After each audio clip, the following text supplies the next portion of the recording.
The following story may feel familiar. It will likely not end happily.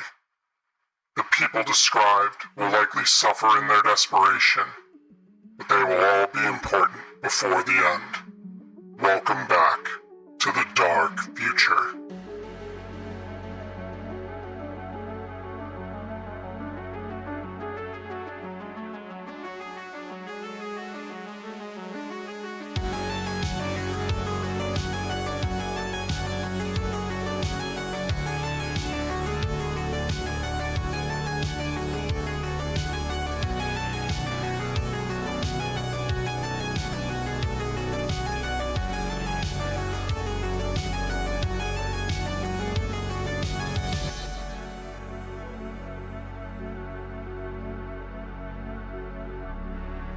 Alright team, I've gathered the things you'll need for your mission tonight. I shouldn't have to tell you, but be extremely careful. One wrong move, one poor step, and the entire NCPD will come crashing down on you. And I can't help if that happens, so keep your noses clean in there. If you find prisoners that can be saved in those cells, save them. As for everyone else, level the building around them. Help yourselves to the spoils of their oppression. Arm yourselves with their weapons. They will need them in hell. Happy hunting.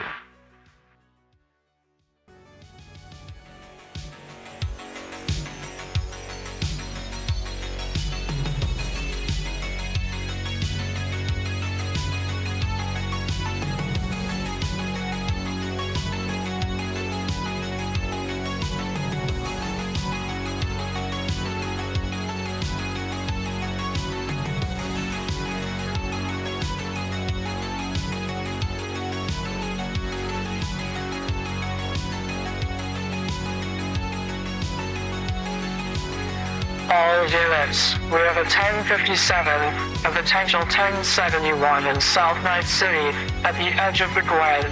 Be advised, suspects are heavily armed and dangerous. Heavy weapons fire has been heard. Lethal force is authorized.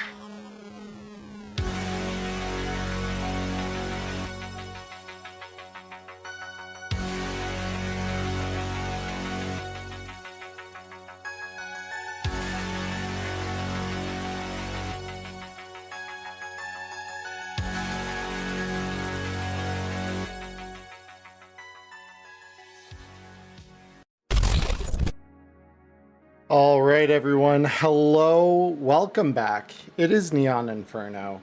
The only person that we are missing tonight is Cody. He had something come up at the very last second. So, unfortunately, on the eve of our assault on the NCPD, we are short a solo.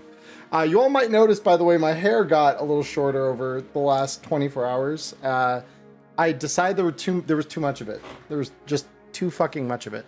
So I got rid of it. So we are back. We are on the eve of the raid on NCPD Precinct number 1. It's been pretty much the whole season coming to this point. So this should be fun. It should be a really good time, TM. My players are all a little unnerved, let's just say. We've come into the start of the game and they are already expressing some displeasure with just how I'm kind of hyping this up. So I don't know what you're talking about. Sorry. You're good. No, so we've got Connor, Nyla, and Ghost here tonight. Thank you guys, as always, for playing and joining.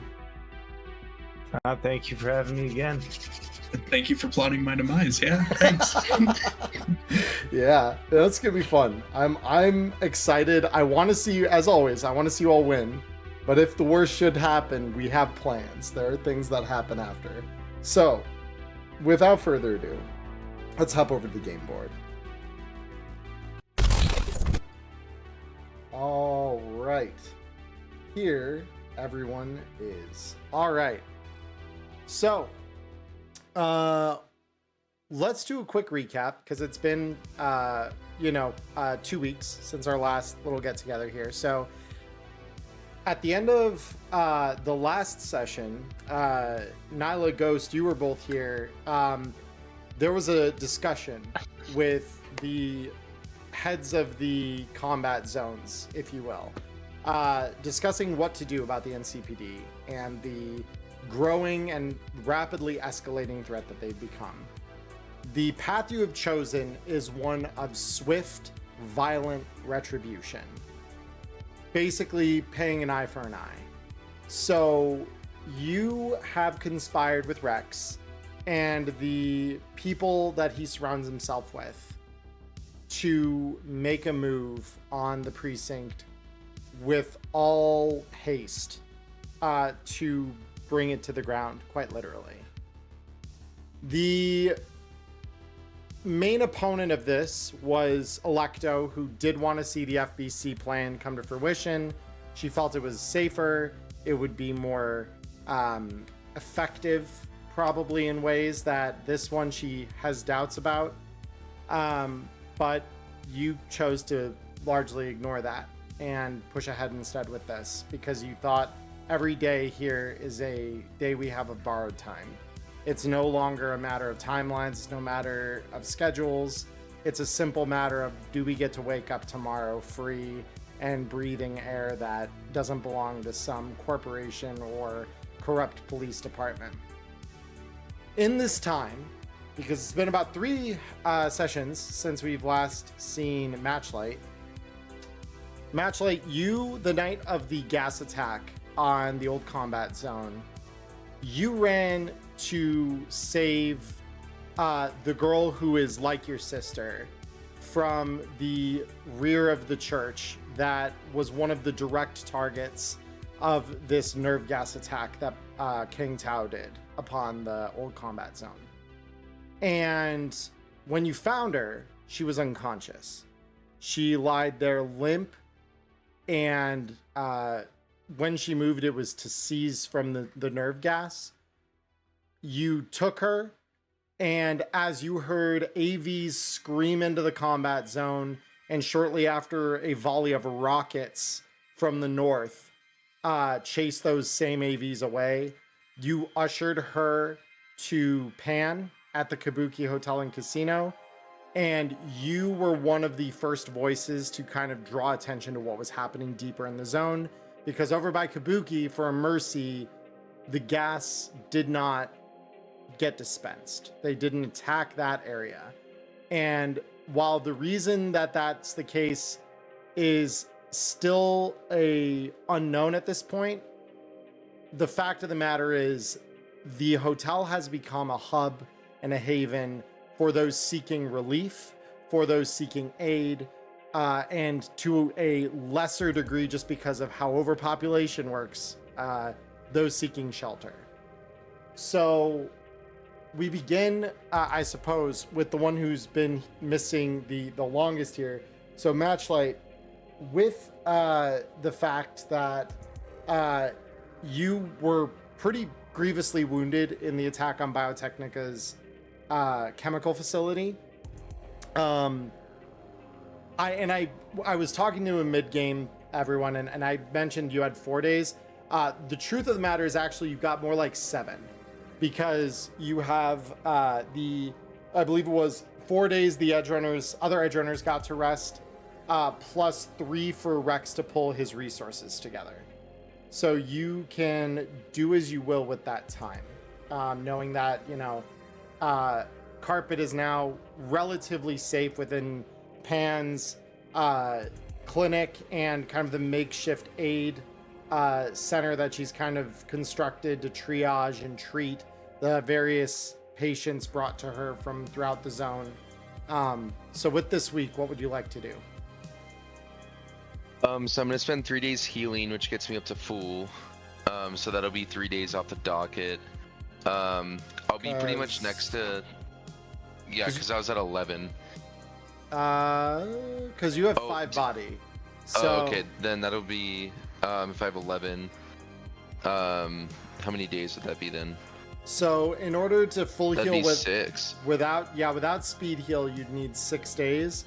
Right. With speed heal, you would need like 3, I believe, if you dosed twice. Because it would be Okay. 11 to 22 and then 22 to 33 plus the healing. Yeah, so it'd be Cool. like 3 days. So I just need to buy the speed heals then? Yeah, it'd be 200 eddies for the doses you need. Okay, cool. Let me just subtract that real quick. Yep. And then, yeah, I'm obviously staying next to carpet often. I'd like to keep an eye on how is my story going over. Like, obviously, I was recording all of the events that happened and advertised it as an extreme act of resistance and all that. How's that kind of vibing with people? Sure. I mean, I think as you might understandably, expect, it's not until carpet is situated safely that you really even go back and think about that fact. Other than to maybe cut the feed when you found carpet and, haul her out. As you kind of remember that was even a thing you did and go back to your feed, there's certain parts of that for you are probably extremely difficult to watch, because everything about that are, it's a comrade dying, it's people suffering. I mean, it's horrific. But the reactions to it are stark. They are angry. They are absolutely the kinds of things that you want to see if you were to stir a movement into action. In many ways, I think this is probably something you would have dreamed about back when you were doing your little kind of revolutionary acts with 40 and carpet in your early days before 40 disappeared. And a lot of what has happened since, it almost kind of feels has led to this. This is something that obviously you've taken every step that you could to like position yourself to like really make a difference.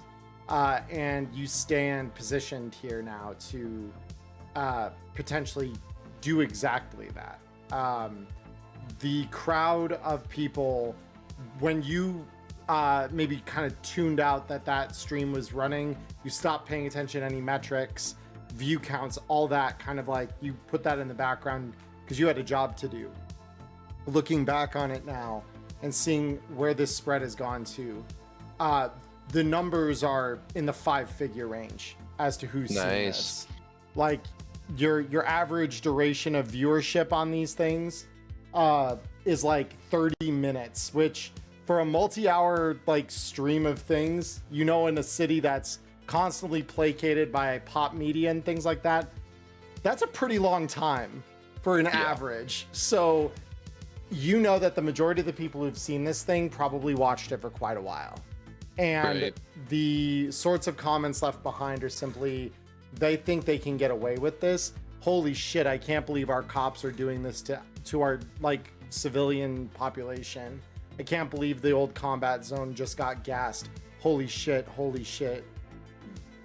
The comments go on and on and on. Profanity, anger, and it really does feel kind of like your namesake would suggest, like it's just a bonfire ready to be lit by one more well-placed, well-timed act. And it's just a matter of how you want to use that at this point. So I'm just gonna do a follow-up. I won't record myself, but I'm just gonna post kind of a blog. And yeah, I'll just call it following up ... in like bold letters, and then if they click on the link, it'll say something to the kind of equivalent of so now I've dispelled any rumors or any doubt that has been sowed by our adversaries about what happened that night. You've seen it. You know just as well as I do what happened. If you want to be a part of what's next, follow this link. I'm going to be posting regular updates with what comes after. But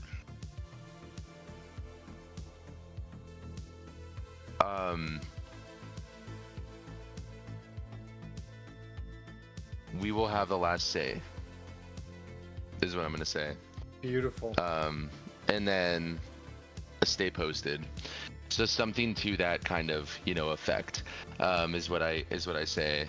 And Now then this go link ahead. you're leaving, is that It's to my website. just to your personal blog? Okay. Yeah, so gotcha. I might like post that around different, large conglomerates of like, data compilation sites and things like that, where people typically go to some like kind of equivalent to social media or something, so that I like self-advertise a little bit, Totally. Well, and then go it ahead leads and them. Go ahead. go ahead and give me a library search check just to see how like far-reaching that push kind of is for you. Okay, cool. Hell yeah. Yeah, no, you for you again, this is fairly cumulative of your experience as an edge runner, your experience as a media, and you remember even some of the old back channel kind of darknet sites where like rebellions were kind of plotted in the shadows, most of which never ever went anywhere. The voices there though, they meant what they were saying. And some of those places are still active. And so you kind of recall a few of the ways to get to those corners of things. And as you kind of see who's following the link to the blog, like you're, kind of checking the web traffic immediately after, you see some names you haven't seen in probably a year or more. Hell yeah. Fuck yeah. Very cool. Yep. But yeah, so, please continue. Yeah, so no worries at all. So now that that's done, and I feel like I'm kind of well positioned there, I feel like I'm in a prime spot because of what I've exposed and everything, to be able to get, like a cultural movement kind of going to a certain extent. But I'm not that guy. So I kind of want to start to poke around and see if I can't find a rocker boy to help amp up people to potentially, because I'm sure I've been in contact, obviously, with Celsius and the crew, and so it's like I know kind of what's coming next. And I think that, yeah, like my work is well positioned to get people to be motivated to help us, and I kind of want like a rocker boy to potentially, get people to NCPD Precinct 1 when the time comes. Now, obviously, I knew 40, but 40 is out of the picture right now. I don't know if she's off grid. But do I know anyone else from my time with 40 who I think could be decent? You've got, it's not so much from your time with 40, but rather in the last year, there was another band. And they were there the last time Precinct 1 was attacked. And it's a band by the name of Asymmetry.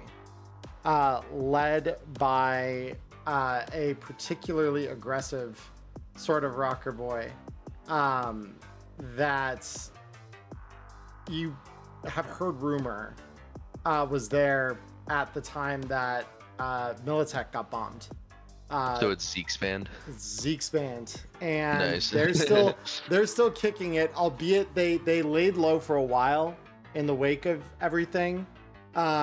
But more recently, in the last month or so, they've started getting loud again, especially in the wake of seeing some of the things that were coming out of the old combat zone even before your piece.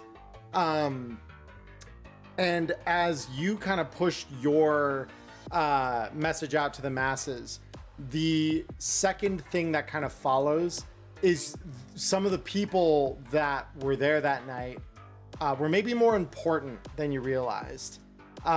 There's a man by the name of Lucius Rhine, who's a community organizer, who you see has already put up posts asking for volunteers, asking for demonstrators, asking for people who can chip in eddies, food, whatever is needed for the relief effort that the street is essentially making for the old combat zone in the wake of some of what you put out. And the other thing is Asymmetry made a post which essentially says, we've been quiet a while. We've sat back. We've waited to see what would happen before we officially made our voices heard again. But I think the time for inaction is past. The time to burn this shit down is here. We'll see you all at Precinct 1. in several days, and they are already, it seems, in communication with certain elements making plans here to be there when all this goes down. Okay. Well, since like our crew is the one who's leading it, I'll just reach out to Zeke and say, glad to have you as part of the effort, brother. I'm gonna have some info to come. Please feel free to share anything with me, so that we can coordinate this better. But Yeah. I'll see you at Precinct 1. And he sends you a thumbs up, and he just says, "Comms are open. Let me know what we can do." Cool. Very cool. Yep. And then I might. So as to how many days is it now? Because I spent 3 days healing. Mhm. That was probably 1 day, right? What I just did. What you just did, I assumed you could have done while you were healing for the most part. Oh, okay, fair it's enough. all Yeah. passive shit. You're scrolling your agent and doing what you can as you're kind of laying up, resting. You know. Right, 100%. Mm-hmm. So then I'm going to look at my ammo real quick. I need medium pistol rounds, so I'm gonna buy 90 of those. Beautiful. And So- Kabuki is where the rest of your party is found sanctuary temporarily while all of this is happening. And they do have weapons dealers and things like that. They're kind of like a slightly grungier, grimier, and definitely more for the seedy part of the criminal underworld. They're like that version of the Continental from John Wick a little bit. So they've got Very cool. techs, they've got weapons dealers that are all affiliated with the Tiger Claws. Hell yeah. Mhm. And then how much would it cost to get a tech to fix my armor jack? I'm at 4 SP right now. To run you 50. Okay, cool. So I can just do that too? Yes. Okay, 50 repair armor jack. So that's like my regular business shit. Whoops, I just added money. Hee hee. So modify by 100. Reason fuck up. Okay, cool. And then with the rest of my time, because there's not much to do in terms of establishing more of the story, because I already wrote the story and it went well, so I'm not even allowed via the rules to write another story. But I do have IP. How much IP does it take me to get to roll rank 6? 360. Well, it's time to go to roll rank 6 then. Let's go. Yeah. So 6, confirm, and then minus 360. I don't know why I just rolled, Oh. but I'll take that for later in the session if that's cool. Well, we'll have you roll for I'm just another kidding. time of, yeah. No, I'm just fucking around. Okay, so I spent my IP. I bought ammo.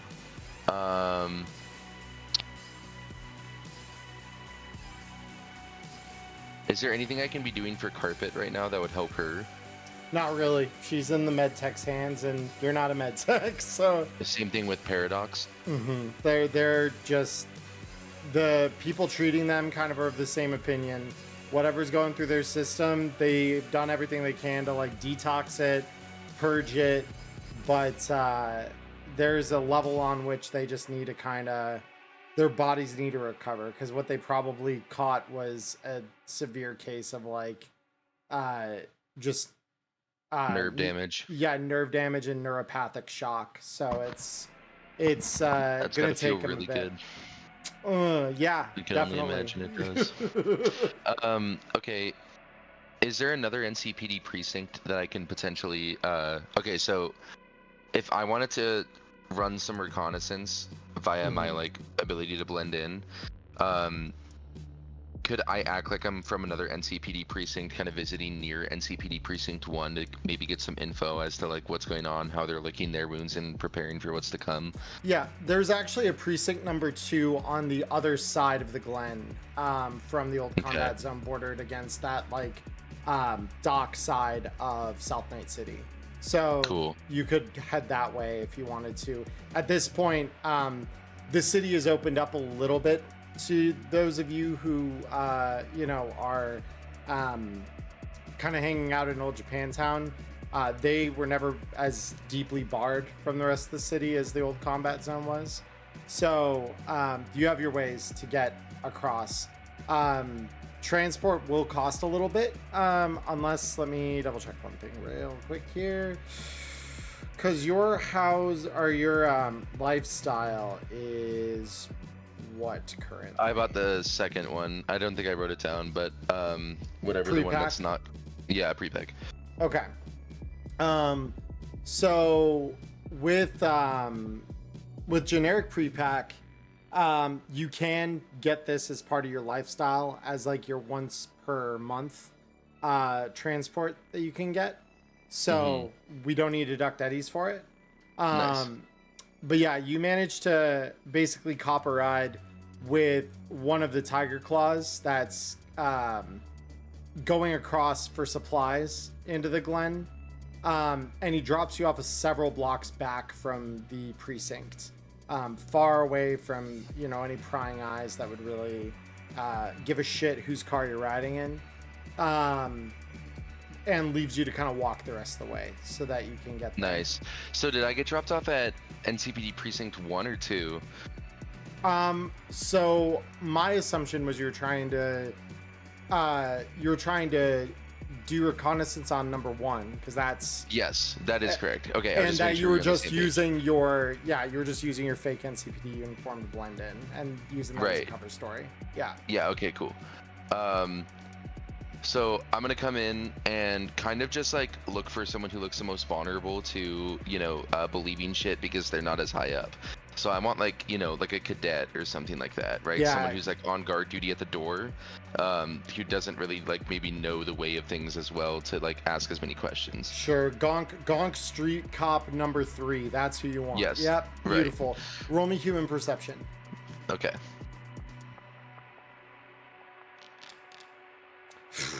You're on fire tonight. Holy shit. Yeah. Yeah, I know it's got to be a little different for you. Normally you roll once. Right. Yes. It's So- very different.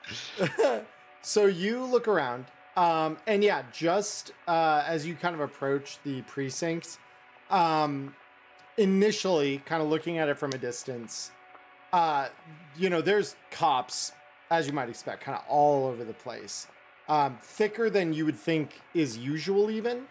But the one thing you kind of notice is everyone's a little on edge. Like everyone's really panicked. Right. And you see one that's particularly pale and kind of clammy looking, like they are extremely out of their element. And as you approach, you even hear them muttering something along the lines of like, they said this was going to be an easy post. They said this was the safest spot in the fucking city. What am I going to fucking do? What am I going to fucking do? Like, just panicking about what's going Nice. on. Yeah. Who's the leader? Was I able to research who the leader of Precinct 2 is? Roll me library search. We'll see if you were able to figure that out in that space of time. Let's Maybe see. not. Maybe not. We'll see. Okay, no, that's actually not too hard. It's pretty readily available information, so it doesn't require a particularly high check, and that definitely will do it. So leader of Precinct 2 is a man by the name of Captain Harold Janus. He is a pretty damn strict guy, and usually he's one of the guys that you know, doesn't make much an appearance unless he needs to look, you know, real tough on the fucking criminals that inhabit our combat zones. In reality, he's a pushover. Like, you and other medias have kind of seen to that, you know, that side of him a little more. There's a reason he's on the west side of the Glen, not the east. But yeah, that'd be your commanding officer. Nice. Okay, so and then last question. Can I be like a sergeant? Can I have dressed up like a sergeant? Wardrobe and style? Ah, dang. I'll give it a shot. Not bad. Yeah, not bad at all. Yeah, you managed to kind of set yourself up and through your connections, you managed to kind of put together a half decent looking kind of resemblance of what would be like a lieutenant. So I'm gonna walk up to one of these kind of squirrely, scared privates and cadets. Yeah. And then just kind of like have my head high while I walk up towards him. Mm-hmm. Where's the salute? Oh yeah, sir. And he's like just full on trembling, like you've just shocked him in the worst day of his life. And on his agent, where he was staring moments before, you see the video that you recorded. Oh, cool. And like this is what's got him jumpy. Yeah. So I just like crack a smirk, and then I say, "At ease, Private. I know lots going on. That's why I'm here." So what? Janus is what rank again? Sorry, Charlie. He's Lance deputy corporal. Well, he's deputy chief of like the NCPD. Okay, gotcha. Yeah, so he's below Harold Lejeune, but that's the same thing applies to the guy technically in charge of Precinct 1, though. Right. Yeah, Chief Lejeune is mostly the guy who kind of oversees one in essence because he's so close by. So yeah, it's more ceremonial, but yeah, Janus would be a deputy chief. So I'll just say, Sergeant Ward, Janus sent me to kind of see what's going on with your precinct here. Just check in, make sure everything's okay, kind of get an idea of where you're all at. So talk to me. What's going on over here? Well, sir, you see, we're all pretty on edge. We're starting to go over procedures and practicing some lockdown protocols to ensure that what happened 7 or 8 months ago doesn't happen again. If the worst should come to pass, there's already been murmurs from some of the other parts of the city that, well, there may be protests, violent ones, and if the word is to be believed, then it could happen as soon as just a few days from now. And the higher-ups are taking it pretty serious, but keep telling us But it's you just feel a bunch prepared, right? The drills are effective. You feel confident in the planning that you've had for your defense. Should you come to need it, of course. Yes, sir. Yes, sir. I feel fairly prepared. Yes. They're telling us they're just a bunch of booster scum, sir. We are better than the booster scum of the street. So Whoa. we will win. Good. Tell me some of what you're going over. Tell me some of what is having you so confident as you are. Roll me conversation. Yeah. Not bad. That's more than not bad. That's really good. So he just says, just today they were ensuring the electrical floor circuits are working appropriately. All our cameras have the latest firmware. I had a tech out earlier, something about icing our net. Yeah, I mean, no expense spared, really. Other fabrications, turrets, drones, non-violent subduing mechanisms like containment gel launchers for inmates should they be broken free. All of it. The higher ups always had a soft spot for Precinct 1, huh? They really did spare no expense. Absolutely. If the roles were reversed, I'd like to think that they'd outfit us similarly, but I don't know. Well, I guess time will tell. What about you, Cadet? How are they training you? What are you expecting? Sir, I'm on riot patrol. Mm-hmm. And how do they train you to subdue potential riots? What's your plan of action here?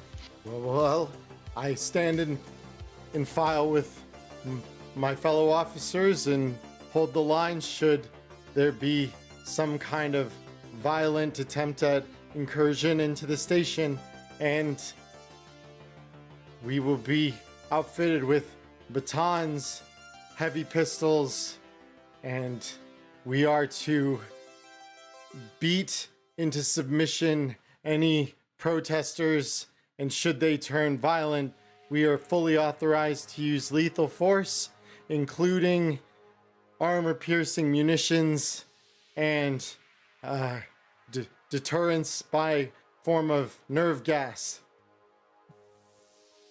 And you feel as if there's enough of you and you're adequately equipped for what could come, right? You feel confident with the tools you've been given. I only ask because Precinct 2 is looking into and investigating the potential of helping out here, so I need to know what we need to do and how we can help. So, going through the equipment you've been given, going through the training that you've been given, do you feel as if you've been adequately equipped to handle what could and probably will come soon?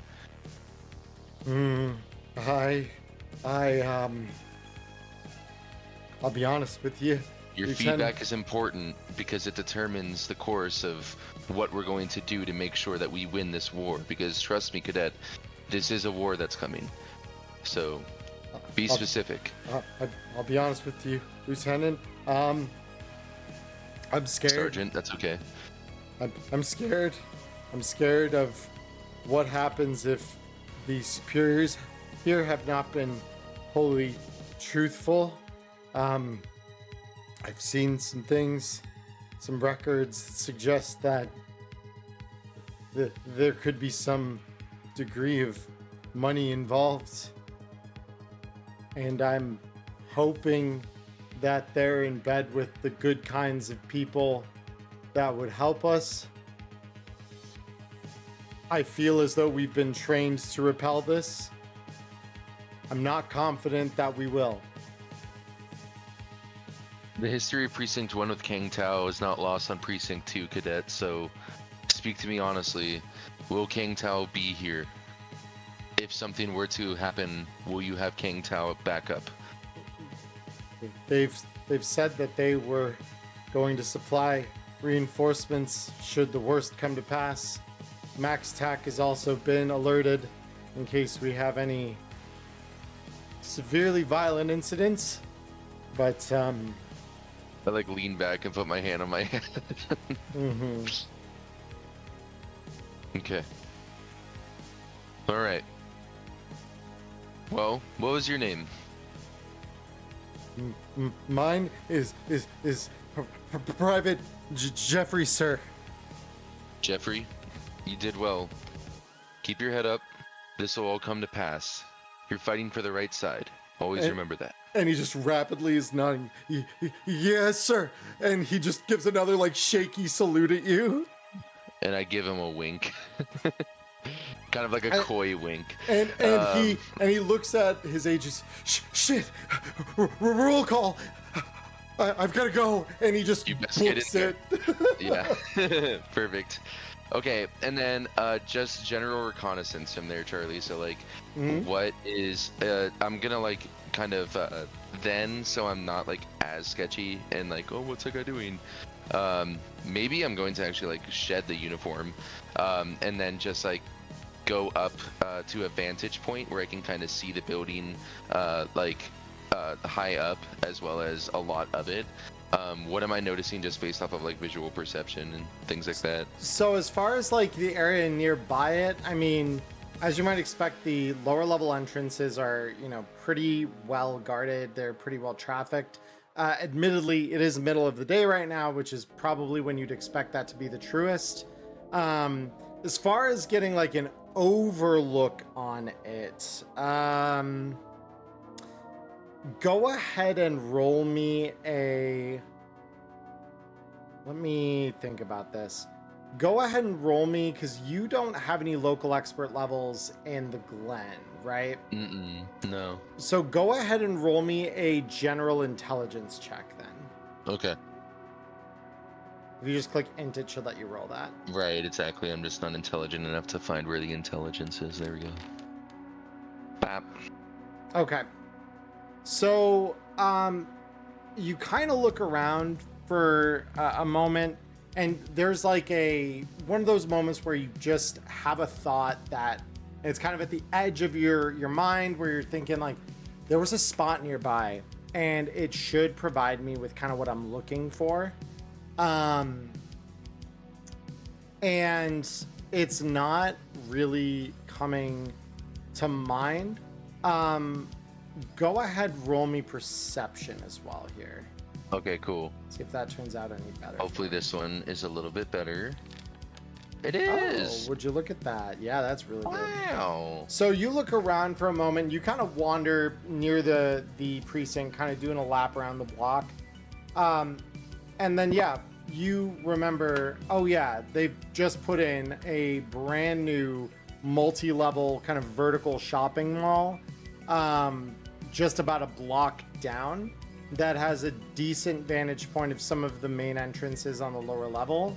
And from its top floor, you think you should be able to get an idea of like what their back, like their loading and kind of the docks area of it would be, where they would do any kind of like prisoner transfer or things like that. Cool. Alrighty.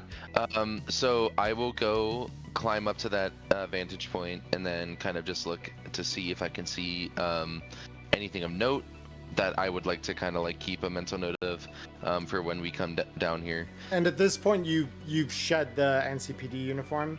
Yes. Okay. So looking out over the kind of city below you here, you're about 5 stories up. And so looking out over the city below you and the precinct across the street from you here, you are noticing that the rear of the building, you could see where concrete has been patched up. It doesn't look like it was just done, like right this last couple weeks or something. But you do notice that, yeah, there is like a spot on the buildings outside where the concrete has been patched back up. You notice that the foot traffic in and out of the front of the building largely doesn't change. However, go ahead and roll me either your choice of tactics or yeah, actually roll me tactics, because this might give you a better idea of like where to. Okay. So you're saying in the back there's like a concrete slab that seems to have been like recently filled It's like in? a section of the wall that had been okay. patched, essentially, it looks like. Okay. Interesting. Albeit not super recently, but recently enough. Yeah. Huh. Okay, cool. And then let me roll you that real quick. Tactics, boom.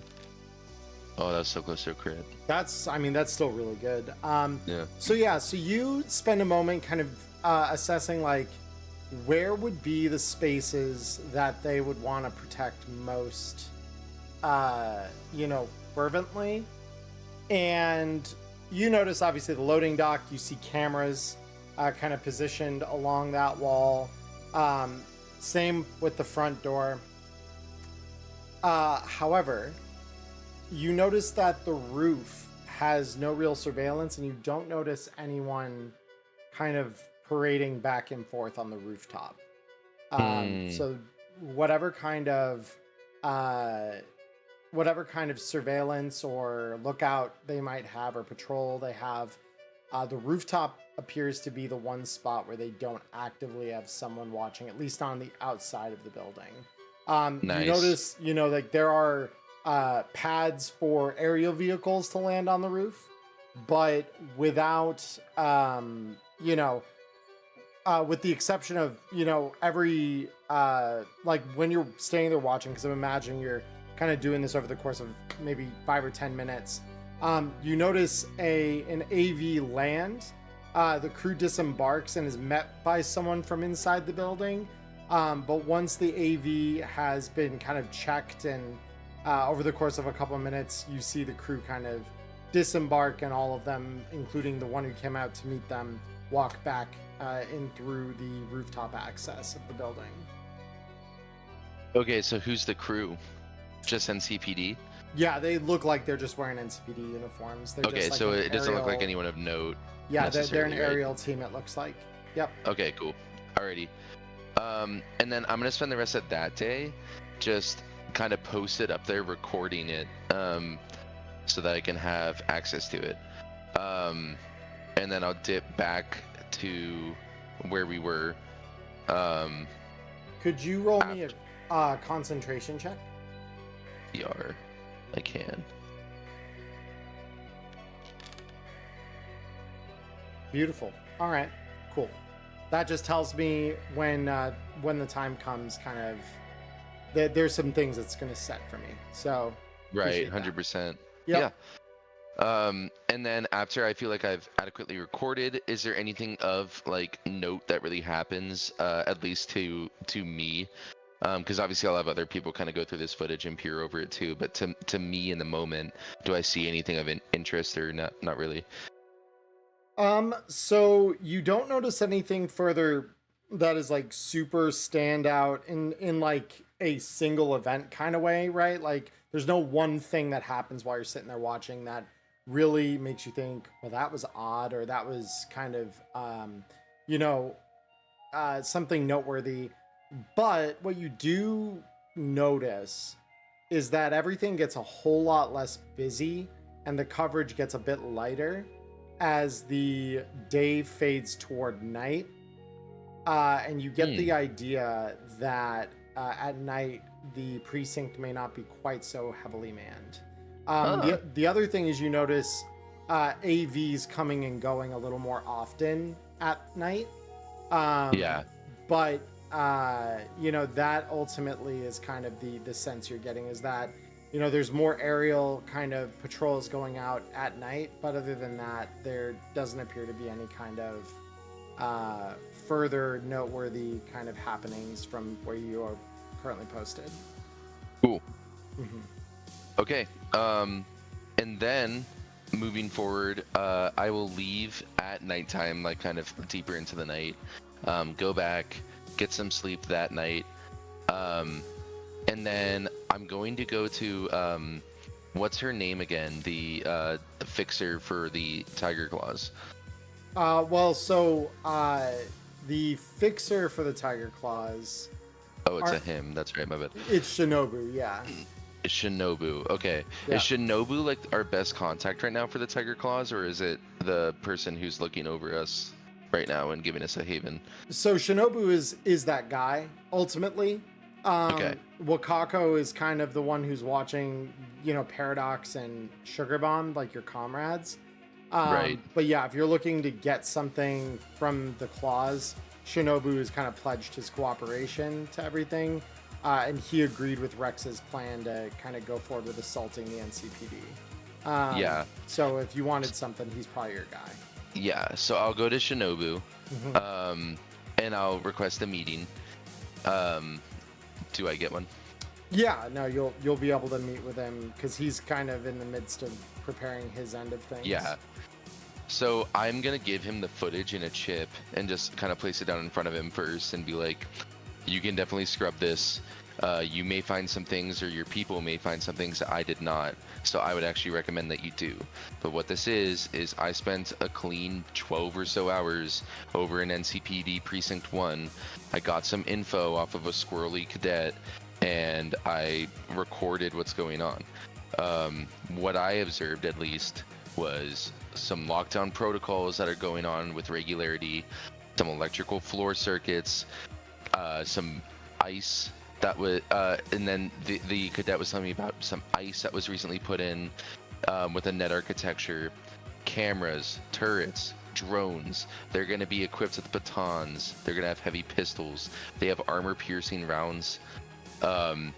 And here, and I'll scrub to the part where, you know, it shows the me in the vantage point. You can see how, relative to kind of near the bottom, it seems like our best entry point may be the roof, because it's the least heavily manned by these turrets, by these drones, and by these guards.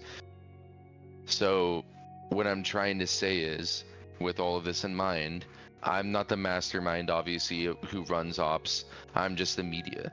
But if we could get some sort of air nomad to drop us on the roof, especially when the riots start breaking on the streets and they're preoccupied with that, that might be a good in for us. And I didn't know if you knew anyone who could potentially help us with that. I can think of a few people that might be able to help you. Let me consider kind of who would be best suited for the job. And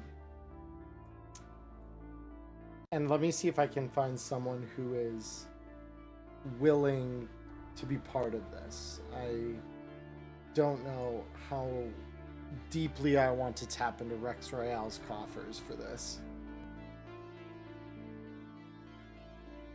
And so with that, he kind of scrolls his agent for a moment while looking through his contacts to see if there is someone that might serve as a good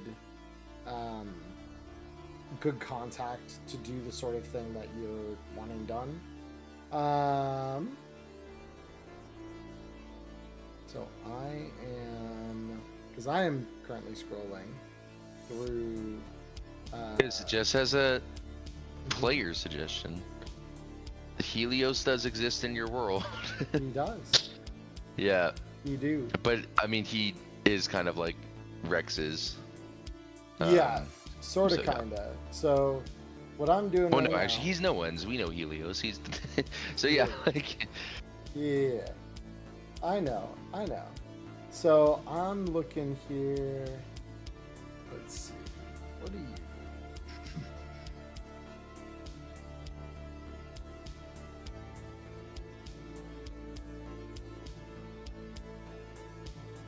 Yeah. Okay. After Shinobu kind of looks through his contacts for a moment, he says, I think I might just have someone. One of my lieutenants, maybe you may not have met her yet, but your crew certainly has. She moonlights, shall we say, with Trauma Team. And I'm sure they won't notice if one of their AVs go missing for a few hours. I'll see what she and some of our boys can get done. But her name is Wakako Okada. She'll get a flight crew. She'll get a flight crew together. Dude, the most tragic thing just happened. I had all my notes, like an idiot, in like a taskbar, and I clicked on it and clicked space, and it all deleted. And I can't undo it.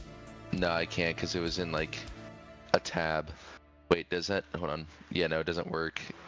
I was like putting it in the URL thing because I was like too lazy to open the thing, and now I paid for it.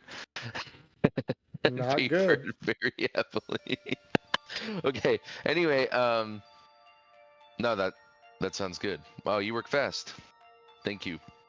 Don't become a leader of an organization like this one for nothing. It's fair enough. Now, I know I just asked something of you and you delivered, which is why I have to ask something else of you now. You know how it goes. You're a fixer. You've been in the game for a long time. But given the intense electronic security that we're going to be up against, I also think it would be in the best interest to have the crew who runs, whether it be us or a subsidiary group that's also coming with us, what have you, equipped with EMP grenades, microwavers, things of this ilk, and I think that would help our chances of survival quite a bit. I don't have access to those kind of things, as you know. I'm a media, but I know you do. And I was wondering, because I'm also broke, if we could get some of those fronted, because you and I both know the importance of this mission, and money is an object, so I will pay you back. I just don't have the scratch right now. I'll see what I can do with my contacts. I mean, Rex may be able to procure a little of that, but I'm sure everything comes at a price. You know how it is. I'm willing to do freelance work, I'm willing to write a story, and I'm willing to do a gig. So let me know. I just want to fucking survive, because you and I both know this shit's gonna be fucking crazy. And Yep. that's all. Okay. Do you have anything for me, Wakako? Oh, well, Or not? Yeah, Shinobu. Shinobu. I deleted my notes yeah, on you're good. accident. So, he just says, not much, though one of your, word is one of your, comrades, the Wirehead, he went to a certain mall, and the word is he's decided to meet with a certain netrunner that operates out of it. So you may want to confer with him what all he was able to learn, because he hasn't spoken with me. Thanks All for I the know tip. is if he survived Recluse, he met her and walked away, then clearly he's either incredibly brave, incredibly stupid, a little bit of both, or he actually impressed her, which would be a first, at least as long as I've been here. Okay. Well, I'll get caught up on that. Let me know if you need me. I appreciate your help. Oh, you'll hear. And with that, he goes back to his agent and starts kind of, you can tell he's kind of like both sending off the things. Preoccupied. Well, he's sending off the things that you just discussed with him, as well as kind of, like looking through other things, as one might expect. Like preparations for what comes next are pretty intense. Yeah. Okay. That's me. Beautiful. All right. Next, let's go down the row one. Nyla, what are you doing? Okay. So I got a whole shopping list here. Oh boy, he's got a shopping list. So first of all, I'd like to. How much time do I got? How So- much free time? With the end of last session, I believe we were staring at like 1 day of remaining time until the actual raid. So you basically got Alright. the like day leading into the evening when you know this is planned to happen. 1 day is all I need. Perfect. Okay. I want to go meet up with Rex's Tech, the one who made me the ID cards. Ah, Sparks, yeah. Sparks, thank you. Yeah. Alrighty, I need to go drop by his shop. Yeah. You walk in and you see that the slightly singed gray beard that he has, and you could tell he's got all kinds of stuff just surrounding his shop. Every kind of work surface he has something on it that's halfway through being made. As you walk in, he kind of looks up from soldering something. He says, I mean, close the door behind you. What's going on? And he just kind of continues like making sure like that the flux or the solder is going on right. So Last I came in, I didn't get a good look at the place. Came in with a purpose, left with that purpose being done, but now I'm here for pleasure. And as I'm walking in, I want to take a look around the shop. Is there anything that kind of catches my interest as a wirehead? So this guy, I mean, he's a tech for Edgerunners. So there's probably bits and bobs of things that might catch your eye. It depends kind of what you're looking for in particular. Program, cyberdecks, anything that looks shiny and useful. I mean, he's got a couple of like old, grimy looking plastic bins But inside you could see all kinds of different chips and things that you recognize as like, you know, the actual discs or, you know, the physical media that you plug into your deck in order to, you know, have a program there operating. These are the things that fry out when you get hit by a killer or something in the net. Got it. Yeah, okay. Say, Gramps, where's the, you got anything special for a wirehead like me? Something that would really pique my interest. I mean, special just kind of depends on what you are. Are we looking for Malorian 3516 kind of special for a wirehead? Are we looking for, yeah, I just need something that's a little better than this little, you know, skitty deck I've been piloting since I was maybe 12? I want something that's game changing. I want something that can get me from here, and I put my hand out like making a level sort of surface, to here, and I raise it higher. I would need it to take me to the next level. All right, well, what kind of tech you're packing? I take out my cyber deck and I tell him, you know, standard stuff. You know, this is old reliable, pretty much. You know, pack in a speedy banhammer, sword, armor, the usual. But I need some. But listen, where I'm going, you know, this ain't gonna cut it. I need something. You know. And you can tell he's kind of like looking it over, and he says, well, I know you're with Rex, part of his crew. And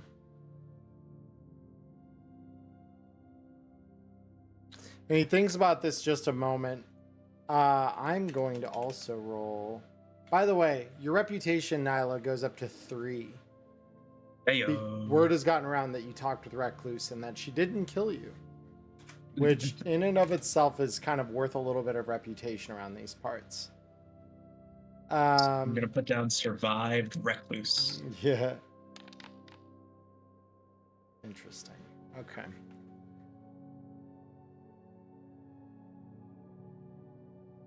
So he kind of looks at what you've got on you right now.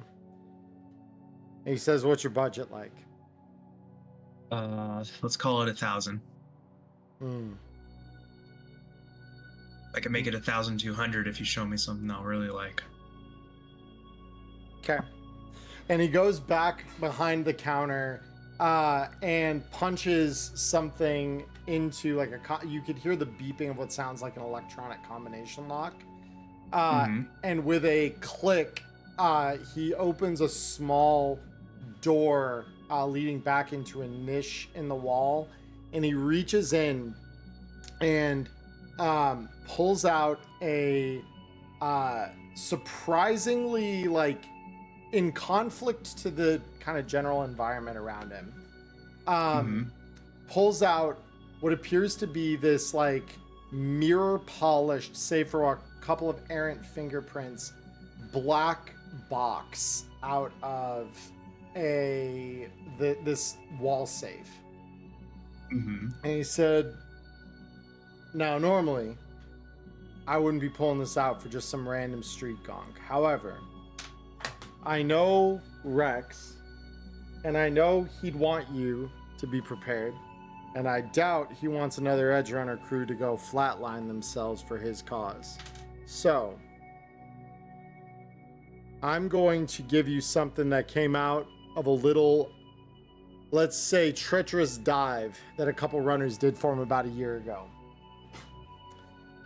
This is what I think, based on schematics that were recovered from an old facility, this is what would probably pass for a bleeding edge Gen 2.5 Arasaka cyber deck. Excellent quality. 9 slots. Shit, Chumba. You said your God budget's damn. 1,000. This thing's price tag seems right about that point. Huh. All right. Let me ask you this, all right? Because this is great. I love it. I love what this is. But let me ask you a follow-up question. Because right now I'm willing to take this off your hands as is. But you remember when I said, let's take it to the next level? Mm-hmm. I know I heard a thing or two about you. You used to run a humble little shop, but let's say that it's true what they say when big things come in small packages. I think you could work some wonders with this here cyber deck, but judging from the way it looks like you maybe didn't want to touch it for some reason. If I buy this off you, it'll be mine. And then I'd give you the permission and the eddies to make it better, to make it something that Arasaka couldn't even hope. Do you think you could do that? And he kind of grins at you. He says, what do you take me for? Some kind of 2-bit corner tech? You heard right about me. Rex wouldn't be doing biz with me if any of that was fake, false, untrue. So what I'm going to tell you right now, this deck would normally be $5,000 if I were to sell it at market rates. I'm offering it to you as an excellent because, well, be honest, I like you. Your rep, it speaks for yourself. The fact that Rex trusts you, well, kind of comes with a certain level of trust from me. So let's just say that I had a little liberty already with the Arasaka specs. All right. Got it. I Plug see her that in. wasn't necessary. Plug her in, Yeah. spin her up, see what you got. All right. And I probably trust him. Like, I have no reason not to. Yeah. So If you want to check if he's feeding you a line, you can always roll human perception and see if it's good enough. I'm gonna just do it real quick, just because you never know. Sure. Yeah. No, he doesn't seem to be feeding you a line. If anything, he's kind of grinning under that giant mat of hair on his face because he's like, all right, yeah, hot shot runner comes into my shop. But yeah, you plug it in, and you put your virtuality on to kind of run your diagnostics on the thing. So the fun thing about this deck is, yes, it is an excellent quality cyber deck. It's got the 9 slots he advertised. The thing also has a secondary little benefit. You're noticing the clock speeds on this thing are just a little bit faster than your current deck. Shit. This thing doubles the effects of speed boosters when they're applied. Shit. I'm gonna pop out of virtuality and I'm gonna say, shit, Chumba, you overclocked this deck to the 9s. What the hell? Like I said, Arasaka, they had some good ideas. I just had some better ones. I trusted you, Chumba. I knew you could pull through for me. And I'm gonna slam down the 1,000 eddies. Yeah, and he just quickly like counts the bills up in his hands, says good doing business, and tucks those away in the till at the front of the shop. Fuck yeah. All right.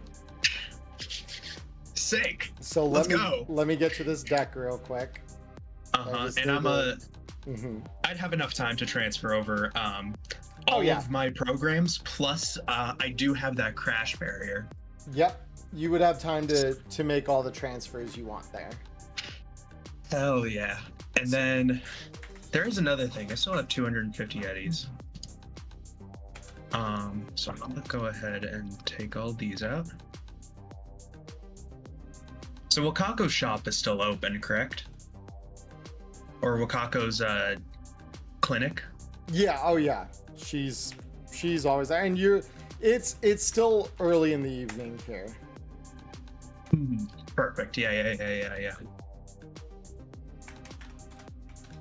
I'll wait for you to take care of that. Yeah, I'm just gonna get this real quick.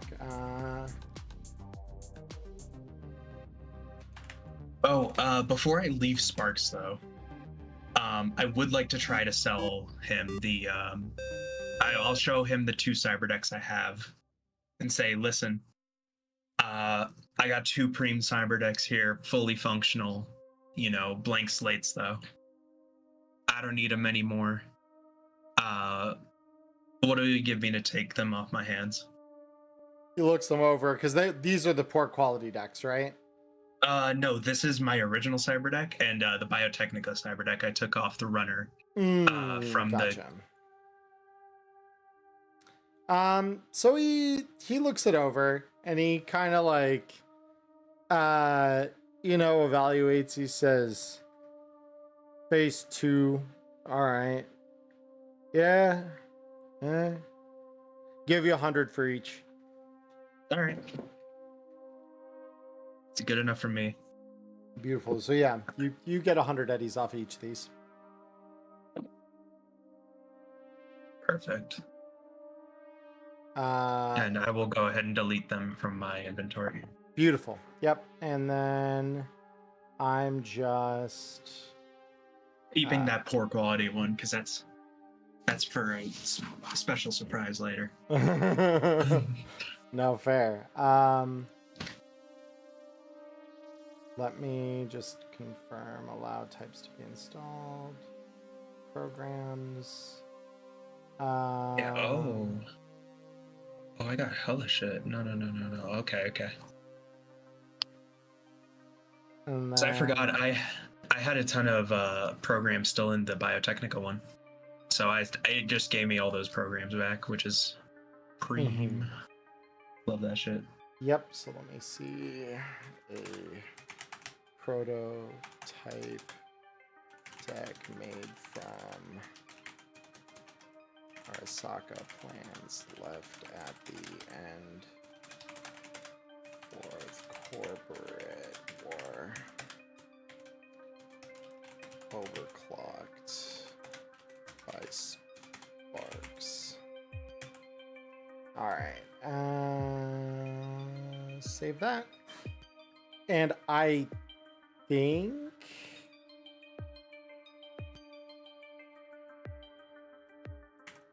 Yeah,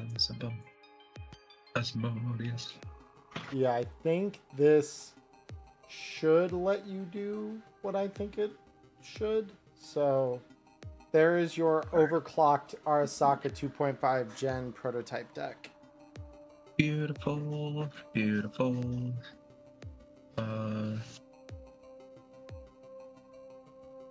Available slots 3. Oh, I apologize. I did not update that. I can update You're that. good. Available slots should be 9. Yep. And then... Circ. Yep. And I just don't have ways to code in the plus to the speed. I can do that too. I think what I can do is I can actually go into the cyber deck and add that as an effect that I can toggle. Maybe. I'll try doing that. It doesn't seem to let me do that, but because it got just description and settings, unless, let me see. No, it doesn't. Though I know what I can do. I have an idea actually, and this will fix it for us.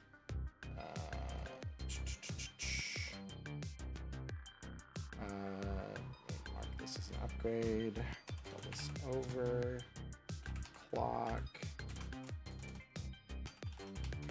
Yep.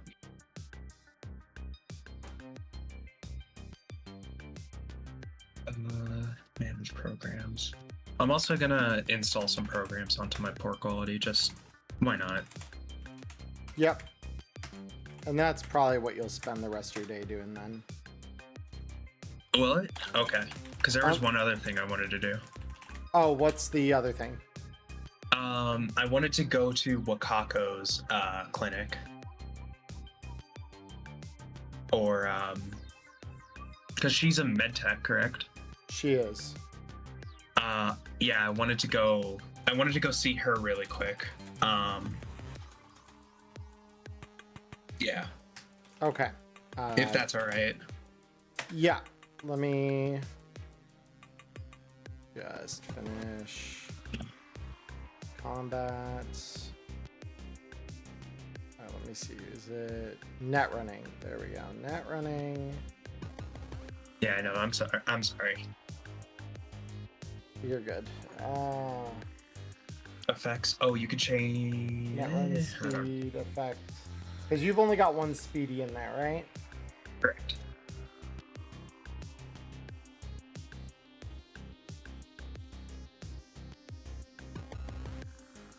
I think you can only have one thing of speedy res at a time, correct? Nope. You can stack. Good. I should have bought another speedy then. But that's okay. Well, speedies are only +2, so actually this'll work perfect. So what I'm gonna do is I'm gonna throw this on your sheet real quick. Install this, or well, hold on. I then need to also modify one thing about this, which is installation size is 0, and then install this onto your. Come on. Install no. What's this?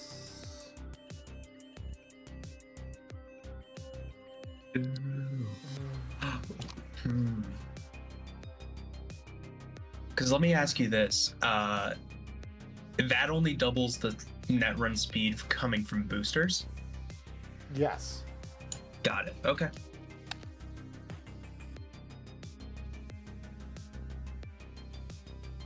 There you go. It is Awesome. officially installed. So you should see overclock speed boost. So that is now active in your effects. Beautiful. And so if you lose your speedy, you're just going to want to turn that off. All right. Yep. Beautiful. That So you I want to can go do. to Wakako then? Yep. Yep. What do you want to do with Wakako? I'm gonna go to her and I'm gonna say, Wakako, I need a I need to check if you got something. What are you looking for? Word is Netrunners have a particular drug. It's pretty well known to be used, and kind of 10x's your performance if what from what I hear is correct. That's probably exaggeration. I'm looking for some 6-gun. That's dangerous, you know. This job's dangerous. Fair enough. She goes up to a cabinet in her clinic, opens it up, and after moving aside a few, actual air hypos and things like that are boxed up, she reaches back and pulls out a slightly shabbier looking cardboard box, sets it down, and yeah, she opens what you would rightly describe as probably a street pharmacy, something that you almost have a brief pang of sadness for Blue, because this is the sort of thing that he would have been nerding out over, and you know that. Yeah. And she pulls out an air hypo that's marked with a bright green cap. She says this is a dose, 100 eddies. You got a second one? You only need one juiced for 4 hours. 4 hours, your head is gonna spin in meat space. But if I believe all the wireheads I've talked to, this should light your synapses on fire. Feel like you're diving through a goddamn jet stream. Gotcha. I'll take it. Yep. So she hands it over. And I'll subtract that. 100 eds. Yep. Appreciate her, Wakako. Hopefully, I don't have to use this. But if I do, well, I might have to come back to get the old detox. Yeah, let me know. And she even pulls one of the air hypos she had first pushed aside up in the cabinet. She pulls it down and she marks Peacock on the top of it. And you can see that, yeah, it's a rapid detox. And she love sets it how- aside. I love the preparedness. Anyways. Oh my. Beautiful. So then you're going to spend the Um, rest of the time modding your deck before the gig? Yup. Beautiful. All right. And last but not least, we come to Rook. Who is well, first things first, from just kind of coming to grips with the gig and what he's about to kind of assist in tonight and kind of thinking that through. Because for level 1 in a skill, it's only 20 IP, right? Yes. Then I'm going to go for 1 level of tactics and 1 level of acting, because thinking about how the gig is going to go and acting like nothing is going to happen as he tries to quietly clean out his desk before the building gets fucking leveled. Fair enough. All right. Are you doing any kind of prep work ahead of time other than kind of the stuff that's focused on you? I would like to buy 3 more pairs of handcuffs, which I believe they're 50 a pop, so that'll be 150. Let me just double check it. But yeah, I think you're right. Yes, they are. Yep. Yep. And then after that, at a different shop, of course, I want to pick up a mask. Just of any kind to just kind of at least halfway obscure my identity. Fair. So yeah, so your goal basically is go home end of shift, and on your way there, just buy all of these things that you need. Well, no, after my shift, I want to go kind of back to the office and just be doing like paperwork and hanging around at my desk for when all this pops off. I want to already be inside and just kind of waiting for things to happen. And then Right. once everything starts moving, I'll put the mask on and actually join the group. I meant more, you're going to go out and do that at kind of like the end of your shift today. Go out, buy this, and then come back. Oh, yeah. Yeah, okay, cool. Yeah, because local bodega would easily have some, as far as a mask goes, that's something, easily just bandanas and stuff like that. Cost you like 10 eddies. The rest of what you're describing is, just 150 for the handcuffs, and, there's all kinds of stuff you could buy. Because the types of handcuffs typically you'll buy from like a bodega are like zip tie handcuffs, but they'll do the job.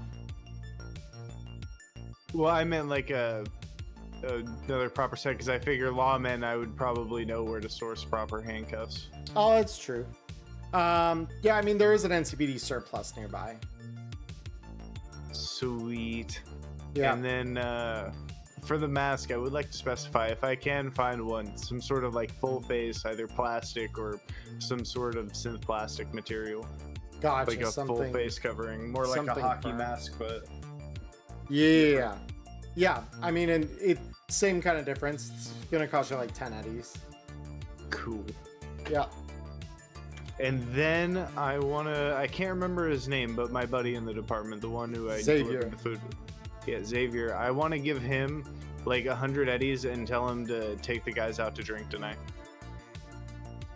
And he kind of grins at you and says, "Sure, you got this.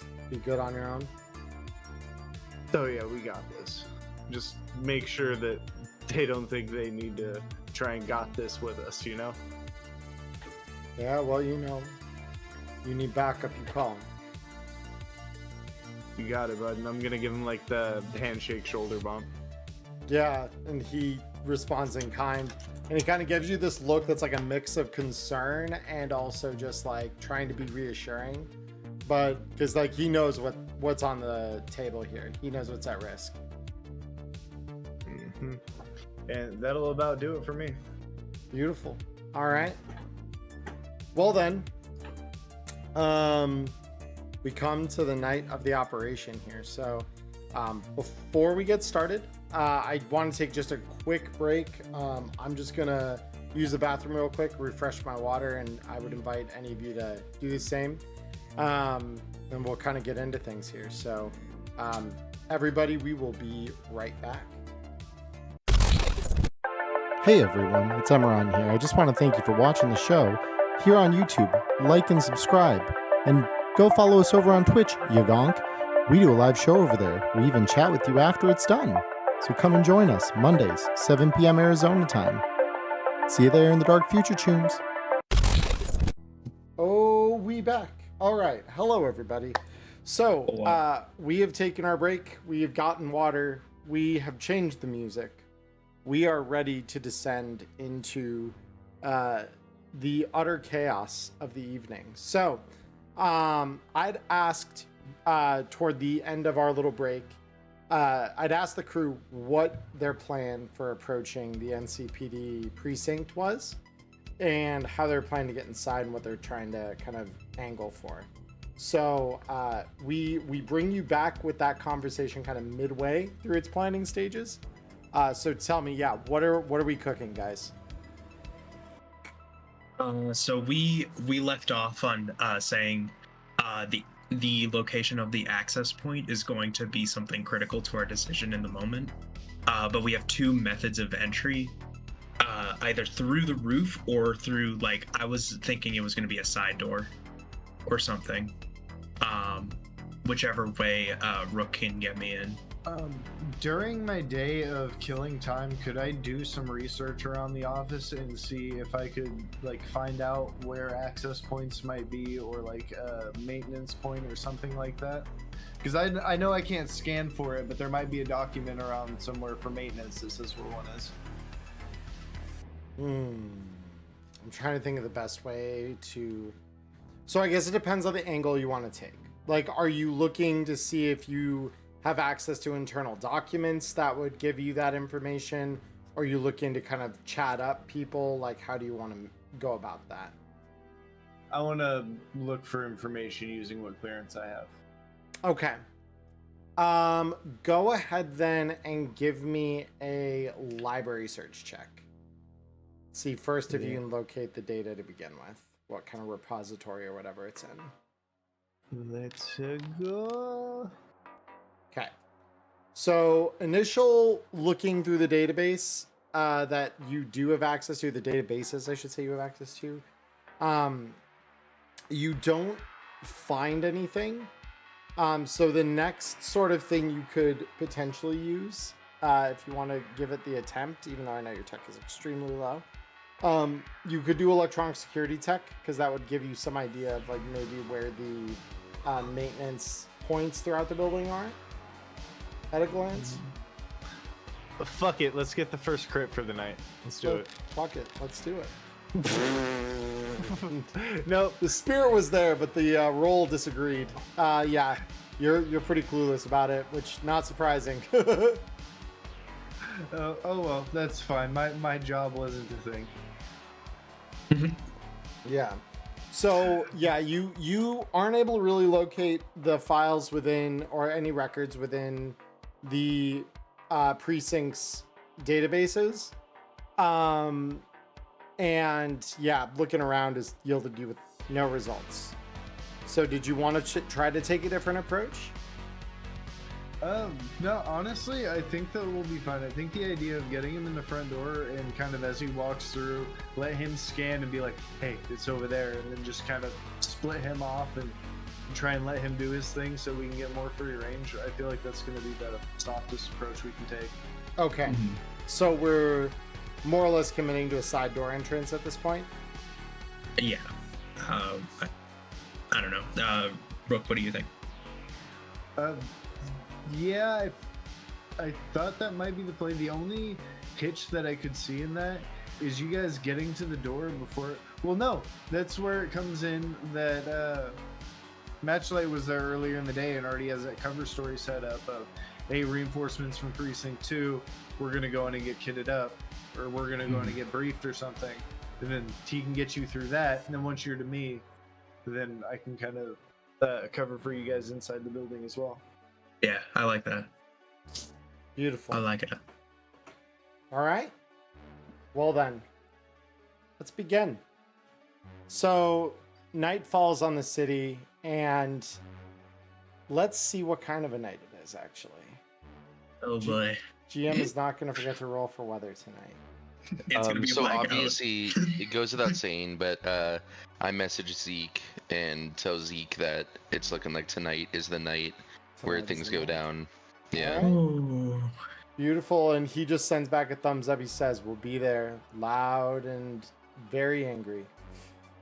And we are going to roll a, let's see, slash roll. Oh, I just want to establish this beforehand. For the Biomon Trauma Team combo, do I have to establish a health threshold with you beforehand, or is that just like, okay, I'm hurt enough, my Biomon would be registering that I'm really hurt right now? So Biomon will trigger it automatically unless you programmed it otherwise when you are seriously wounded. If you set a alternate trigger condition, it can set that condition instead because you can program it from your agent. Oh, okay, so it's basically once I drop below half health and go into that seriously wounded state, it'll auto dial for me. If you don't change its default settings, that's what it defaults to. Cool. No, I'll leave it at that. If I do turn it down a little bit, I'll get nuked from like half health and not see it coming and then cry. Beautiful. So tonight it is a cool Night City evening. The skies are sprinkling gently with light rain, and it casts this subtle sort of glow around the neon of the exterior of Purgatory as you all kind of walk out into this very light drizzle. And a car pulls up.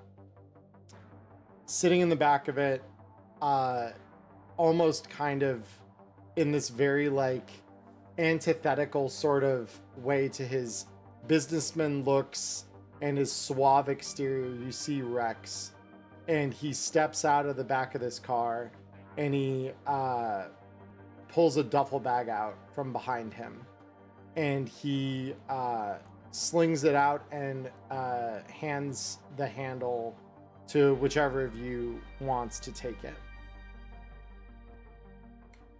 And what is it, Handle? sorry? And he just says, "This is what you need. We've got explosives. We've got a little bit of reserve ammunition. And someone called for some microwavers. Couldn't fulfill EMPs, but we got some microwavers. So each of you will have one of those." Beautiful. Nice. Match, I think you're better suited for the explosives. What do you think? That was more of my sister's job. I just talk good. Well, someone's got to do it. So, do any of us know how to use these? Dang. What's, We used to have not- 2 demolitions techs once upon a time. we did. Yeah. It What's wasn't too We're- long ago. what's everyone's demolition space? That you would sure be you a wanna know? 6. 6. Yeah, mine's 6 as well. Mine is a 3. Beautiful. So this is to say no one has demolitions. They all have tech. Got it. Okay. Carpet, where are you? Yeah. So, but he does hand this over. Inside the bag, as you kind of like unzip it just a little to kind of check what it's all in there, you see 12 satchels of C9 with detonators and the pack of three microwavers in holsters.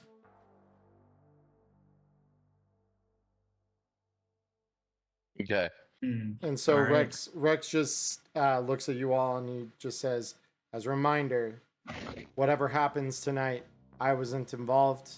If things go south, I can't come in and help. Who are you again? Catch on quick. See me on the other side of this. It'll be a payday. It'll be a good morning in Night City tomorrow. With that, he hops back into this unmarked car and it speeds off into the rainy night of the city. So, with that said, Wakako lands an unmarked black AV behind the club. You see it come down, and as you kind of have agreed upon, this is your ride. And so as you approach the AV, its bay door slides open, and Wakako is standing there with a flight grade headset on, and she looks out at you all and just says, all right, that kind of night to do some real fucking terrorism in the city. Hop on in. Let's get you where you need to go. All right. And I'll hop in. Yep. So you all hop up into the AV. The bay doors shut, and you feel that lurch as the AV's turbo engines push it off the ground into the wet Night City air and start heading westward towards the precinct. Wakako has handed each of you a headset so that you can all stay communicating within the confines of the AV. And so she asks, where are we putting you all down? Towards the front. You should see a pretty big crowd. Yeah, just outside the crowd. Just outside of him, yeah. Mm-hmm. And so it takes a few minutes for the AV to kind of lurch overhead, and you see out the front below you all. Yeah, there's this massive, and I do mean massive, crowd of very angry looking civvies, and at the front of them all, positioned just across the street from the precinct, which is, I might add, surrounded by a row of riot cops, and somewhere down there, you know, Private Jeffries is pissing himself as these rockers get up on the stage, and you don't hear what gets said, but you can hear the faint, through the roar of the jet engines, hear the faint cry of some kind of battle sound through a mic, and then a strum and pyrotechnics light up the stage. And even though they're getting, soaked with the rain, you know those rockers don't care, because the whole crowd just starts slowly jumping to the beat of a bass line that even the few hundred feet up you feel it under your feet through the AV. They're pumping it loud and aggressive. The AV soars overhead, and Wakako says, all right, think this is your stop. We're about a block away. Find your way into the precinct. Call if you need aid. We'll come running. Good luck, everyone. Thanks for the ride. Yeah. We'll see you on the other side. Before we go in, there's the matter of our not quite so cop-like appearance. So we should take care of that before we do anything. Yeah. So are you just swapping out into your disguises? Into our disguises, yeah, with the IDs. So I have how many IDs? I mean, he's kind of given you your pick of the litter. So you've got I mean, as many as you want in that sense. Yeah, so wait, does that mean I have an ID for Officer Jeffries or in there? His ID was probably somewhere in that database that you guys took, yeah. Huh. We are not gonna patsy Officer Jeffries.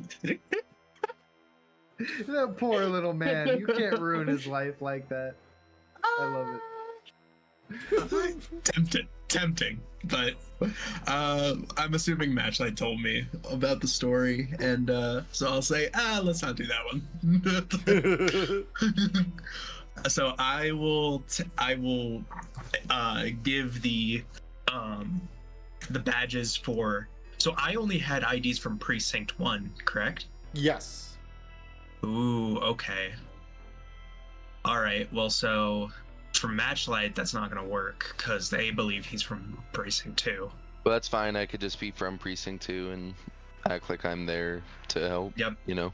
And we'll have the Precinct 1 badges so that we'll just say that he put his badge away so that turrets when. You do know you have the more general custodial staff badge among the lot of them. Yeah, but with that, oh, but it's unmarked, isn't it? Mm-hmm. All right, I'm gonna give Matchlight that one actually, because he's gonna be the one moving around. Right, and you remember that one's actually coded with the same level of access as the chief of police. Like Yeah, it's so Matchlight. it's literally a skeleton key for the precinct, basically. This card will get you anywhere in the precinct, anywhere with any level of access. You're the chief with this card. Do with it what you will. I trust you. Okay. And I will take the custodial Chief staff. custodian. The chief custodian, or I will take the one that gives maybe less access, but still a good amount. I mean, if you're just following the guy who's leading you. That's all. Yeah, exactly. So, you know, it is actually funny. I looked up police ranks. So we'll say that I am we'll say I'm a sergeant. First sergeant. Beautiful. All right. Yeah. So the two of you disembark from the AV. Rook, outside, you hear this loud music. You see the glint of these flame pods through your window as you're trying to just busy yourself or make yourself look busy doing whatever it is that you were at your desk. And the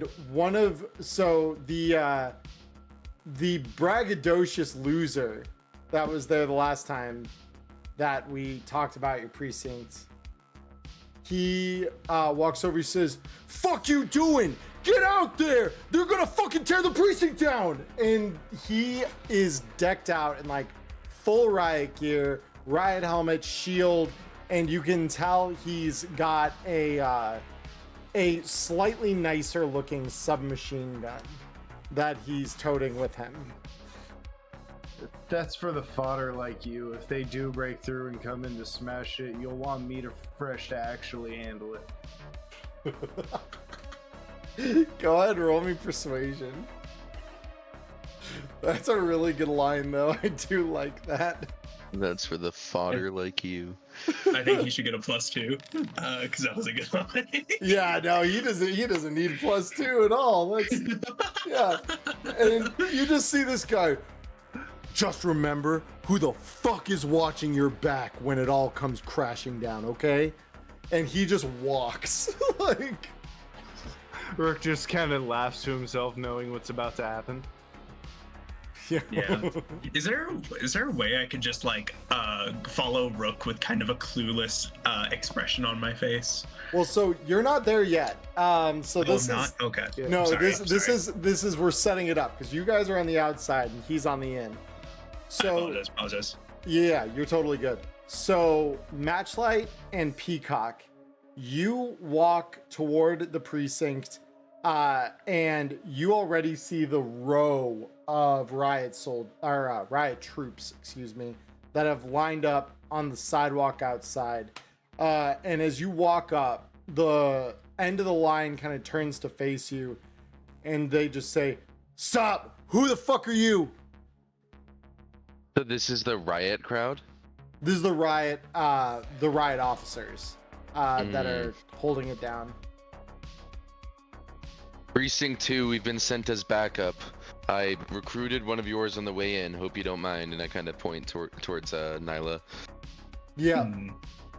And he, so this riot cop immediately, because it's dark, and as you kind of approach into the glow of a streetlight overhead, he just stiffly kind of backs up, and then without dropping anything, he just kind of like nods. He's like, "Sorry, sir. Carry on." And go ahead and roll me an acting check. We're gonna see how you two carry yourselves through this crowd here. All right. Acting check. Acting. Right. Luck.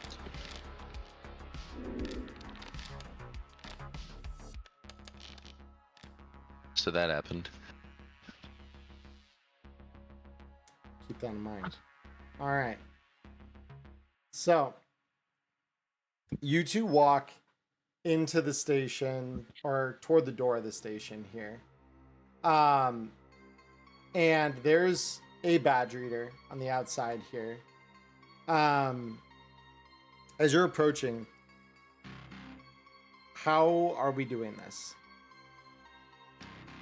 Can I note as they approach, can I try and like meet them at the door or whatever? Because I figure, aside from just seeing the AV set down, I would get a message on my agent like, "Hey, we're on our way in" or something. Yeah, Please well, I come was just gonna Wakako. say, like, I just click the radio and tell Rook, like, we're on the ground, we made it past, we're outside in the door. Yep. So as you go to like use your badge to let yourself in, Rook, you kind of time it so you open the door to let them through, and you walk in without triggering any kind of security system. Oh yeah. So Sick. All right. As I go in, scanner doesn't do anything somatically or verbally, right? right, Like, it's because you've got virtuality goggles, right? Yeah. So basically, you put your virtuality goggles on, and then it overlays kind of the devices pinging your local area, basically. I see. So I couldn't do that without raising suspicion. Without putting on your virtuality goggles. Whether that raises suspicion or not is a different story. Yeah. Is there a bathroom? Sure. Would I know where the bathroom is? Can I Absolutely, go? yeah. I mean, it's not far from where they entered. Yeah, I gotta take a leak. All right. Yeah, so I'm gonna go in there into a stall and just go ahead and scan for that. Fire it up. Roving scanner. Yep. I love that idea of going into the bathroom. All right. So, you've been a netrunner a while, Peacock.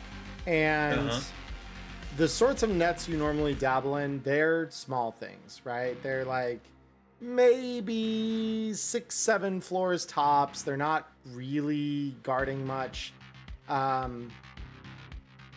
It's probable that since you were a kid, there's maybe only been a few times, probably count them on one hand, that you've ever seen a corporate size net. Because what happens when you activate your scanner is the ground below you appears to glow through your virtuality.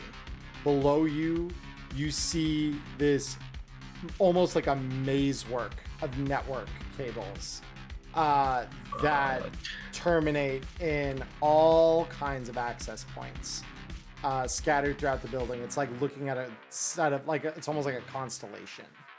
Shit. Yeah. It's serious. This net is massive. Yeah, this is what I signed up for. This is what I signed up for. All right. So, but it's in the basement. There's all the access points are in the basement. The main ones would all be in the basement. Yeah, you can tell that those are the ones that probably would get you in. Gotcha. All right. Before I leave my stall, I'm gonna flush the toilet and after putting my virtuality goggles away, and just wash my hands and get out of there. Beautiful. You know, hygiene is important in the dark future. One might say more important even than it is now. Right. Yeah. So as you walk out, so Rook and Matchlight, while you two are waiting here,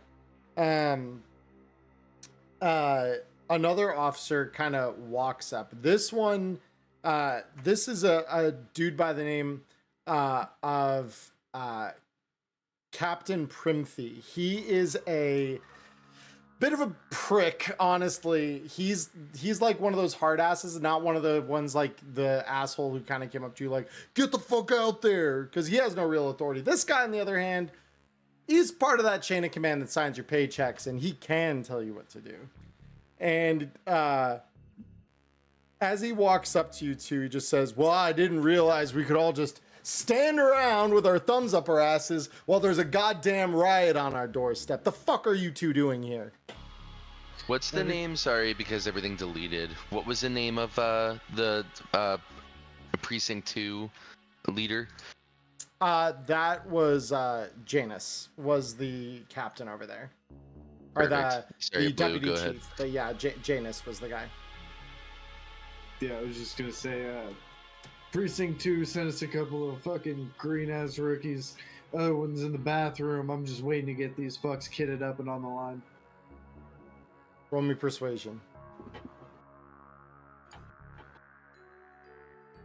I do not roll this very often. Oh, but then you roll a 23. Beautiful. All right, I'll just have him try to make sense of if you're feeding him a line or not. No? Beautiful. And he just kind of like looks between you two for a moment, and Matchlight, you get this sense of like scrutinizing, almost like a suspicion, before he just says, all right, don't take too fucking long. And he marches back in the direction of where you know kind of the admin offices for the precinct are. Gotcha. And as that's happening, I come out of the bathroom and I'm like, oh, an absolute chemical bomb dropped in there. God damn it. All the access points are in the basement. Let's start going there. Let's do it. We gotta make our way down. Can I kind of guide them through just because I work there? I probably have a general lay of the grounds. Yes. So the basement is one of those areas that, especially after the attack about a year ago now, the precinct has tightened itself up quite a bit. So access to the lower levels is highly restricted. And something Rook definitely knows is that he doesn't have that level of access. Yeah, as I'm walking back there, I'm gonna kind of look back to the network. And I hope you got some sort of magic wand wave to get you into that bottom door, because my key card isn't gonna get you in there. Oh, I don't have a magic wand, but you know, Anchorman over here does. As long as we got some way in. All right, come on, Matchlight. Let's Okay. let's see if our Netrunner friend is true to her word. Sorry, I was muted after I sneezed. I didn't realize it. Oh, you're good. You're good. So yeah, I go ahead and I scan the master key. Scan the card, and yeah, Yeah. and you see that green light flash and the click of a door unlocking in front of you. I open the door and be like, after you. Open sesame. In we go. And And you at this go. point, since I'm going to be trespassing, as long as I am off camera, can I slip on my mask? You can. Cool. I am officially mask on mode. If anybody plays Payday 2, they know now it's time to go to work. Mm-hmm. So Yeah, do we all have masks? Like, I have my virtue goggles, you have a mask, and Matchlight has his helmet. Essentially. Yep. Hell yeah. Love it. beautiful. So you all walk in.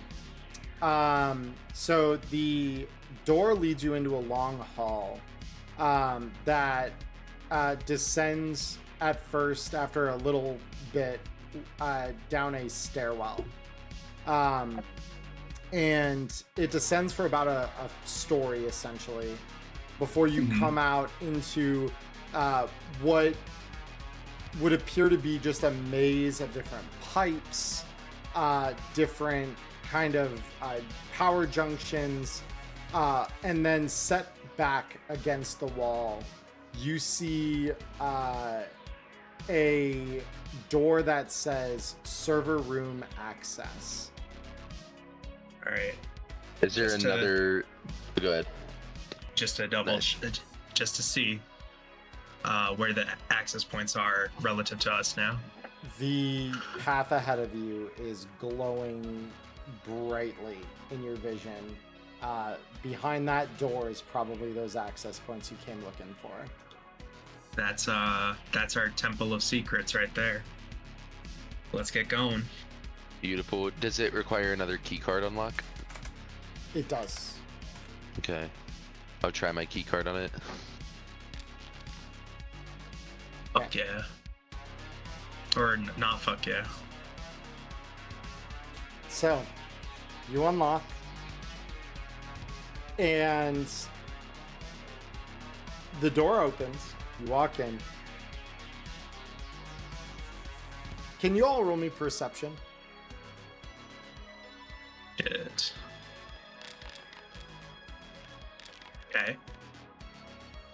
Hey, not bad. Rook? Rook sees nothing. He just might need a sec. It's all good. Rookity. His cursor's moving. Yeah. Hey, there he is. Okay. 16, 17, 16. It's not too bad. All right.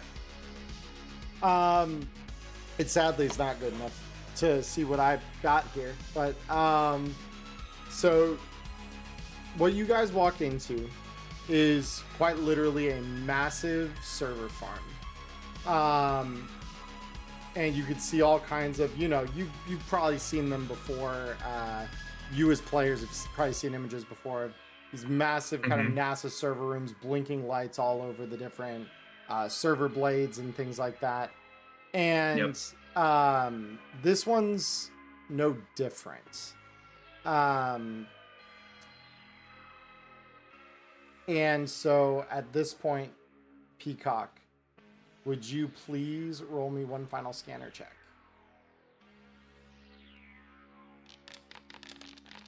Shit. That's okay. That's okay. So the scanner actually kind of just shorts. Like it for a moment you see this brilliant glow and then it just kind of cuts. And you get an error on your virtuality that just says signal overload. Recalibrating. And like you're here basically. You assume pretty much any one of these is probably an access point. Yeah. So this server room, is there like a central office that's overlooking it, or is it just the servers? So yeah, with that perception check, just... this doesn't have anything overlooking it. You do notice just barely though the outline of a door at the other end of the room. Let's go check out that door really quick before I jack into the net. Let's just make sure we are fully cognizant of our And then do I have surroundings time here. for a quick action, Mr. Charles? Yeah, what do you want to do? I'd like to message Zeke and say, if there was a time to go feral, now would be it. Ooh. And We need all the time you can get us. So you feel something very odd after that message goes out, just a few seconds after. You feel the ground begin to kind of just very gently kind of vibrate. Like if you've ever been in a building when a car with very heavy like bass, like subwoofers comes on, you just feel that steady vibration as it gets closer, right? Yeah. It's kind of like that, but it's constant. And then all of a sudden you just feel a pulse. And whatever the fuck they just plugged in up there, it is very loud. And all at once, you get a message back, Matchlight, that just says, all right, we're cranking it.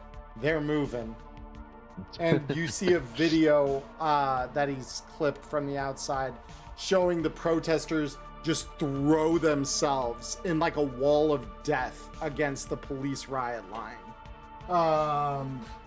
And behind, like, very crackly, just because the mic was not built to pick up sound this loud, you hear what sounds like Samurai's Archangel. You're not sure, but it sounds close enough. And yeah, this is gonna get violent. All right. So about that door on the other end. Yeah, about that door on the other end.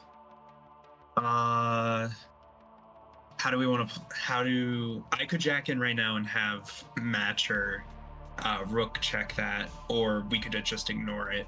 I don't think it would be wrong to say that it's probably nothing, but Well, because there could be a netrunner behind it is the only thing, so I'm definitely down to take a look. all right. Go ahead. Rook. All right. Would I know if we have a dweller on site? Roll me a concentration check.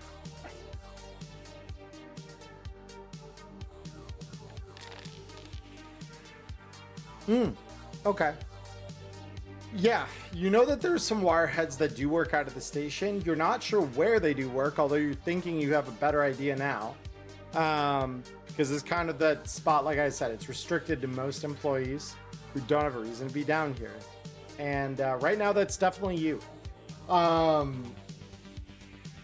But you have seen wireheads at the station before. You're not sure what they were doing.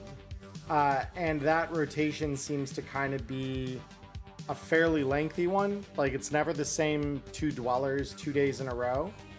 But you know you've seen a few of the faces kind of come up again and again. Yeah, Matchlight's we're just gonna say, I think you're right, Matchlight. We should definitely check that out before we let our wirehead here hop into the system, because more than likely there's somebody on shift. Yeah, I agree. Let's relieve them of their duty. Mm-hmm. Do we want to take them out, or do we want to take them out? Like, do we want to keep this non-lethal? I don't really see a way to go about it that way necessarily. Rook? I'm just asking because of Rook. That's mainly it. Well, I've never run with Rook. What do you do? Sorry? What do you... Well, I don't know. There's a few people I work with here that I might feel a little bit worse about, but I don't know. These fuckers have to pay. So I'll leave it in your I'm going to try hands. and avoid it, but if we have to, I'm not going to lose sleep over them. Alright, I'll take out my pistol and say I'll cover you in case things go awry. Likewise. And I guess we're going to stack up on the door. Is it another key card door, or we're going to need the MasterCard to pop it open? So this one actually isn't a key card scanner. It's a biometric scanner. Bio. This might be where I come in. Let's try and electronic security check it. Let's see it. I'm gonna have my microwave ready. I'm gonna actually spend 2 luck on this. You got it? Don't need it. Let's go. Shit. I don't know. That was pretty lucky. Actually, Nyla, you'd be shocked to hear that you did need it. Actually. Really? Let's see, how much luck did you spend on that? 2. I don't know, you probably didn't need it, actually. As I look at that the DV was 24. So yeah. So you quickly work at it with a tech tool, and you manage to short out the feed that opens the door. As the door opens, in the next room, you see in a reclined chair a Netrunner virtuality dancing across their goggles. All 3 of you roll me stealth, please. Call me the lock-picking lawyer. Oh shit. Fuck yeah! Hell yeah! Oh my Here I God. come to fuck it up. Here I come to fuck up the day. Bomb. Let's see. This guy is in virtuality right now, so let me double check something here real quick for him.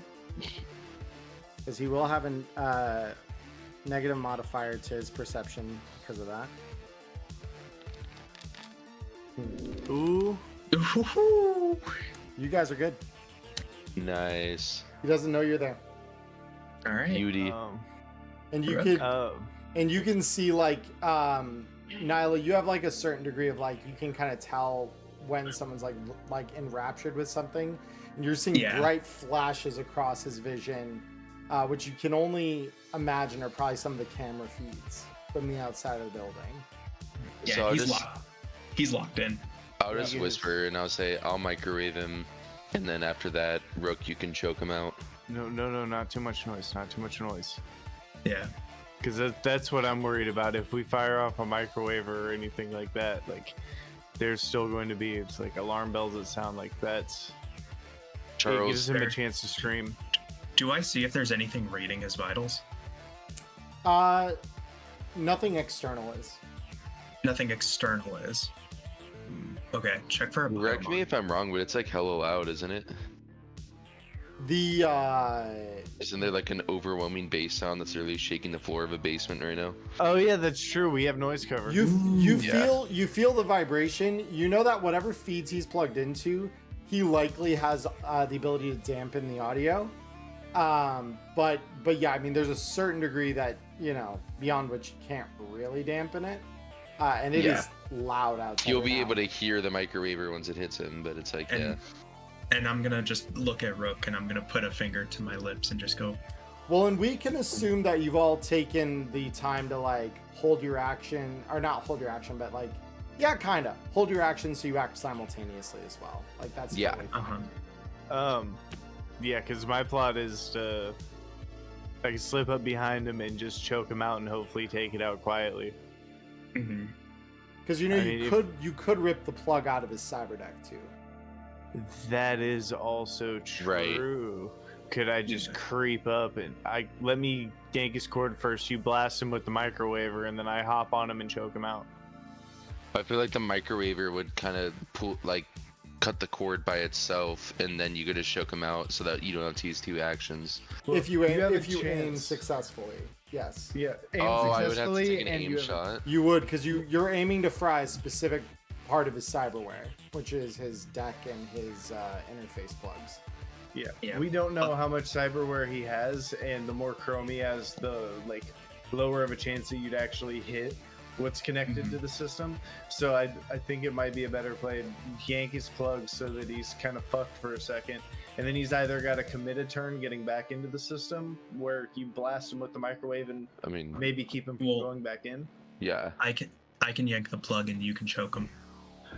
That's true. Okay, I think we've got a turn order here. Yeah. You yank the plug, blast him with the microwaver, then I hop on his neck. We just ambush this guy. I love how we're just having a full-blown conversation in front of the guy about how we're gonna and go. We're I just was about to say- whispering in the I corner. mean, if you're whispering and sub-vocalizing to each other, yeah, I mean, it's totally possible. He doesn't know you're there. Like that's just No, the I know, big but it's just a baseline of funny it. concept all the same. Yeah, yeah, This is above table. This is above table. yeah. All right, So- let's go. Let's do it. Yep. So you, Rook and Nyla, Rook and Peacock, excuse me, you 2 position yourselves on either side of this guy, kind of just behind him on either shoulder. And Matchlight, you line up, aiming a shot at this dude's cyber deck to rip him out of the network. Go ahead. We're gonna start with your aim shot, because that'll kind of determine where things go from here. Okay. Let's just. I could I'm also gonna just let- take it. Oh, sorry. Yeah, I'm gonna let Peacock actually rip him out of the cyberspace, and then I'm just gonna not make an aim shot and just shoot him with a microwaver and fry whatever I fry. Oh, okay. Got you. Because I feel like it's still pretty likely that I'll get something very integral to him net running. Well, and also on my same turn, could I just take his cyber deck?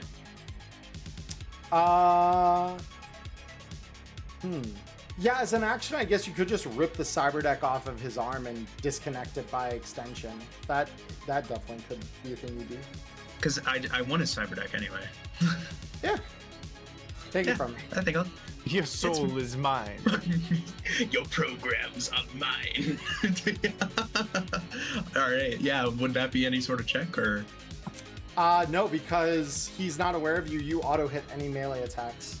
This would be a melee attack. Excellent. Yep. All right. So you I are will- going to rip, then Connor, you're going to shoot, and then Ghost, you're going to just start choking him. Yep. Yes, sir. You got it.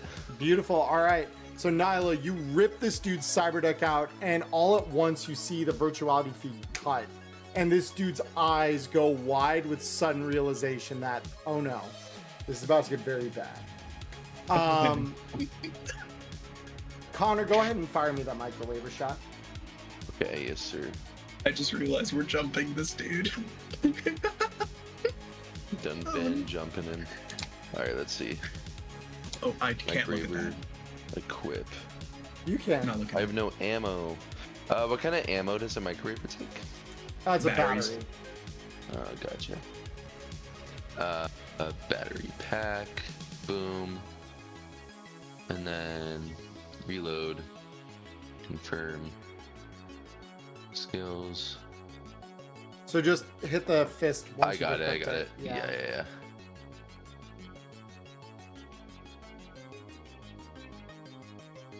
Because your DV to hit is 13.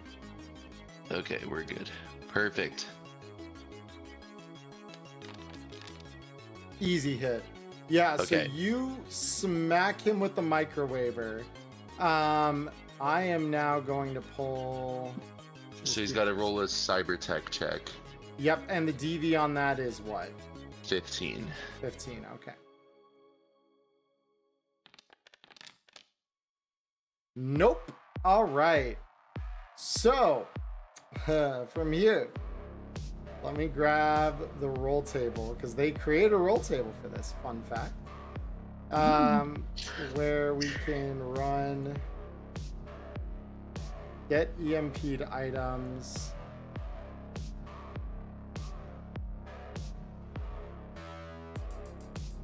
All right. So let me just pull this down here real quick so I have this stored. All right. So on this guy, oh, it's 2 pieces of cyberware? So the way that it says to refer to the full item description on page 348. So Okay. we might have to consult the almighty core rulebook. Let me find it. I can find it. You said it was 348? 3, 4 to the 8. You got it, Papa. Confer to the mighty tome. The Mighty Tome says... We must. Beat 2 pieces of their cyberware carried electronics to become inoperable for a minute. What kind of electronics have you got on you, Chimba? You've got your virtuality, which would be just as bad. Your cyber deck, which is not great. Your flashlight, I think, technically is electronic. It is, so that could short. Cyberdeck has been removed from his person temporarily, at least, has it not? Oh, This is that's true. true. Yeah, so that takes 1 off. All right, cool. He's got 4 items, so I'm gonna just roll me 2d4, and we're gonna see what he loses here. A 2 and a 3. All right, cool. So that's going to be his interface plugs and the flashlight. Both just get zapped. So, So, thanks. yep. So you watch as, like, on his belt, this flashlight suddenly lights up super bright and then just flashes out. And then the interface plug that you just removed the deck from suddenly ignites along the back of his neck. Just oh fuck! And so then Rook, you then wrap your arm around his neck and start putting him into a hold. And suddenly he's got to fight for his life. All right. Very cool, guys. So we're on. Everyone roll me initiative, please. Yes, sir. Awesome. So I'm going to mark everyone for their initiatives here real quick. 1, 2, 3. Yes, sir. Yes, sir. Oh yeah, I need to And then- unmark me. Hold on, I'm gonna end the combat real quick here, just because there was a former combat. We're gonna who rolled already? Who was that? It was Rook. All right, so Rook. I was on a 13. Yeah, I'm assigning that to you. I got you. Here we go. Cool. All right. Nice. And now for this gonk. Let me. Let's do the time warp again. So I'm gonna rip that guy from the net. I'ma choke him till his head pops like a balloon. Brooke, so I would hate to do it to a fellow comrade, but I will do what I must. Pop. Hey, Anne, could I have his cyber deck? Tee. Yes, you may.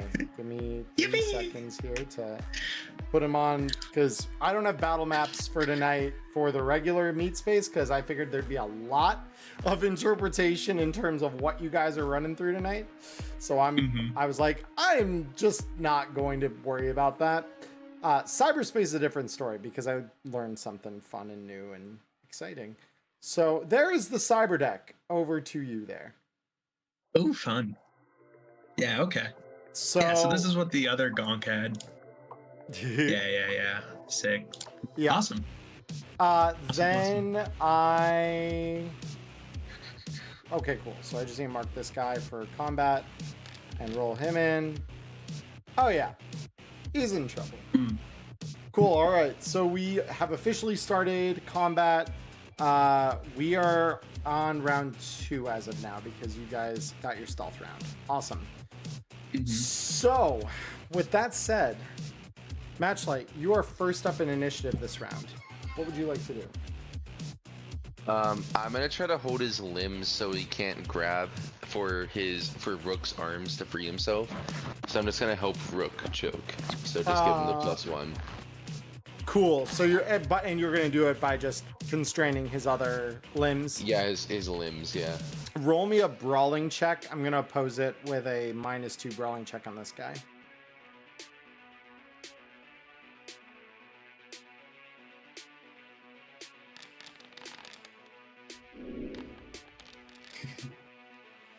Unfortunately, you don't pass that check. Gotcha. But you try, and he kicks up at you, and he actually catches you with enough force that you feel it, but not enough that you actually take damage. You feel a boot fly up and catch you on one side of your chest as he's just squirming under Rook now. Rook, you've got a hold of this guy. I'm assuming you're just going to try and choke him out. Yep, I'm just gonna pull up on the choke and say, just go with it. We're doing you a favor. You just keep choking him. What the fuck? And yeah, this is not looking great for him. He is strangling. It is kind of ugly. Peacock, we come to you. Oh, I do damage that turn, right? Because the first grab was the first grab initiating the choke, or was the first one initiating the grab and then this one is initiating the choke? So I'll start doing damage next turn. No. Once you have him grabbed, you can choke immediately after that. Basically, because your first, the auto hit was the grab, and now you have him grabbed at the start of this turn, so you can choke him as an action. Okay, cool. So then that's body to his face, right? Yep, just body straight through his armor.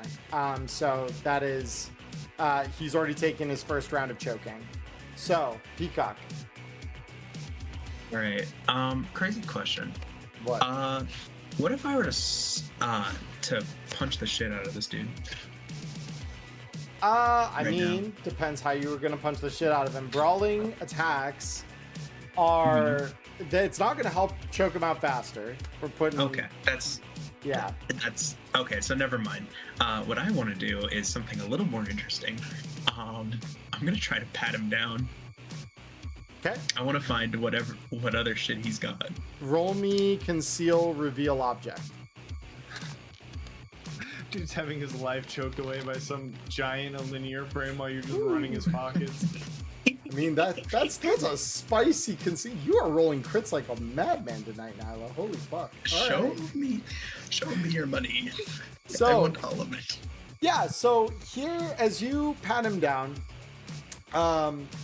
something very interesting that you find on this guy is he does have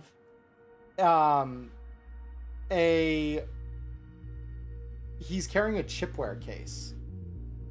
Oh, okay. I like that. It's mine now. Yep. It is closed. I will mention that as well. But yeah, that's okay. A closed chipware case. The chipware case is mine, and we will save what's inside for later. Fair enough. It's a secret tool that will help us later. All right.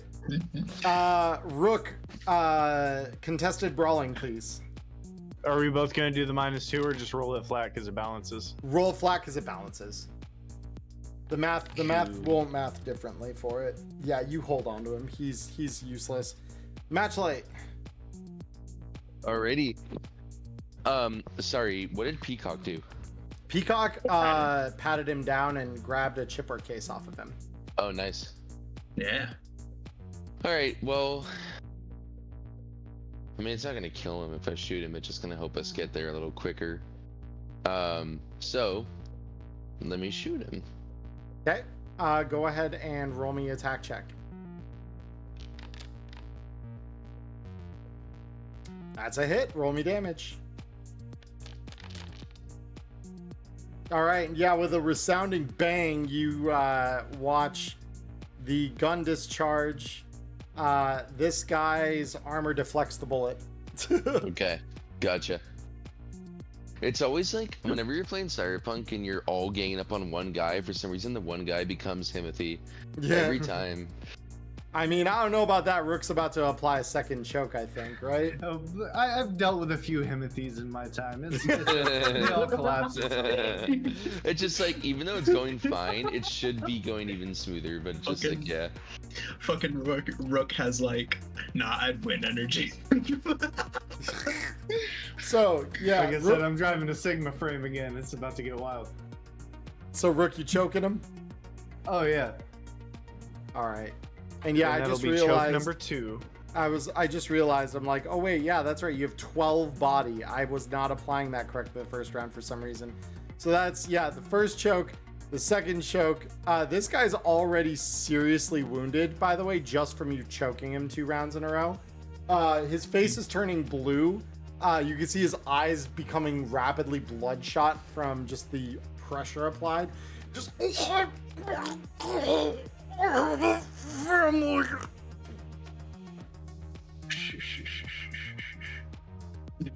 yeah, no, and it's this guy's just having a bad day. Peacock. But yeah, like I said, I'm doing him a favor. I'm not trying to actually pop his head. He's just gonna take a little nap and wake up in handcuffs. It's okay. There's no other dwellers in this room, right? Nope, Probably not. He was the only one. He was the NCPD's dweller.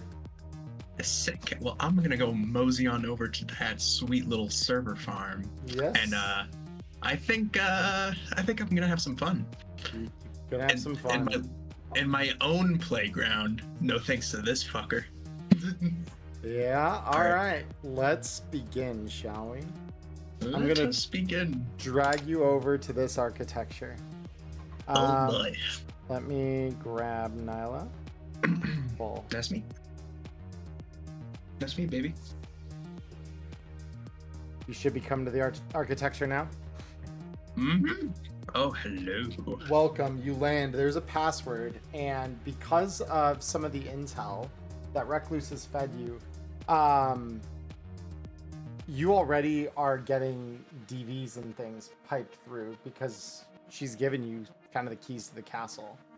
Sadly, the passwords do get cycled every night, so she can't give you those, but you at least kind of have a little bit of inside meta knowledge because of her. Yeah, can you Pathfinder through passwords?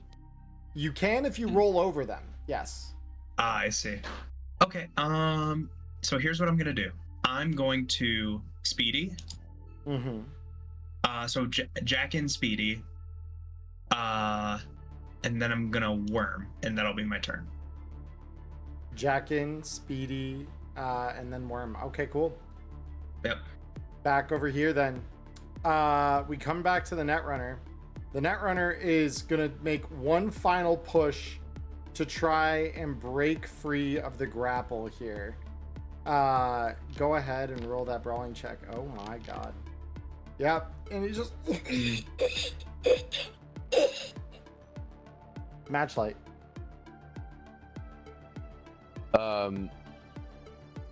So it's becoming clear, right, that like the Netrunner is about to pass out. Mm-hmm. Yeah, this guy is not going to stay conscious for more than maybe a second or two longer. Beautiful. So I'm gonna turn around because it seems like Rook's got it handled there, and I'm gonna go to kind of man the door near the stairs where we entered the basement from. Sure. And then I'm gonna just prepare an action. If anyone through the end of this round enters a combat initiative and starts to walk in, I'm gonna suppress them. You got it. All right. Rook, I imagine this guy's going night-night, right? Yep, it's nap time for him, and I'm gonna lay him back down in his dweller chair. Yeah, and you just hear that and he just passes the fuck out. He is like very close to death after all of that. How many HP did he finally go to sleep with? How close was it to he has sorry we saved your life? 4 remaining. Four of his initial 40, yes. If he wakes up and I have to punch him, I'm not pulling the punch and he will just die. Oh, I believe that 100%. All right, cool. So yeah, you choke him out as your action. Do you want to move at all? No, I still want to interact with him on the next turn, so I'm hanging out. Bet.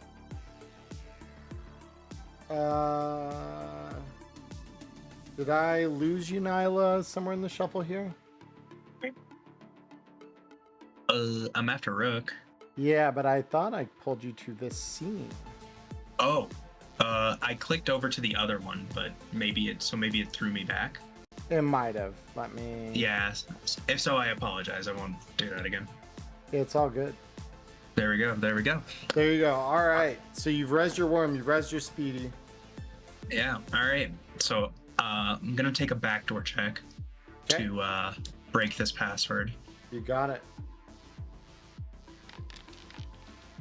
That's easy. Child's play. Mm-hmm. The way ahead is available. Sick. So let me, now that I'm here, I have 2 more net actions. You do? I'd like to res Sia. Okay. And I'm going to do a Pathfinder check. Roll it. Yeah, because the password's no longer in your way. Oh, man. You're going to get to, you're gonna see the whole arch. Okay. Show me that arch. Allow me to broaden your horizons and show you what you're in for. All right. Show me, Mr. Magic Man.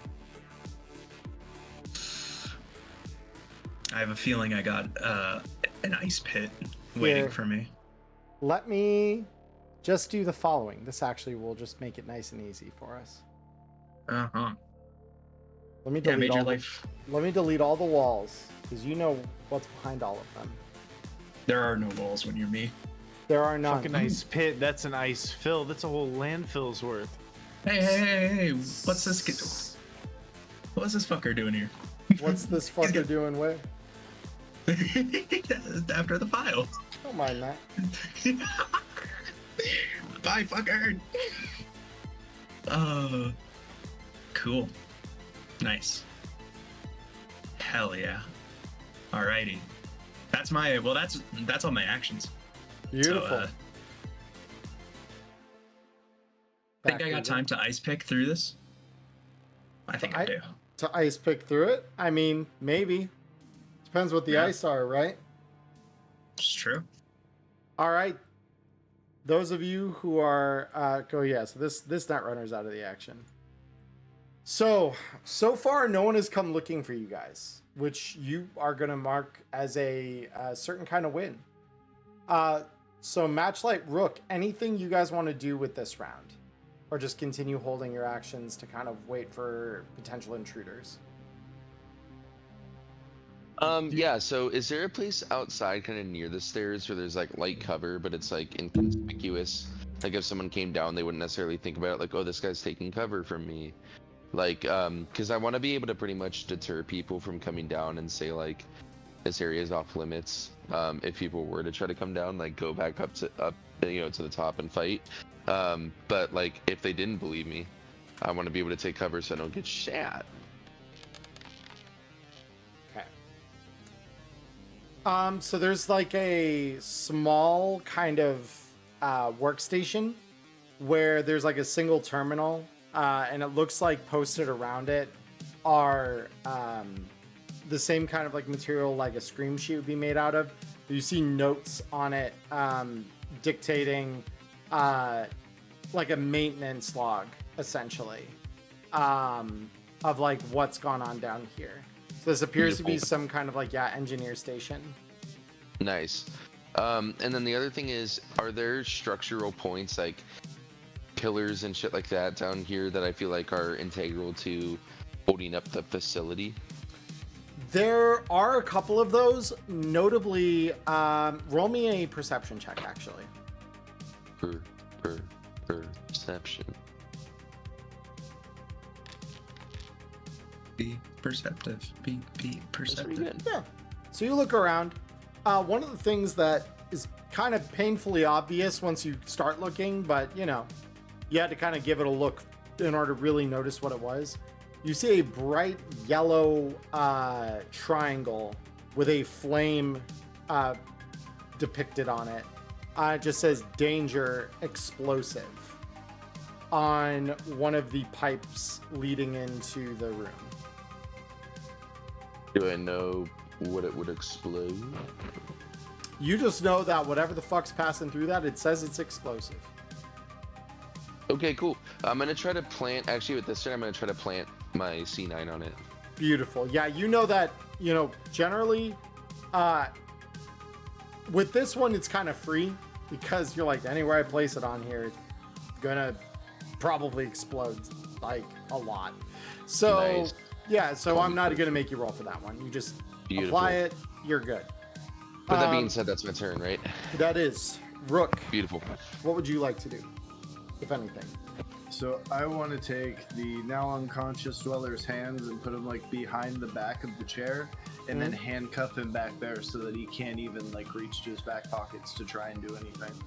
Beautiful. Yeah, so you just, chain him up behind the chair and he is not able to do anything. All right. Peacock. What are we doing? All right. I'm sorry I'm rezzing so much shit, but definitely res armor. Mm-hmm. And so here's my game plan. All right. I want to go down.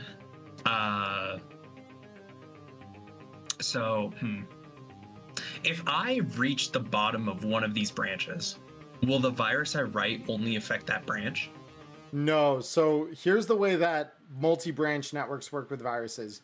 You have to get to the absolute deepest level available on the network. In other words, you got to hit this file in order to write a virus. Got it. That's what I was thinking. Okay, so with armor rezzed, and a belly full of hope, let's see what's awaiting us on the next. Behind floor number 1, you hear growling. You see 2 giant German shepherds wreathed in flame. Go ahead and roll me your speed check. All right. So let's see how this new cyberdeck's gonna work out, shall we? Let's. Oh my God. I'm so excited. So the total mods with the cyberdeck, 2 9s. All right.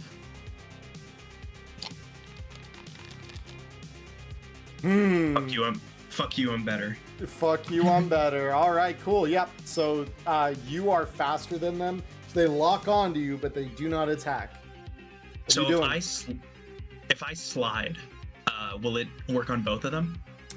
It will, but you can only slide once per round. Remember that. I know. Yeah. So I think I'm going to go do that.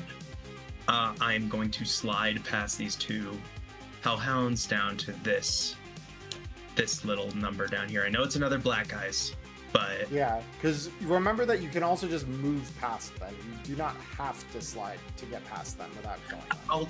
you know what? I'll tell you what. I'll do that. Okay. I'll do that instead because that doesn't take a net action, does it? No, it does not. So On this level, they follow you. So, you know, they're in here with you. okay. The ground below your feet trembles. You feel a snaking of wet tentacles. Say hello to the Kraken. All right. Speed check.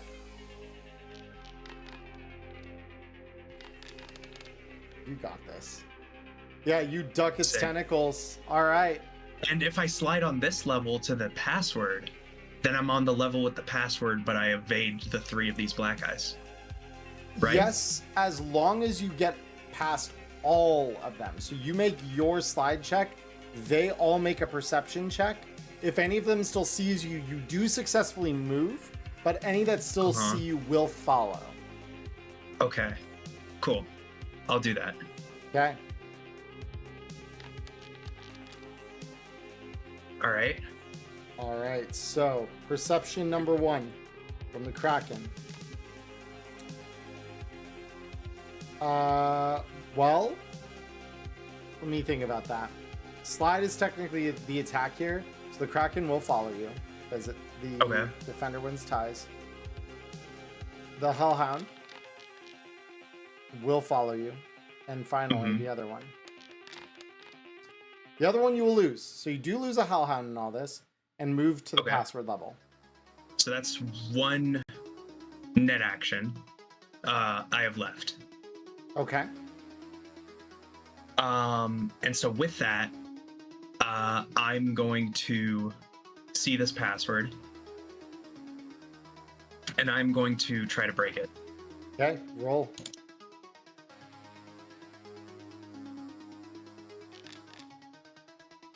Not enough.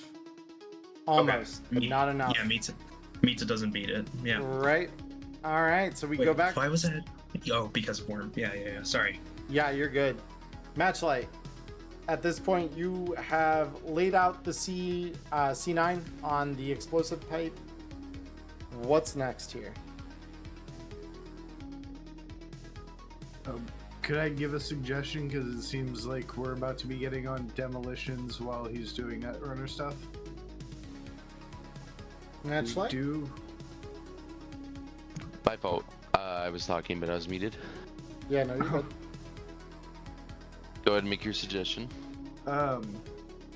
There is an app on a phone or on the agent that I really, really like. Emmerron, do you remember the name of it? Fortify. Yes, sir. Basically, you walk around with it and scan the walls with your agent, and it identifies structural weak points for you. They used to use it with Wade to know where to punch the walls to be more effective. Well, I would need to buy the app, right? Which would be like at least a turn, wouldn't it? Yeah, probably. Yeah. But it avoids the need for relying on a demolitions check or like kind of looking around. You can basically, because we have time to burn right now, we can use that time to do that and kind of rely on the app to get our demolition set up right. Right. So it would be one turn to buy the app then, Charlie? Yeah, it'd be one turn to buy the app, and it would install probably on the next turn. So it'd be like, there'd be like a 1 turn break there as you are installing it. Okay. But I'd be able to use it next turn, right? Turn after. Okay. So you buy it this turn, and then it installs for this. And Off the of my next turn. perception check, are there any other like structural weak points that I can see that would be? There are a couple pillars down here that you assume probably are holding something up. Okay, cool. I'm just gonna plant on one of those. Roll me demolitions. This one will require you to be a little more precise. Cool. Yeah. All right. So with that check, you place it and you think it's right based on your experience, but again, you're kind of wishing carpet was here and not unconscious at the moment, but you place it where you think is best. And it, you're just kind of hoping it is. Okay. All right. Rook. Well, I'm going to start dedicating the time to downloading that app because I know that Rook is incompetent with explosives. Okay, so you're gonna burn this turn and next to have it installed on your agent. It'll cost you, let me double check the pricing on that app for you real quick. I believe it's like 50 eddies, but I just want to make sure. Apps, Fortify, it's 100. Easy, done. Cool. And then, yeah, it should be in the library for you to pull in. Oh, nice. Yeah, Peacock, we're back to you. So, as we start your initiative round, each of the black guys here are going to attack you. So go ahead and roll me defense first for the Kraken. Yeah, no. All right. Well, the Kraken is about to do the following to you. 4 damage. Yep, but you're now stuck on this level. Oh, hold up. What? Let's say 8. You have armor up, right? I do. Oh, okay. I know what it is. Yeah, just not applying the reduction on that. So I will just manually apply this to your health. Yeah, so that's 4 damage. And now the Hellhound. Go ahead and roll me defense on this.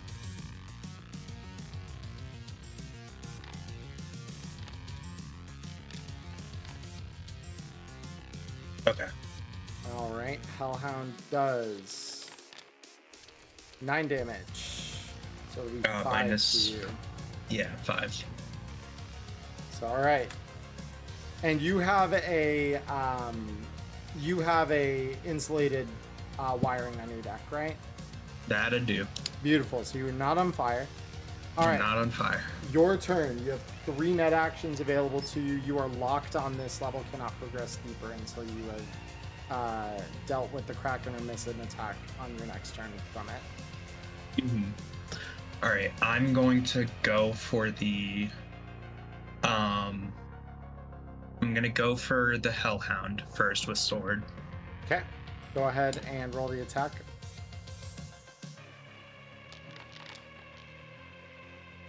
You get it. Go ahead and roll me damage. Nice. Damage to black ice. Shit. Nice. That's pretty good. Yeah, so that's not gonna kill it yet, but it is hurting quite badly. Yeah, and then take. I'm gonna go ahead and zap the Hellhound as well. Okay.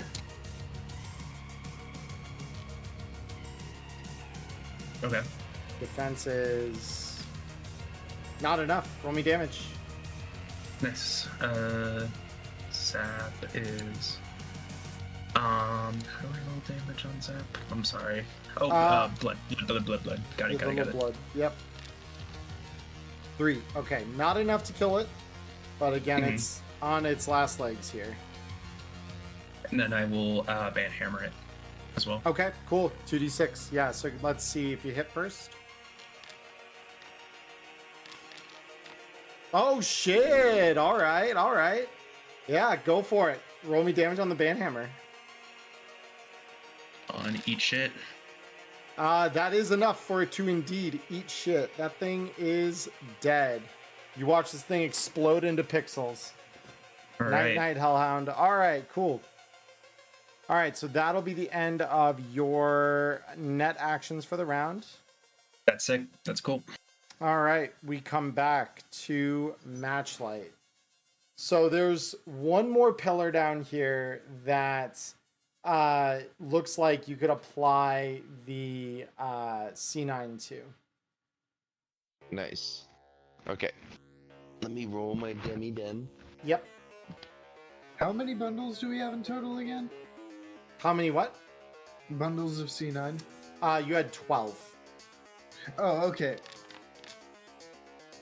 Oh yeah, that's this one you feel better about. This one you feel really, really good about.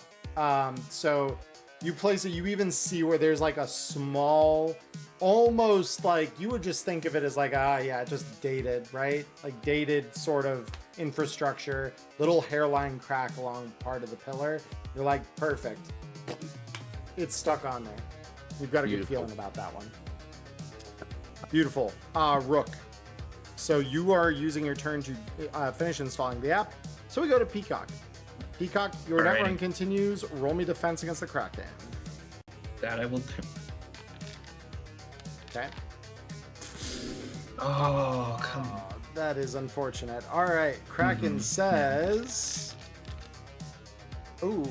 All right. 6 damage. Yeah. 6 more. 6 more damage. You're not seriously wounded yet.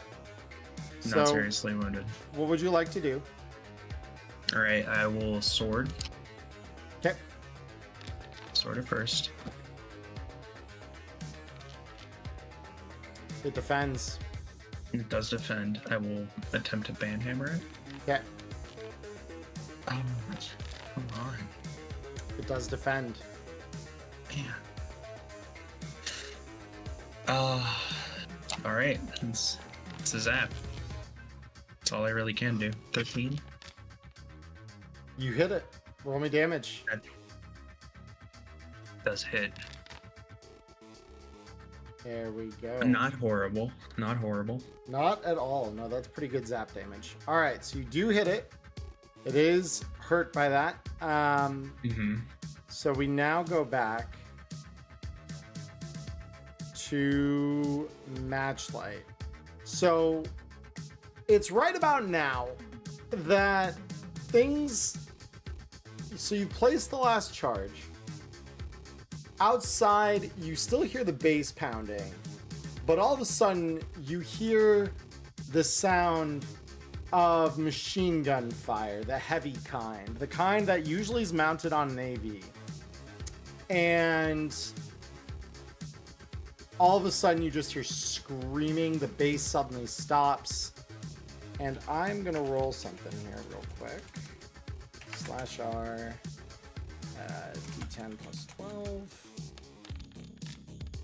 Ooh, baby.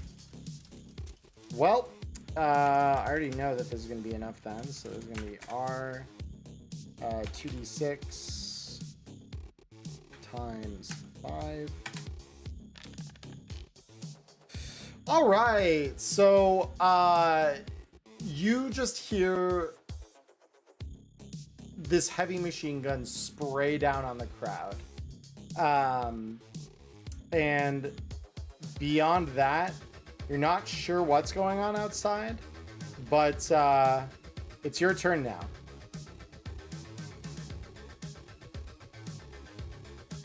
So if you might be muted, Connor. Thank you. Yeah, I'll just prepare an action for if anyone comes down to the basement. I'm going to suppress them. Beautiful. Rook. So I just heard everything that's going on upstairs, right? You did, yes. The app is done downloading, by the way. Yeah, it's actually kind of handy that I have my agent out. Could I call it as a backup call? But I want to send a message to my buddy that I sent with all of the like-minded cops to kind of have them at the bar so they're out of this. Let him know what's going on at the show upstairs and try and like have them come and not exactly fight back against cops, but come plain clothes and get civilians out of there. Sure. Because he knows about your plans, give yourself a... We will actually, it's not give yourself anything. We will treat your roll rank as being 2 higher for the purposes of this succeeding. So go ahead and roll me a d10. Nice. 10. Oh, the one time you don't want to see it. Yeah, so you try to put out that call, and you're noticing that the signal from your agent down here is just not that strong, unfortunately. So that you get one of those like error messages, like error message could not be sent. And you're like, this explains why it took that app a whole turn to download. Right, exactly. All right, Peacock. Defense roll. Yep. Come on. Fuck yeah. You do. All right, you duck the tentacles. You now are free to start navigating away from this thing if you'd like to. Yes, I would like to attempt a backdoor check. Okay, go ahead. So the one thing about that is you have attempted it once and failed. So what are you doing to optimize for it this time? Cryptography. You got it.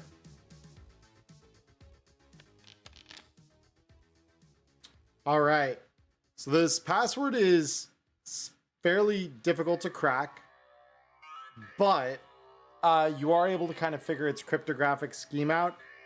It will eat an additional one of your net actions to do that rather than backdooring it the old-fashioned way. Sure. But you do retain one to keep moving. Awesome. All right. So going to move down a level, and the Kraken will follow. in front of you, you hear a large roar. Static fills your screen, and before you rise is the form of a massive dragon. Uh-huh. Go ahead and roll me a speed check.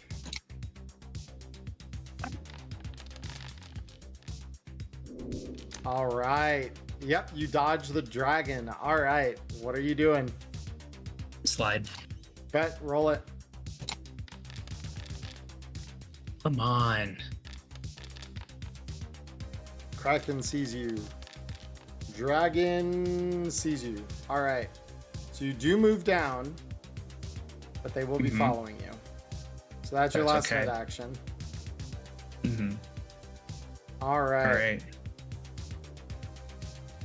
Beautiful. So, all right. For those of you in this room, we tilt over to the next initiative round. You hear the sound of boots moving rapidly in the general direction of the door above you. Let me grab this here real quick.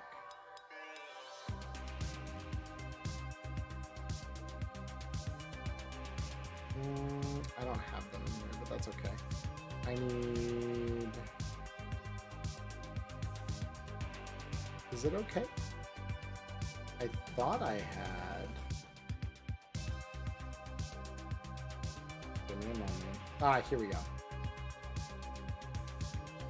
Trauma team. Yep, here we go. So, that guy you took out earlier? Yeah, real unfortunate about that. You've got some guys knocking at the door, and you just hear, "This is Trauma Team! Open up! We are here to retrieve our client! If you do not comply, we will fire!" Give him the guy. So, I was just about to say the same thing. So they are going to attempt to shoot through this door. Well, and actually, they don't really need to roll a hit check. They just need to roll damage, because this is just centered on the door right in front of them. All right. So the door is heavier steel. So that is good for you guys for now. The other one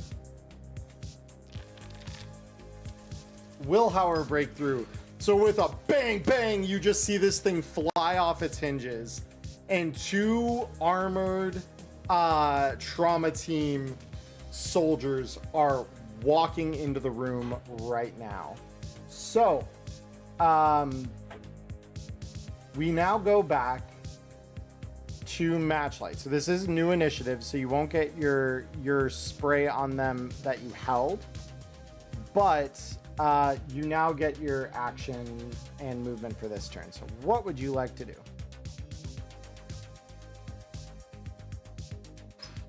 You are muted, by the way. Connor?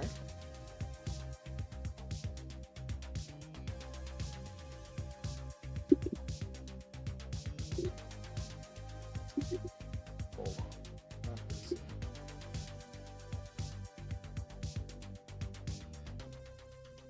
Connor, you This'll there? be fine.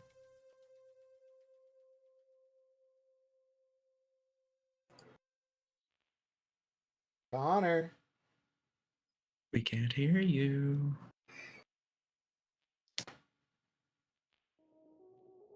Okay, my fault. I am going to. If you didn't miss their whole, if you missed their whole intro, we're gonna give them the guy. They're just Trauma Team. Okay, cool. All right, I'll just hold my post. Okay, so are you standing down then in the face of them? Yeah, if they're not trying to hurt me, I'm gonna let them grab the Netrunner. That's fine. Beautiful. All right, Rook. I'm assuming you're kind of back in the room still with the guy. Yeah, I'm going to be. If I can do it in one turn, I'm going to undo his handcuffs and start carrying him out. Because Yeah. I am NCPD. Their trauma team is probably used to handoffs from a cop. So Yeah, so once you uncuff him and push him forward, he kind of starts to wake up and just oh god. trauma team's here. They're gonna get you out. And you've still got your mask on, right, Rook? Yeah. Cool. Okay.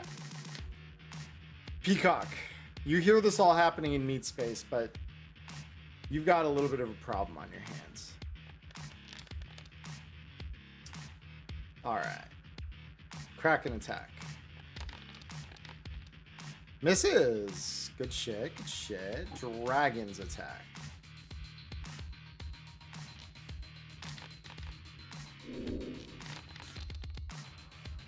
And defense against that?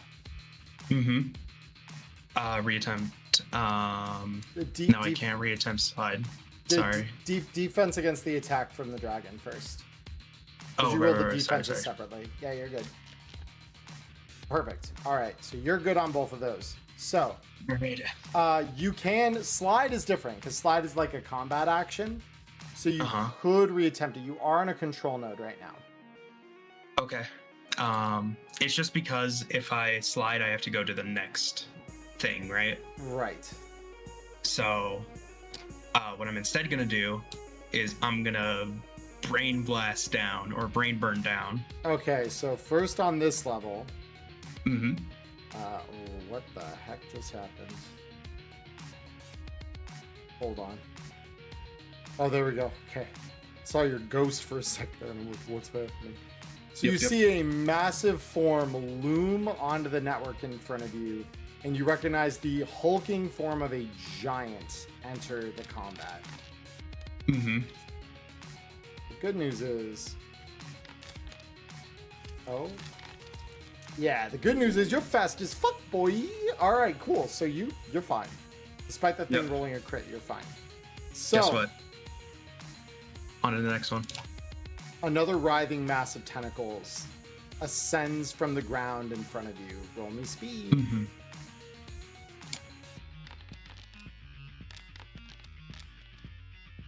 You get past it. All right. So you've got. BB12 password. You're gonna Gonna try. attempt a backdoor. You're gonna backdoor. Oh my god! What a mad lad! Holy shit! All right. Holy shit! He does it. Oh my god. Okay. Let Yeah. me Password. Write the password, pacify all the black eyes. Or write a virus. Write a virus sorry. to pacify all black ice in this net. That's what you want. Yes. Okay. When you say pacify, define what you're meaning for me. Freeze them on the level they're at, Okay. where I left them. Interesting. So you want to reset because these would all be following you at this point. So they technically be here. How many net actions would it take to delete them 6. or to restrain them? 6? Fuck. 6. So you would need this turn, next turn, and a net action off the.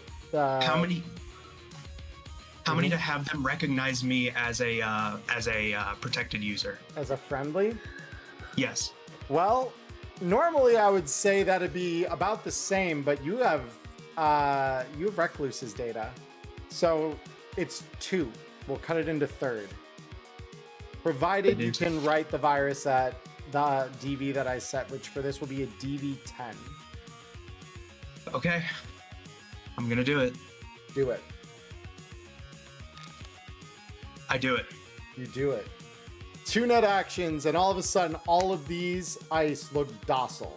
They suddenly lose that aggressive look in their eye, and they stand down. You have dove the bottom of the net. Congratulations. I fucking did it. Let's go. Good Let's job. fucking go. All right. It ain't over yet. It ain't over yet. So the trauma team officers, seeing you just kind of stood back, they walk right past you. They walk into the room next to you, and Rook, they point their guns up at you and they say, "Put the patient on the ground." Easily comply. Yep, and then as soon as you let him go, take 5 steps back right now. Hands up, steps back. Yep, and they just I know move the in drill. and secure, and you just automatically start hearing them. All right, this is TT unit 567. Patient is secured, and they are dragging him out of the basement. You know this is probably not good, though, because now that door's been breached. And now that officer's going up, and they're going to have to wonder what the fuck happened to our dweller. Okay, So- I'm gonna play for this. I'm going to start making my way upstairs to try and buy some time. I think I got a cover story. And you're going to take your mask off as soon as you do. Yeah, that sounds like a grand idea. Very cool. All right. So, Matchlight, we are on your turn, and Rook, you'll still take your normal round in the initiative here. Is there anywhere else for me to be able to put C9 that I could see? Or I guess that'd be kind of conspicuous in front of trauma team. They've So kind I of, would just they've already walked the patient out, so it's not Nice. too bad now. Is there anywhere I can put more C9? Hi, Skinny. So down here, you don't see any obvious spots that look kind of structurally significant for the C9. You could, if you want to, roll me a perception check and see if, now that you've kind of gotten a better idea of what's down here, you see anything.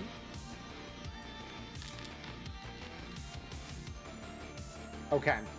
So yeah, looking around, you don't really see anything that would scream, you know, blow me the fuck up down here. So whatever other structural support there is, it's probably going to be upstairs. Okay, gotcha. Does it sound like there are people in the building upstairs or no? I mean, trauma team just went up, so they're not out of the building yet. Right, but other than that, You're not sure because it's a big building. okay, so I'm gonna run up the stairs and kind of peek around the corner, see if I see any structural spots that would be good to plant C9, and if anyone is in the way of me doing it outside of trauma team. Gotcha. So you are going to use your movement then to start moving up behind Rook here. That is going to be about as far as you can get during this round. So Cool. we'll do that check next round. Rook, you are going up the stairs behind trauma team here. What would you like to do? I know they won't let me get too close because they're going to maintain their perimeter, but I want to kind of escort them out of the building just in case anybody asks questions about it. I can Sure. kind of try and spin the tail there. Totally. All right. If Matchlight wants to come with me to scout, this is probably a good place to tag along. Yeah, but Matchlight, so at this point, Matchlight, do you still have your mask on and everything, or Yeah. you do? Okay. Okay, maybe not. So, yeah, I won't go out if you want to go out, since you have, like, you look, you know, like a police officer. Well, I mean, if you wanna kind of lift the veil and sneak around and do stuff, I wouldn't exactly stand shoulder to shoulder while you're still masked up. You know what I mean? Right, yeah. It's good. You can spin your own tails. You Yeah. can handle yourself in a talking match. So Yar. So Rook, you're gonna follow trauma team. Peacock, we come to you All right. now, having bested, for all intents and purposes, the net architecture. Sick. And that every black ice, right, is pacified. Yes. Cool. So what I'm gonna do is I'm gonna zoop up to this control node. Okay. Start to take control. Bet. All right. So let me just identify some stuff here. 1, 2, 3, 4, 5. So that's layer 6. Beautiful. Go ahead and roll me the control check. Yep. Easy, easy, easy. So, this one controls all the locks around the building. Excellent. I will keep that in mind. Yep. And then I'm gonna zoom up to this password. Yep. And yeah, let's just crack this bad boy open. You got it. Roll me backdoor. Easy crack. That's done. I just imagine him fucking Joker dancing through the mid.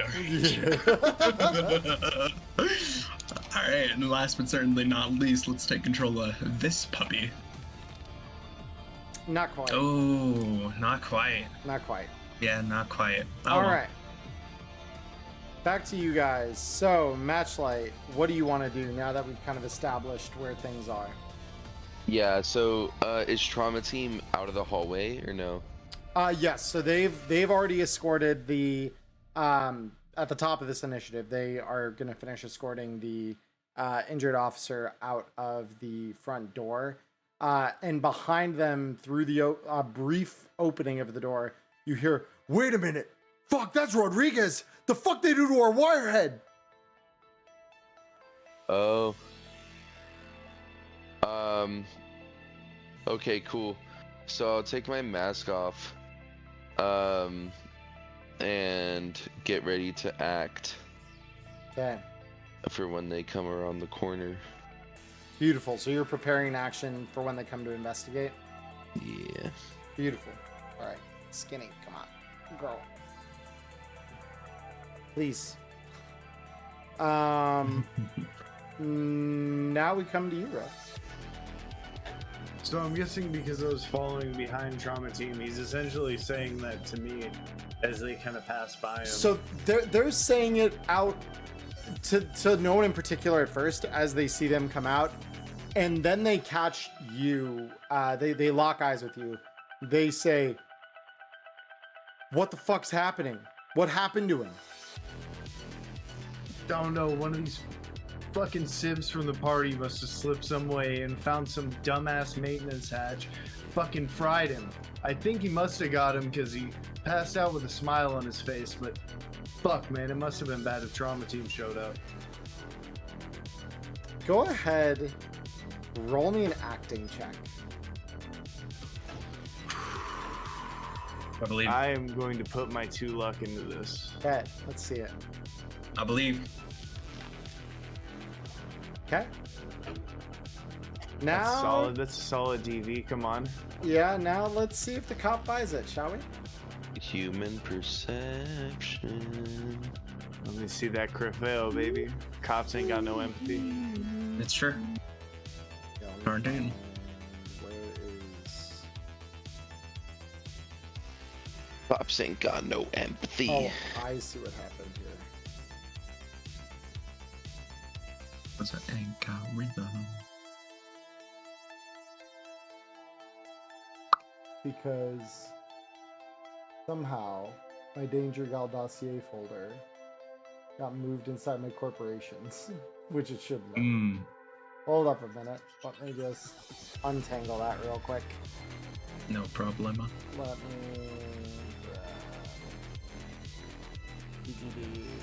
stop. There we go. It's not like this whole Yeah. operation going loud is on the line. I'm under no pressure. Nah, not at all. Must have been the wind. You're good. You're good. So they kind of look you up and down and they say, "Shit. Are they still inside? He was on maintenance, right?" I don't think they're still inside. I'm probably going to sweep towards the upper floors if you want to get a head start on me. I'm going to check the lower levels. Yeah, and you see, know I can handle him if they're down there, and he's going to kind of crack his knuckles. yeah, and you just say, "Sanchez, Williams, Jeffries, you're with me. We're going up." And yeah, this higher-ranking officer leads these three. Jeffries. One of them being Jeffries, who is just looks like he's about to pass out from just the stress he's Jeffries. under. My boy. My boy. So Peacock, we come back to you now. All right. I'm gonna attempt electronic security tech to try and overcome the control node DB. You got it. Roll it. Be a little better, please. That's Much That's more better. like Yeah. No, that will do it with just the one net action, as you kind of like reach in and just like pull knowledge out to like try and circumvent what normally attaches to control the net. So this one controls the alarms and fire suppression systems around the building. Neat. All right. Mosey on past this black ice. Never mind me, just a piggy wirehead. I'm gonna go ahead and control. You got it. Roll it. Ooh, All right. good. So this one is the let me see. This is the drones throughout the facility. Ooh. Well, they're mine now. And I have, with my last net action, I'm gonna take control of this control node. Come on. That is good enough. You have control of all the cameras around the building. Yep, and I can only interact with those on the next turn. Yes, you can. Awesome. Home. Let's see. So match lights. What would you like to do after seeing that no one's coming to look for you thanks to Rook's quick thinking? Do I see any weak points for me to demolition things? Perception.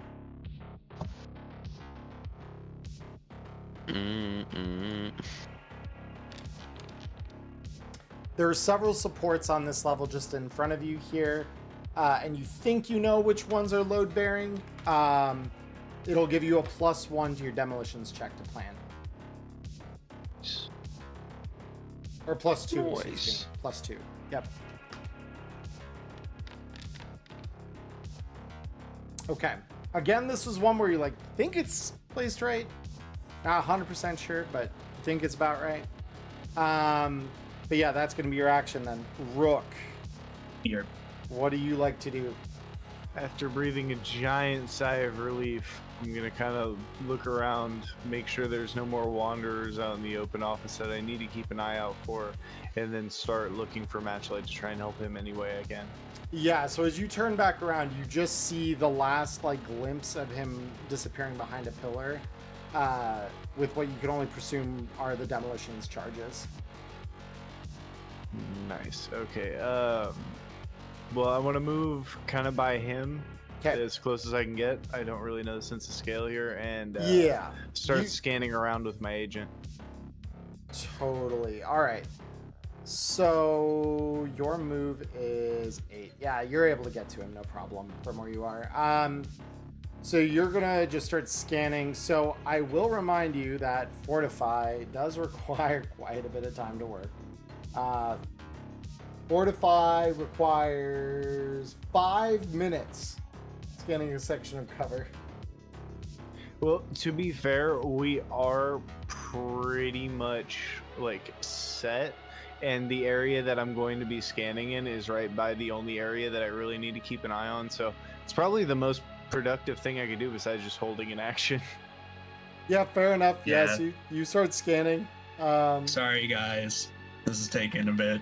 It's Oh okay. no, you're good. Good job on the net run. You got control of that whole ass system. Have Oh, fun. thank you. Yeah, I no, will. you guys have honestly been working really well as a team to get this shit started. I'm honestly impressed you guys have held out as long as you have. So, with that, we come back to you, Peacock. All right. So yeah, you have every node in the network belongs to you now. Yes. What I'd like to do first for my first net action, I'm going to go ahead and do my thing with the cameras, so that the alarm systems won't be tripped on us. Beautiful. Yeah. So you're just gonna modify it with your faces. Yeah. So create new entries. Basically, we've been on the force for a decade, according to the system. Yep. High-ranking officers. High-ranking officers. Yes, indeed. And oh my god, actually, you hit this just in the nick of time. It's actually crazy. If you remember, I rolled a 9 earlier. That was the round count from that round as to when backup was going to start coming in. looking for Yeah. the intruders, and yeah, What intruders? what Silly intruders gooses. indeed. What intruders indeed. All right, Jesus Christ, It's all mine. that's crazy, honestly. All right, and You for you, my you didn't even realize you were racing against the clock, and you got it. That's insane. All right, Mhm. cool. So- next net action, I'm not done. Yeah, I know you're not. You got 2 more. I have this file. I You want it. do have this with- DV12 file. With Recluse's data, would I have any sort of bonuses to decrypting this, to getting through to this?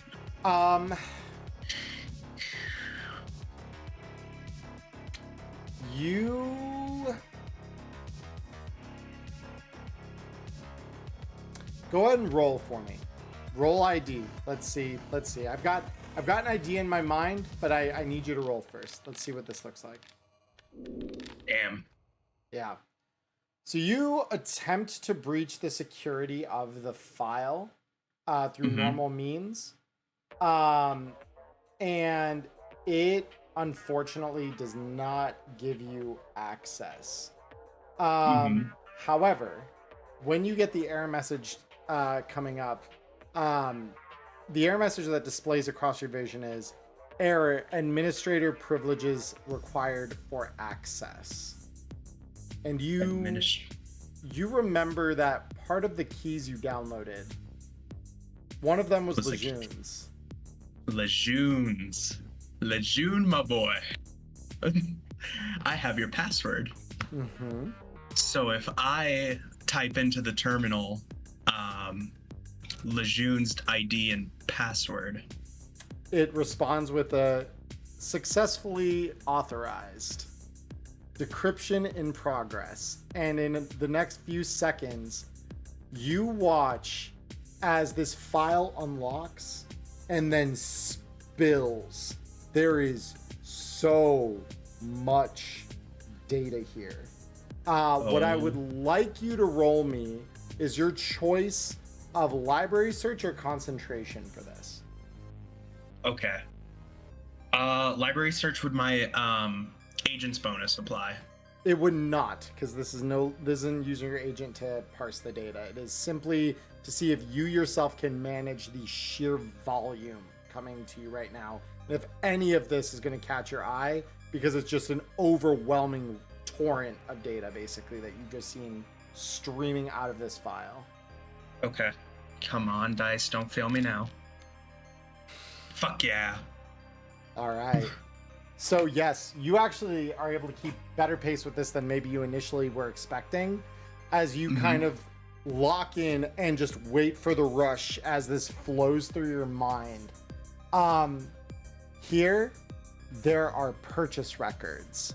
There are financial records of exchanges for parcels of land that you recognize are suspiciously a little too far south and east of here, somewhere in the middle of the old combat zone, somewhere that was inhabited, just based on your memory of some of the map data you used to get there with your crew.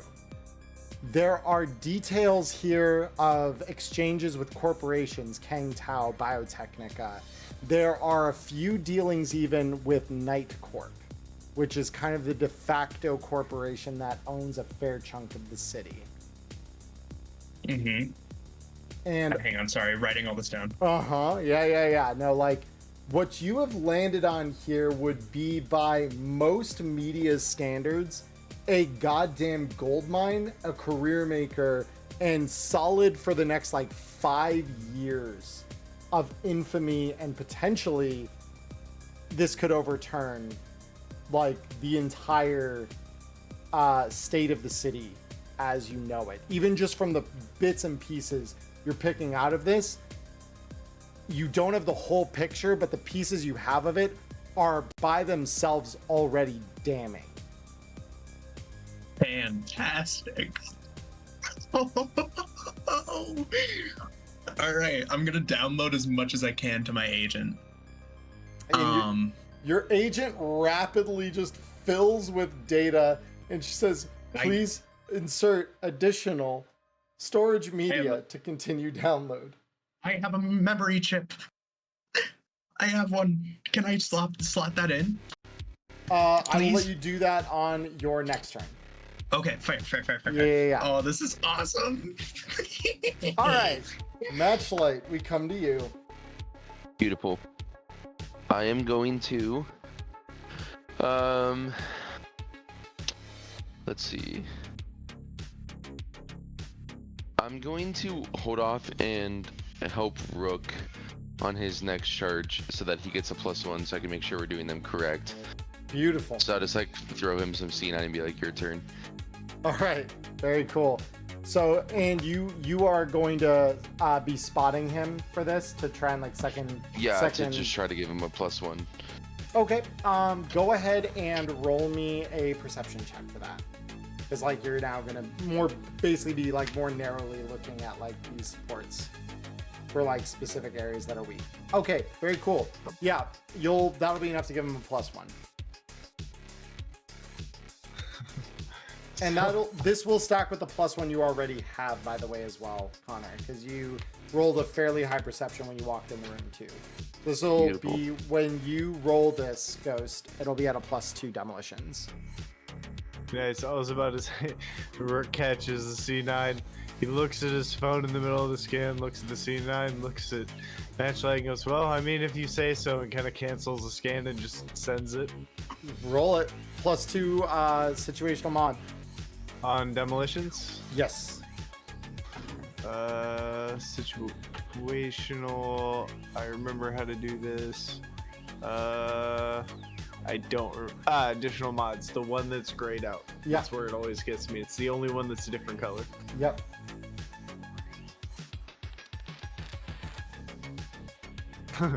Yeah, so you kind of like place it and Matchlight, you know this thing isn't probably going to do much where he put it just now. Damn. Yeah, there's a reason why I was waiting on the phone. All right, Peacock. You swap I'm imagining is your first thing you're doing is you're just swapping the chip. Right? So something I actually looked at my inventory. I have 4 agents I've cracked. In addition, they could serve as extra storage media here. can I wipe them so that could I factory reset them real quick and then use them as memory banks? Each will take a round to factory reset, just between the time to actually execute it and fire it off. Are you okay with that? Yeah. You are. Would that take how many net actions? Like, would that be each round? It's a meat space action, yeah. Because I see. You're not plugged into those. Yeah. How many agents would it take to fit all this data plus the memory chip? Probably all of them. Like it's all. This is like you are downloading the entire server bank behind you. It's all that data. Would the 5 agents serve to encompass all of that data? It would serve to encompass at the bare minimum the records portion of the data. The remainder might be things like system logs and stuff that doesn't really matter in what this is, because the things you're interested in are all these documents, and several of these are marked confidential and things like that. So yeah, I'm gonna ask my party. There's a lot of data here. It's gonna take some time to download that. Is that okay? I want to be thorough with this. There's a lot.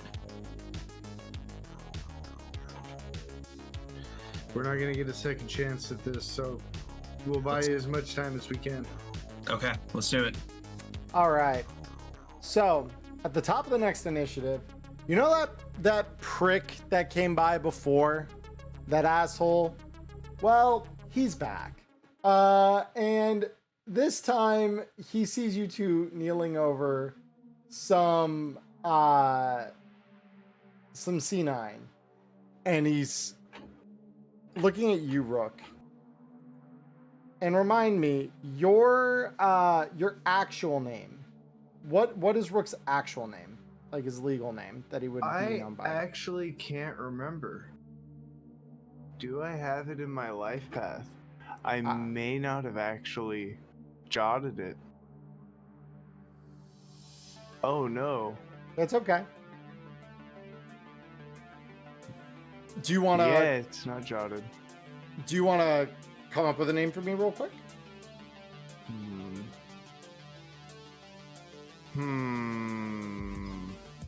Not to put you on the spot or anything, but Oh no, I'll just keep it simple. I'll just rock instead of rook. That Rock. way it was an easy shift. It makes sense to rotate over. Yeah, Just first exactly. name for now while I'm thinking about it. yeah, and he just says, "Officer, what the fuck are you doing with that charge?" And you see this guy immediately draw his gun. "We have explosives in the building. I repeat, explosives in the building." You're gonna buy time. Now's the time. You're disarming it. All right. So, allow me to pull out. The good news is, Nyla, you control all the nodes that normally would support them with things like drones and stuff. Okay. So- Oh, wait, so I still get my net actions? Not quite. Well, here's the thing. Each turn, so like this last turn, you would have flicked the factory reset on one of the agents to clear Okay. as a storage media. So during this Sure. next turn, you could choose to spend net actions or your meat action to either factory reset another one and therefore be able to continue the download, or Yeah. to do something with the nodes. Cool. But So the nodes aren't remind- doing anything as long as you have control of them. Remind me what these nodes are. I'm sorry. Cameras, alarms and fire suppression, locks, and in-place defenses. Okay. If I... Could I lock the door? On this turn, you probably could. Yeah, Lock the door, locking us in here? you could. Is that okay with everyone?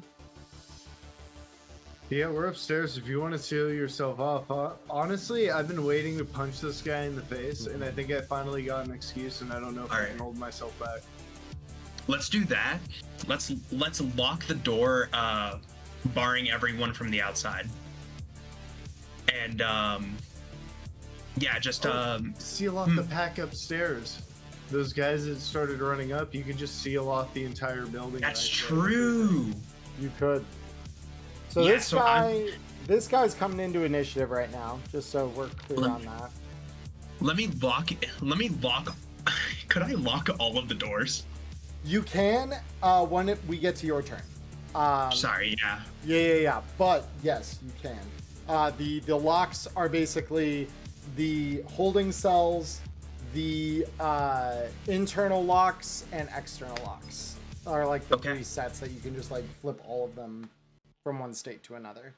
So Matchlight, Beautiful.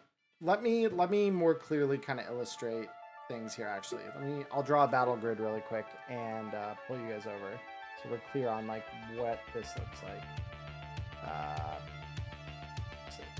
What we got? Pillar, and pillar. This would be like the stairwell. Do you mind if I switch PCs really quick? I'm Not at sorry. all. I'm hogging the room from my roommate. No, you're totally good, dude. Okay, just give me 2 seconds. Yeah.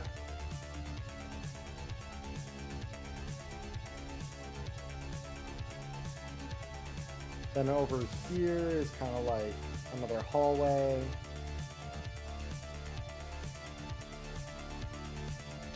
And this would be like office space over here.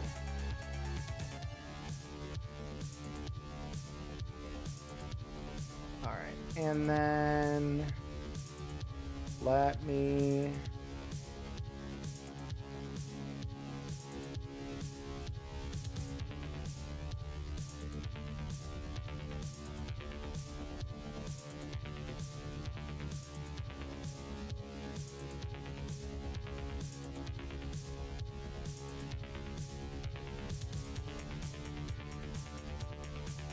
sorry guys, I just need 2 seconds here.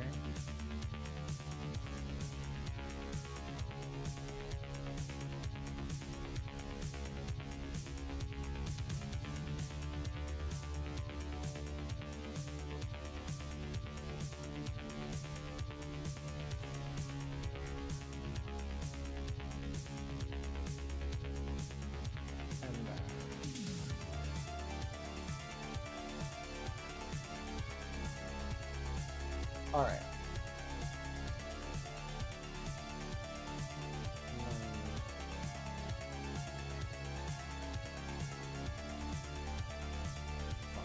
I actually just need to clarify this. I am so sorry, everybody.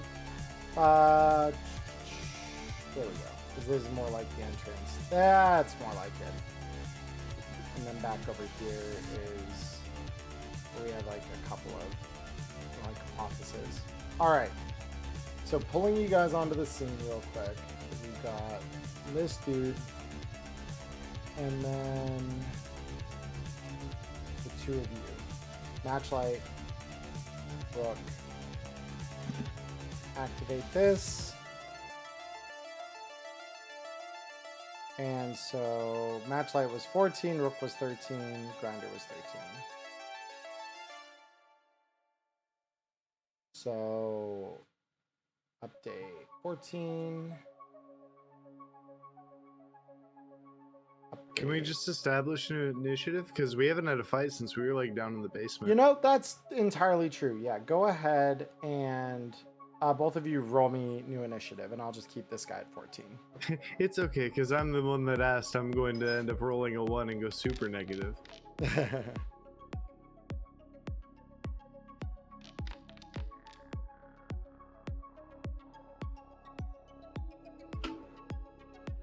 All right, yeah, Rook, you rolled the exact same. All right, cool.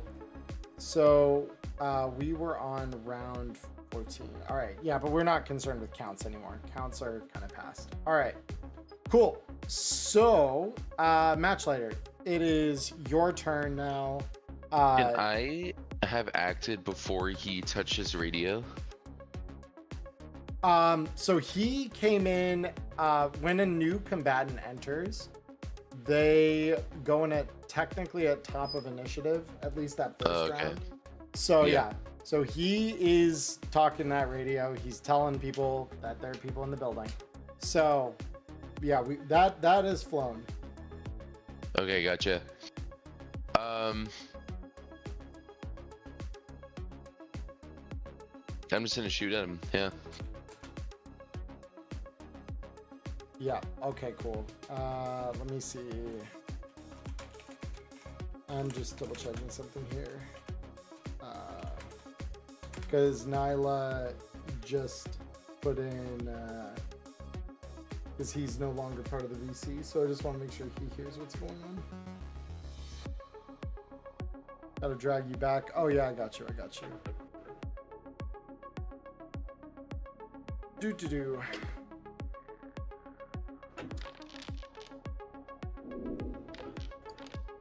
It's okay, Nyla. Yeah, I was gonna retain your initiative because ultimately, but if you'd be at the bottom either way with this, so it actually doesn't change all that much. Or no, that was Matchlight's roll. So yeah, unfortunately, that does miss. So he is. Well, was he gonna try to dodge it or no? He is not. No, he can't. Okay. Unless he has like a reflex coprocessor, but I don't think he does. He does not. So yeah. So that'll be your attack. Did you want to move at all? No, I'm good. Okay, Rook. All right, I wanna. Oh, duh! I'm so stupid. Yeah, I forgot Nyla's stuck on a different layer. I'm so stupid. Let me bring him up here. Sorry, Nyla. I wasn't thinking about the fact that we're You're in this. good. I was like, You're like, I he's hope- stupid. Why is he so stupid? I hope he drags me back. I want to talk. I know. Thank you. That's why chat exists. All right. Yeah. All right. Cool. So yeah. So Rook, what are you doing? I am going to initiate a grapple with him and say, "Get his fucking radio. You need to call the goons off before they start trying to make their way in here." Cool. Roll me brawling against that.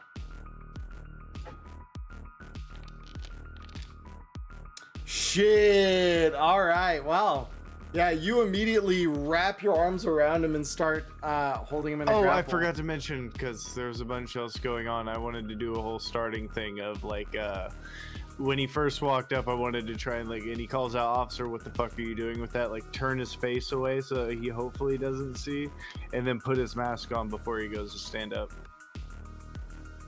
Or would that cost my action for the turn?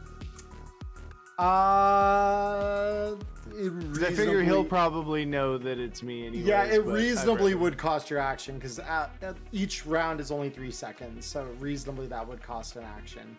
So, oh, well, screw it. I'll put it on after he's burned. I'm still going to do the grapple and just go through with that. I'll deal with that later. So you've grabbed him. Awesome. He is going to... Well, so here's actually the better question, because I don't know if you're aware that this is a rule ghost. Instead of grabbing him, you could try to grab an item he's holding on to with that same check. So would you be reaching for his radio? Well, assuming I'm in uniform still, I would still like have my police radio, right? So I could make the call out, but I'm trying to manage him so that he can't dispute a call. Sure. Okay. That's my big thing. Totally fair. I could just take his radio though and toss it to Matchlight, right? You could. I think I'm going to do that and let him make the call. Cool. Yeah, so you grab up at his earpiece and yank the radio communicator out of his ear, throwing it to Matchlight. So, beautiful. Nyla, we come back to you. So, you've got either a meat action or a complement of net actions. I think right now, the data's not going nowhere. We got a whole precinct right now. Well, okay. So I want to use one net action to cycle through the cameras, and I want to see what I can see. Yeah, because...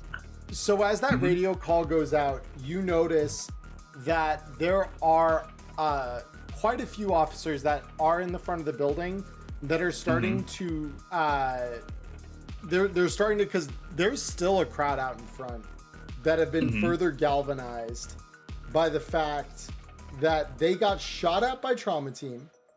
And then these officers are still brutalizing them. But there's a decent number of them that are turning to face back toward the building as you're looking at this. And you figure that's probably the reinforcements that the guy just called in upstairs. All right. Yeah. So cycling through, what do I see through the cameras? Because I see that out front. Are there internal cameras? Yes, so there are internal cameras. So one of them you're kind of looking at yourself. The other ones go up to the upper admin offices, where for a mercy you don't see really anyone up there. You do, however, see someone on the rooftop at the helipad cam. There appears to be a sniper on the roof of the building. I see. So I can radio that really quick to them, to Match and Rook. Yep. All right. So helipad, admin office, front. Is that it? And then the loading docks, but yeah, there's nothing back there either. Like most Nothing of the back concentration is to the front. So I can't see Rook or Match? So you do... Oh, yes, I apologize.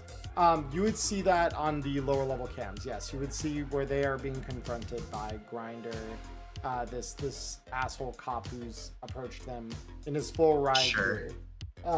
Well, there's we're gonna play this like a horror movie. Lock all the doors. Okay, net action. Doors are now sealed. Second net action for my third and final trick. The drones. Beautiful. So you're gonna activate the drones in the building and center them on that guy? On Grinder? Yeah. I don't want to steal Rook's kill. I mean, I know this is personal for him, but I don't think he minds a little bit of Swiss cheese. Yeah, let's do it. Fuck it. Soften him up a bit. Yeah. I want this guy to get bullied. That's the whole point. Yeah, so you let's take- hear several drones buzz out of a vent in the ceiling Mm-hmm. and begin surrounding, like half surrounding the guy over here as they are activated. Beautiful. All right. Top initiative, Matchlighter. Okay, cool. I am going to grab the walkie-talkie and then put it in Grinder's face and say, "Call it off. Tell him the situation is under control, or these are your last breaths." Face down.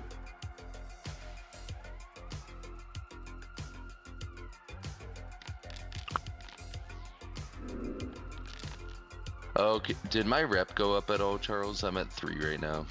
That would be where it'd be sitting for the moment. Even after that crazy gig. It's okay.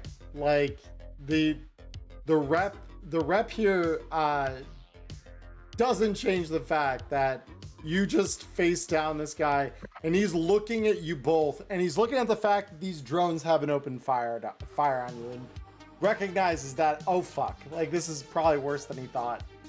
And it's about this time, by the way, that you start hearing the dunk, dunk, dunk of the doors getting knocked on as the locks are holding from the riot cops outside, who now are realizing that they're sandwiched between a locked set of doors and the angry mob behind them, and that no one is coming to help them.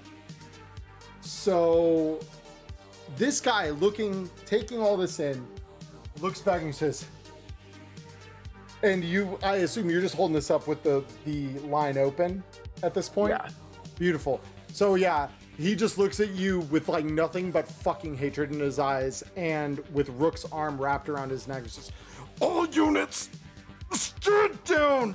Stand the fuck down!"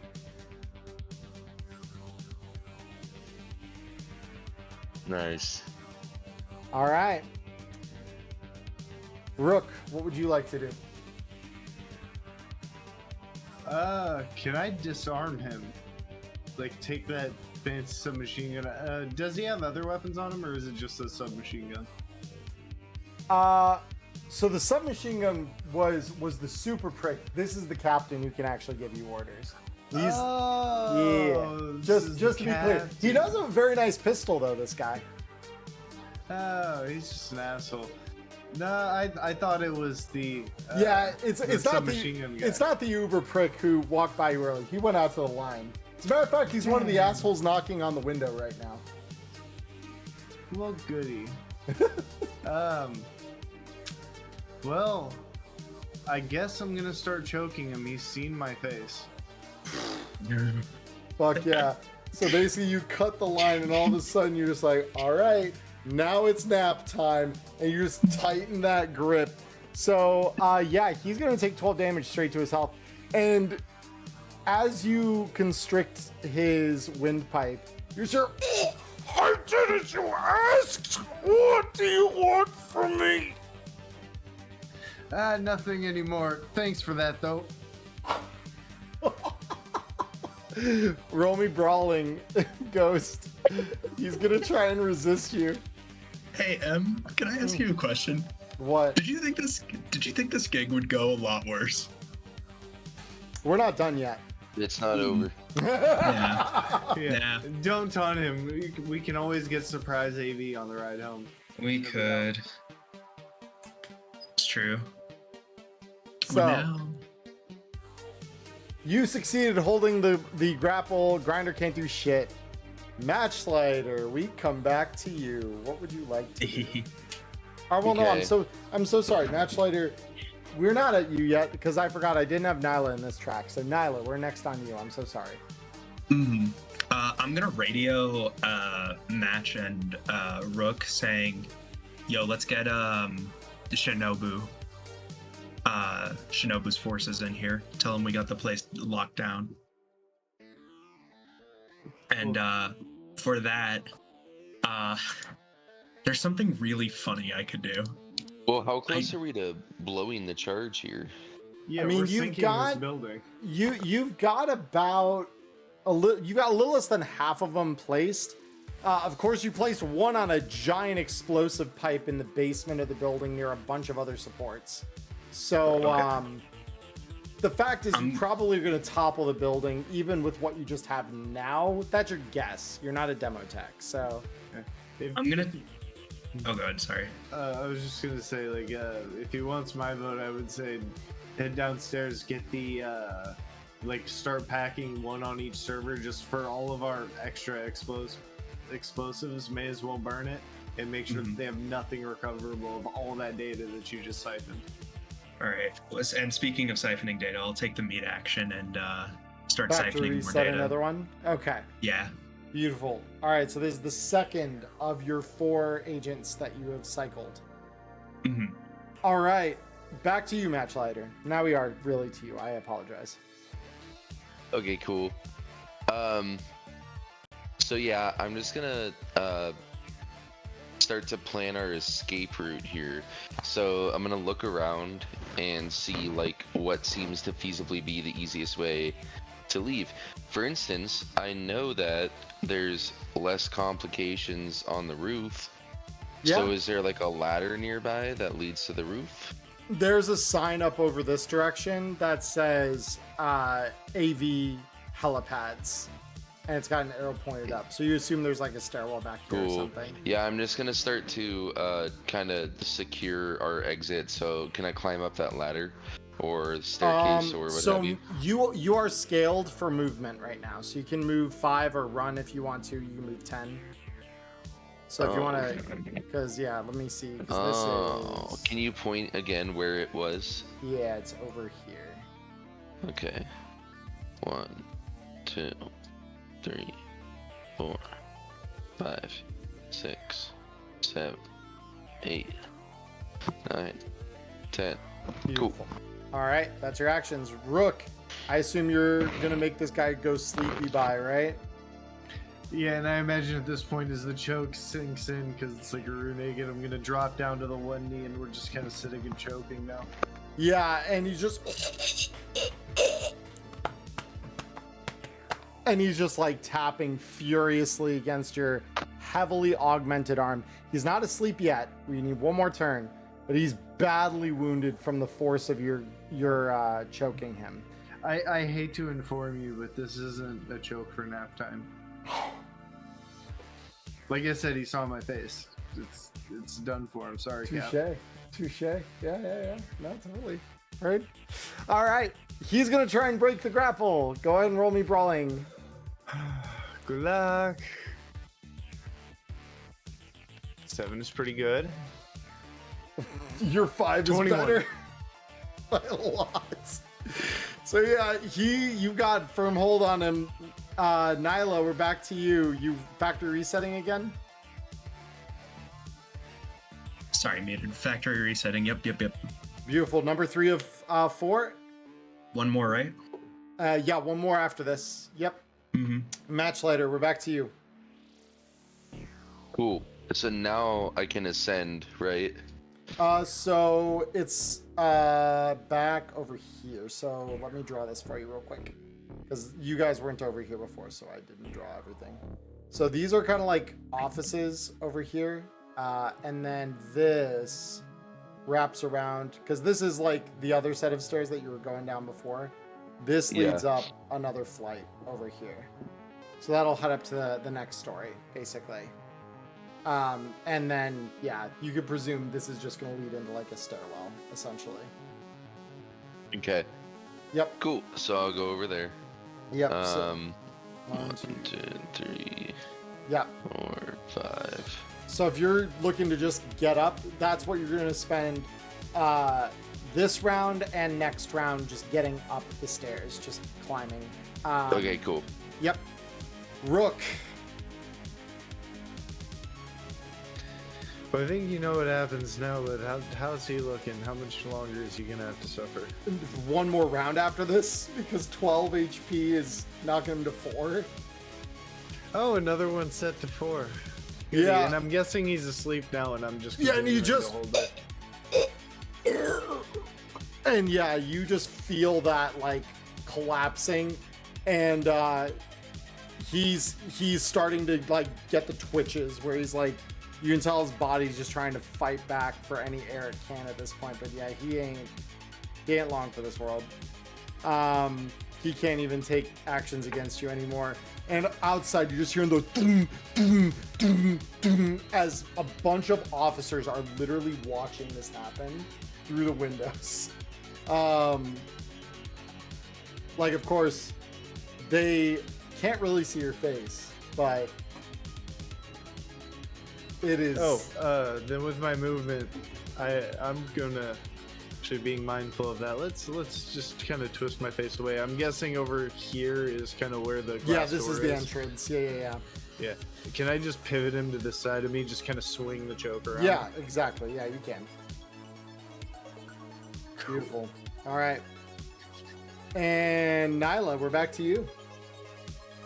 There's holding cells, right? There are. You didn't see anyone in them, to be fair. I didn't see anyone in them. I didn't. I have a really funny idea, and I want to ask you if it's possible. Could I wipe every officer that's not us from the system?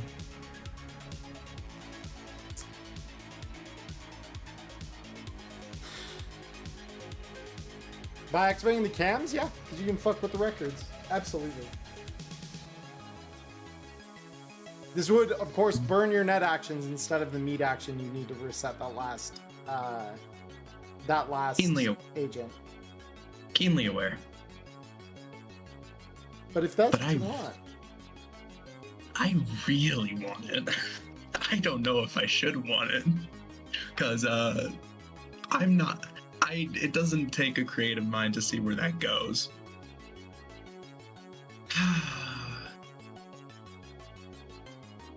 Fuck it. Do it. with a errant thought, like the littlest push of will, you force every officer that isn't the three of you out of the database. And suddenly, it's like the precinct on the cams becomes like an angry wasp's nest. And drones and turrets and all manner of very angry things that like to buzz through the air come alive. And they're all pointed at the mob outside. And you don't even need to put that through your mind to let them fire, other than to approve with one more net action, to just approve the request of. Will it fire at the riot as well, or just at the officer? If they get close enough, but there's a whole like 4 or 5 rows deep of officers before it gets to them. And it's picking the ones up front first. So I think the moment those open up, the riders probably are gonna fucking run. I really want to. I'm thinking, so And here's there's what's going literally through. hovering over your eye is a prompt that just says, enemy targets located. Initiate fire. There's a lot going through my mind in this moment. I'm thinking of what I saw in the cams with Blue. In a lot of ways, those officers out there were complacent in what happened to him. Yeah, And- they were entirely complicit in that. Absolutely. And I think there's a lot of emotions in that moment. There's anger, there's sadness, there's grief, Yep. there's almost a sick sense of pride. And I think Peacock has been through so much in the past 48 hours that he says, I deserve this. I deserve my moment of retribution. And I'm gonna look at the prompt and I'm gonna tap yes.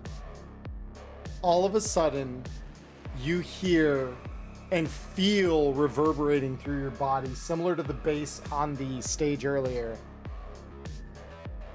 Several dozen different guns built into automated defenses across the entire front face of this building simultaneously let rip probably hundreds, if not thousands, of rounds over the course of the next few seconds. And you just watch as this huge swathe of NCPD are in one moment mowed down into mulch. The rioters predictably start to scatter away from the gunfire. Please roll me 2d6.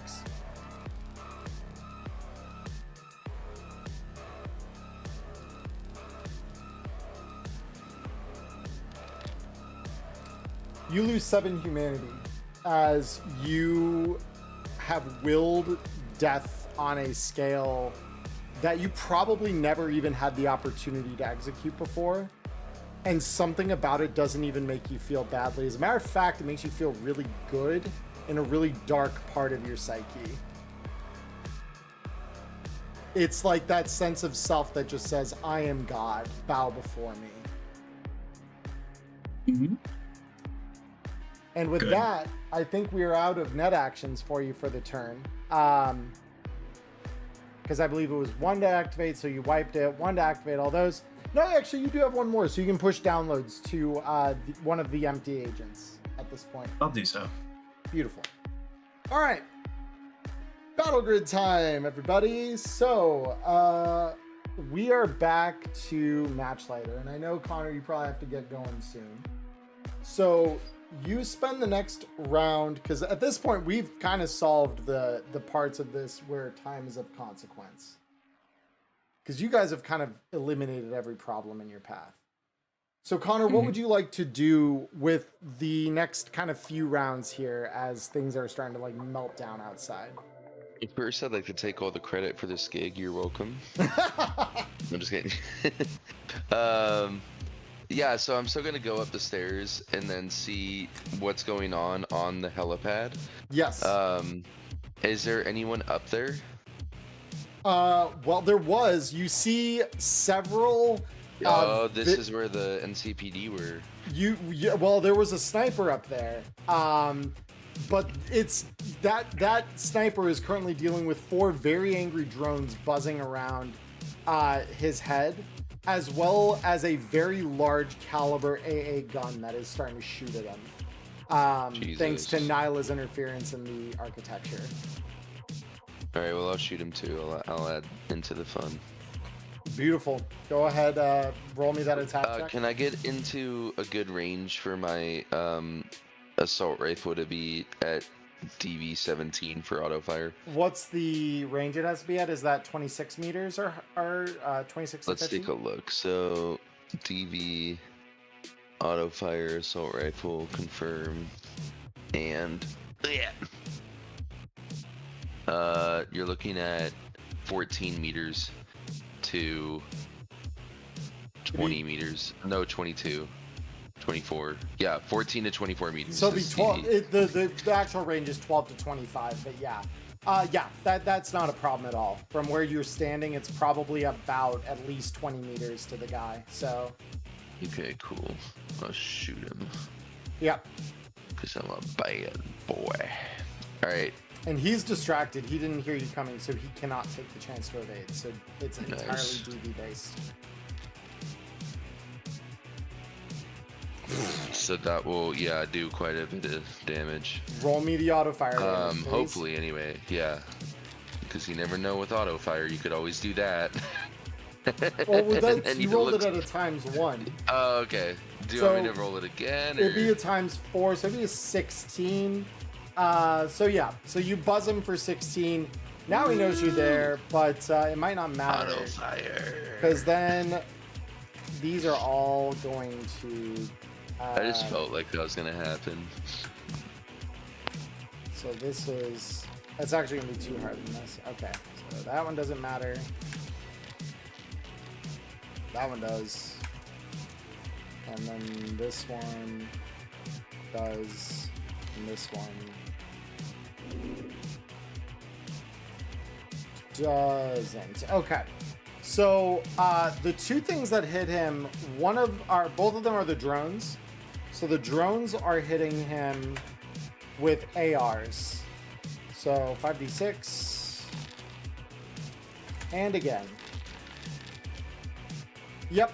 So this guy is just rapidly just getting pulped by these things. And there's like nothing he can do about it at this point. Nyla, I'm so sorry. Rook, you wanted to finish your business with this guy. He's twitching on the floor. I'm assuming you just want to pop his neck. Did I see 3 6s in one of those 5d6 rolls, or was that 2 in one and 1 in the other? That was 1 in one and none in the other. Oh, I guess it was just a bunch of dice to It visual. was a lot of dice. Yeah, it was 10d6 total between them. So yeah, no, there's only a single 6. But yeah, I'm gonna finish him off, and I imagine it like the like if you played the newer Hitmans when you get the snap neck option. Yep. Just and yeah, and then that guy, he's gone. Nevermore. And it would be an action to take his pistol, right?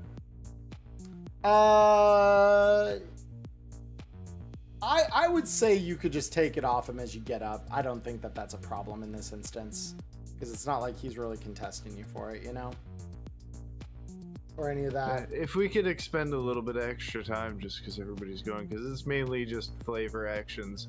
I wanted to put on my mask, stoop down, pick up his pistol, and say, "Sorry, Cap," and turn around and look towards all the carnage happening at the door. At least you don't have to see this. Oh shit! Oh, yikes! All right, well, there's his pistol. Fuck, what a line. All right, with that, we come back to Nyla. So Nyla, I assume you're wiping the last agent. Wiping the last agent, taking the time to get everything I need. Beautiful, yeah. Within the next round, you'll be able to have scraped everything, and then you guys can kind of get out of here. So Matchlight, you're up on the roof. This sniper wants to shoot at you, but honestly, these things are like gnats. He decides he's going to take his chances with the 3-story fall. So he's just going to jump off. Okay. And Jesus fucking Christ. Wow. And you just hear a sickening crunching of bone Oh my god, as he collapses at the bottom dead. Wow. Damn, Charlie. I'm gonna go ahead and undo the lockdown after everything's all settled. Yeah, no, completely understandable. Because so wait, how does the database works? Because I want to go down to the prisoners and see if we see anyone that worked with Rex. Can I make a joke real quick? It's important. What's Alright. that? Precinct, more like pre-extinct, you know what I mean? Oh, Jesus Christ. Thank you.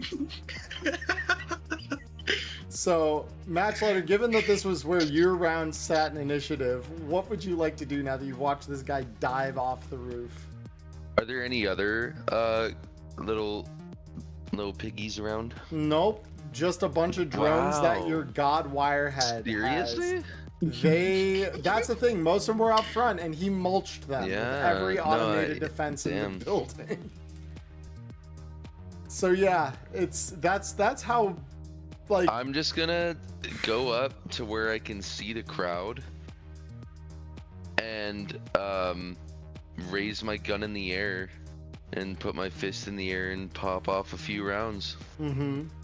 I suppress the crowd. No, I'm just kidding. Yeah. But like a Yeah.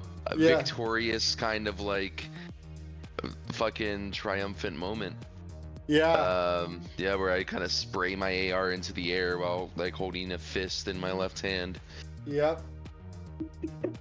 And yeah, I mean, you and the few that didn't run like hell looked back Yeah. at you, because a lot of them ran when they heard the auto fire, because they're just like, what the fuck is happening? The few that are left, though, they raise their fists back in solidarity, and you hear one of them just say, "Yeah, fucking get the Molotovs!" Oh shit. No need. No need. No need. We got No. it covered. No, and then you see a couple of bottles get lit, and yeah, Let them have their fun. What are a few Molotovs gonna do? yeah. Nice. So And then I'm just gonna have my helmet flashing saying "Viva la Revolution" over and over again. Oh. Jesus Christ. Okay. That's Fucking all. hell. All right, Rook, what would you like to do? Well, I gotta head down to the basement, pound on the door, and tell the wirehead it's time to pack it up. We got a Delta, and then radio up to the roof and see if we've got our ride on the way. Yeah, So are we out of initiative? we technically now are out of initiative because every threat that would have been there is kind of dealt with, honestly. Dead. Because Wirehead got their sickness into the system. That is honestly that was the most terrifying thing I've ever seen a Netrunner do. Holy shit. Because I'm like, that's pretty handsome. when I thought of how many automated defenses there are in this place, I'm like, yeah, that's probably enough. That's a lot of shit that they just now get vaporized by. Jesus Christ. You know what, Em? Mm, I just want you to know you were the inspiration, because Recluse did say you need to dream bigger. you need to dream bigger, get more creative. Yep. Get more creative. That's what I did. You did indeed. So, And- uh-huh. with the last of your net actions here, I assume are just filling the remaining agents with data. Do you mind if we just say, like, for the remaining time it would require, I just fill all the agents with data Yep. that I would need? Cool. Yep. Because I do want to radio over and say, hey, what do we do with the prisoners? We probably free them. Do we want to let Rex handle that, or? And can Let's I just make it let so? Night City handle that. All right. And I will make it so that the defenses, once everyone is, well, I'll just make it so that You could have And their faces do the database. yeah, I'll do that. I'll just, could I make it so that any NCPD personnel is target on site? Jesus Christ. Yeah, you could with the, and I'm assuming Cool. you're flagging exceptions for the three of you. It's Yep, technically exactly. marked that way. Okay, cool. Exactly. Just render it so basically that everyone that works with us would be safe to enter the building. All Is there right. some sort of like screen at the front of it? Like, is there, in the NCPD precinct, is there like a hackable display somewhere that is kind of like facing the city? Nah, this place is just a brutalist kind of building. Yeah. Okay. Gotcha. Yeah. Not even like a projector or anything. Nope. Like where it says like NCPD precinct. No, like they have a sign, but it's in metal with backlighting. It's not like an LED or anything like that. And I just I'm gonna send a file over to Peacock, which is gonna be a picture of Blue. I'm just gonna say, can you put this as the lock screens on all of the computers in here? Damn straight I will. Yep. I mean, And I do so. it's a real simple thing. Yeah, you're connected to their database right now. That's this file. So you just push it like you would any update. And in the few seconds that follow, you hear the chime of several agents letting you know that downloading all that data is finished. Nice. And that's my cue to Delta. Beautiful. Gonna reactivate All our right. home screen. Awesome. All right. Charlie good. thought we were gonna die.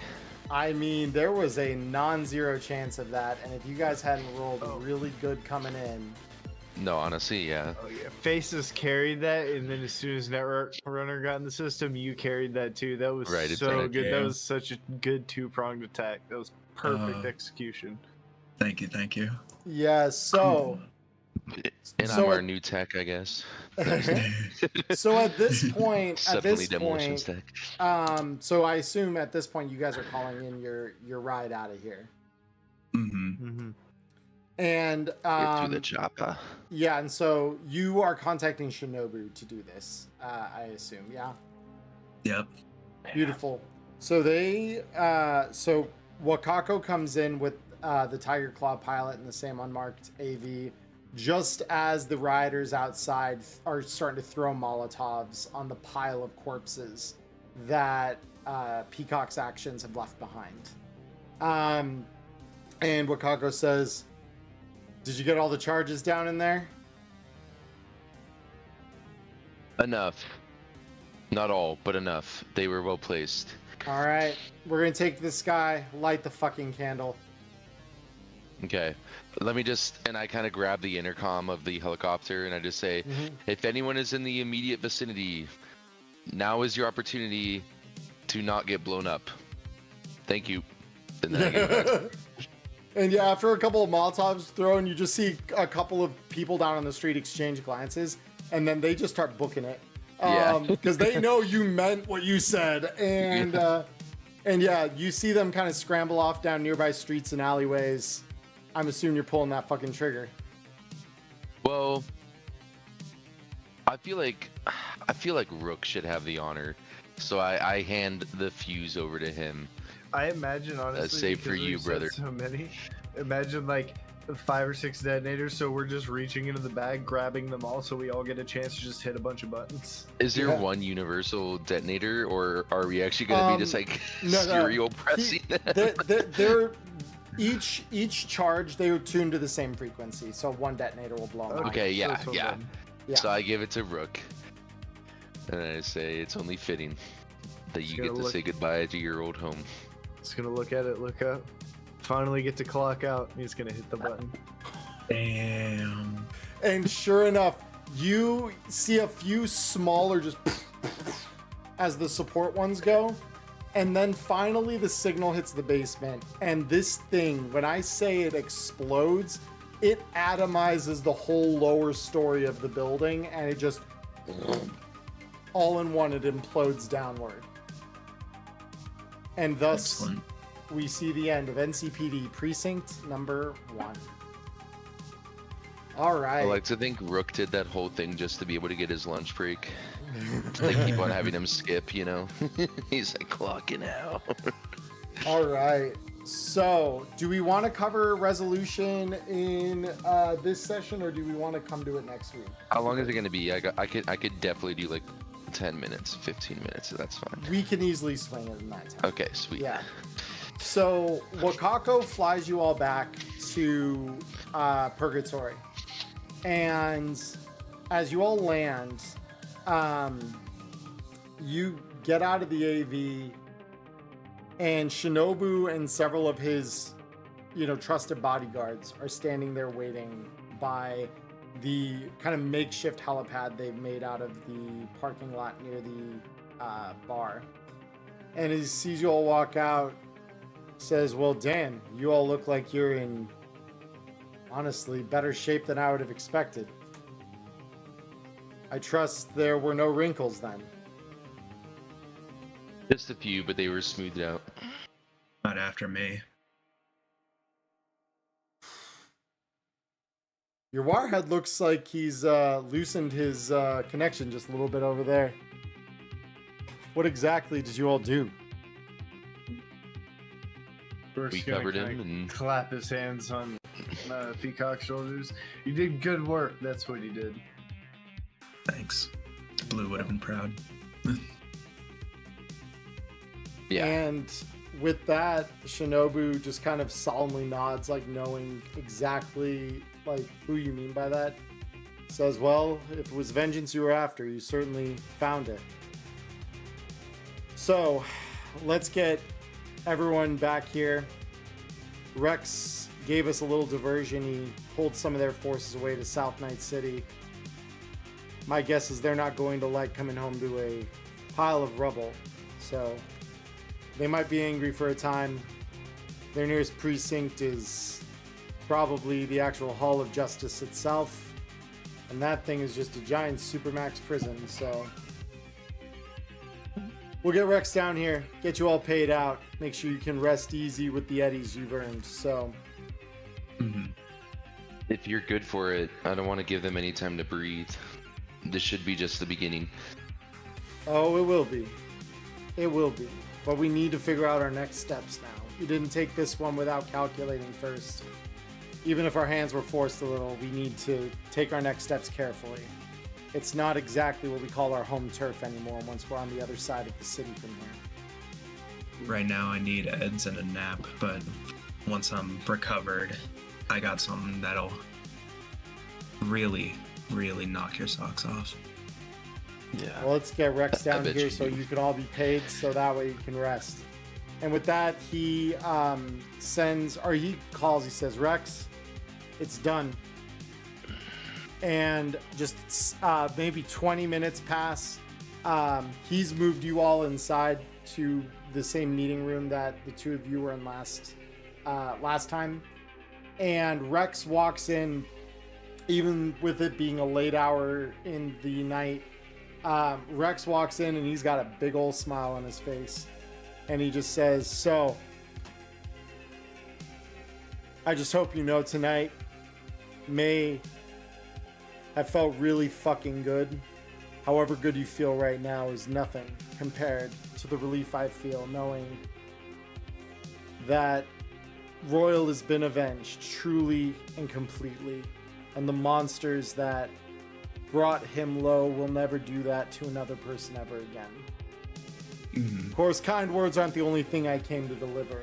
And with that, he sets down 3,000 eddies in front of each of you. Bam. And in addition to this, he says also, there are some arms manufacturers that have said because of tonight's acts, they want to pass along some gratitude. So they've authorized me to hand you a few things that normally I would sell at a night market, but I'm feeling particularly generous tonight.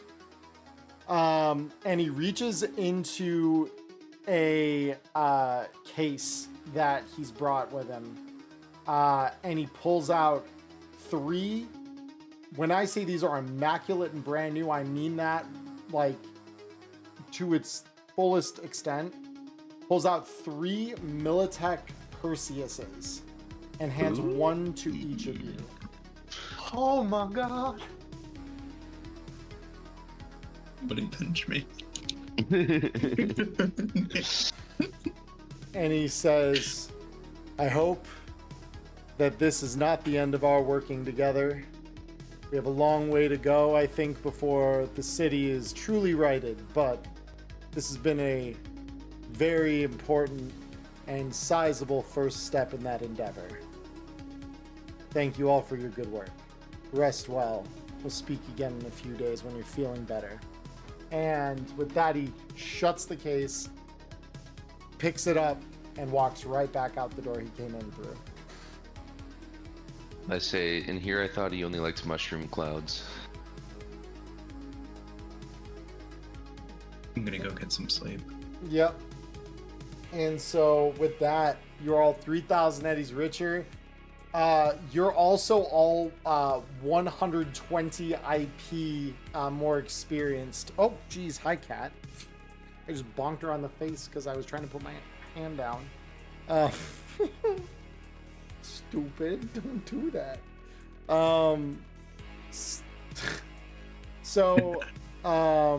But yeah, you all get 120 IP. Your $3,000 payment. And with that, we've come to kind of the mid-season finale, guys. You guys knocked it out of the park, honestly. That was better than I could have ever expected, given all the shit in there that could have really really fucked you up if you hadn't rolled high. Before we go to like a post wrap, can I just kind of add in Rook's he lays down that night? Because it's short, but we're gonna get each of you on that. So okay, we're circling back. Yeah, I knew we were yeah. kind So of I'm rushing through the end here. we're not really. We're actually pretty good right now. So Connor, let's start with you, just because I know you're the one kind of the most crunched for time. So as Matchlight lays his head down on one of the beds of the purgatory that night, what is going through his head? So I think I go back to the hospital actually, and even though Carpet is still unconscious probably for the most part, like I just start talking to her and telling her about everything that happened in kind of vivid detail and with an excited tone. I'm a little high on synth coke still, so it's probably like a little manic, but I just tell her like, you would have thought it was really cool and I wish you could have been there, but I know you'll be happy that we were able to do it and we couldn't have done it without you.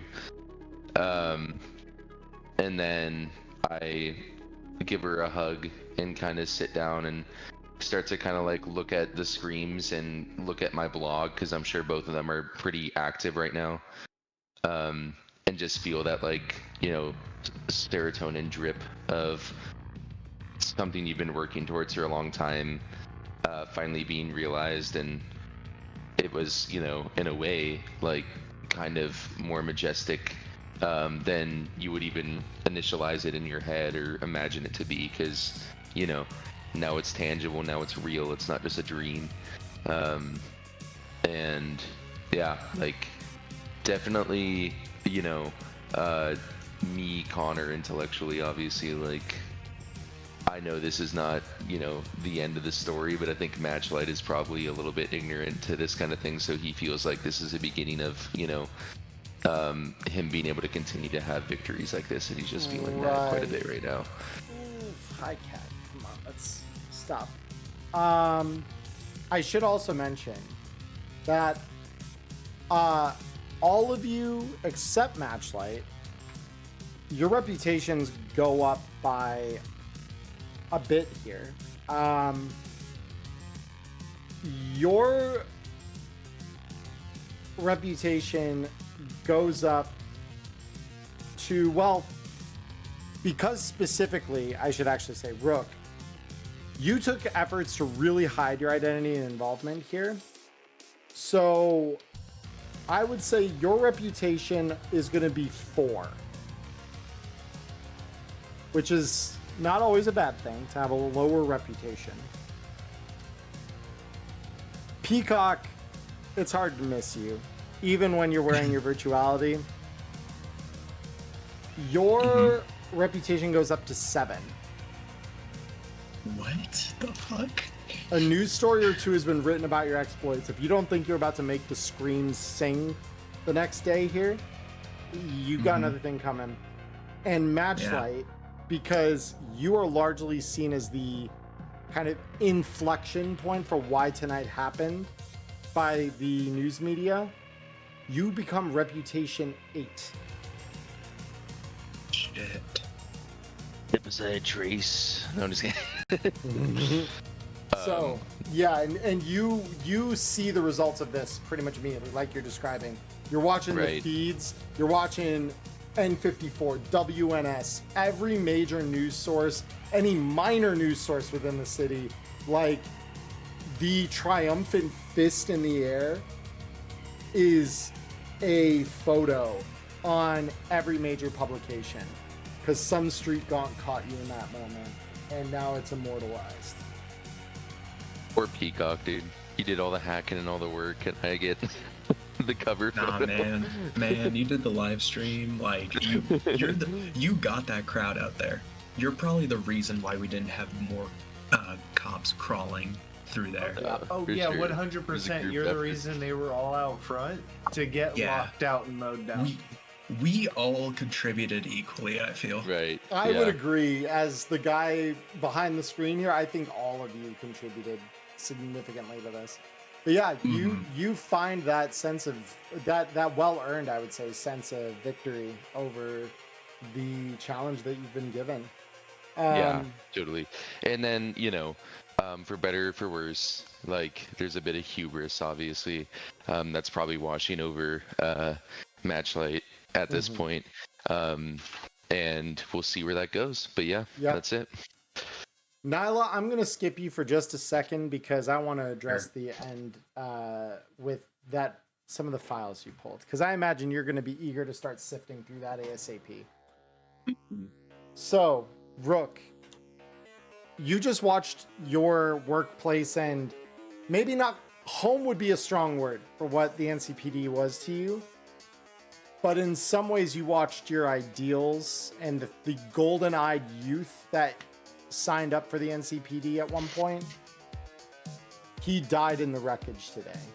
Like, that was a final act of just destruction to bury that.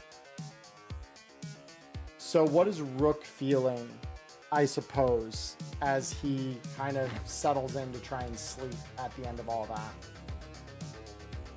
Laying on his back, shifty, can't get comfortable, and all he can hear is the echoes of when he was choking out the cap, when the door was getting locked and everything was getting gunned down behind him, all the machine guns going, the people screaming, just kind of echoing from behind him where he can't see it.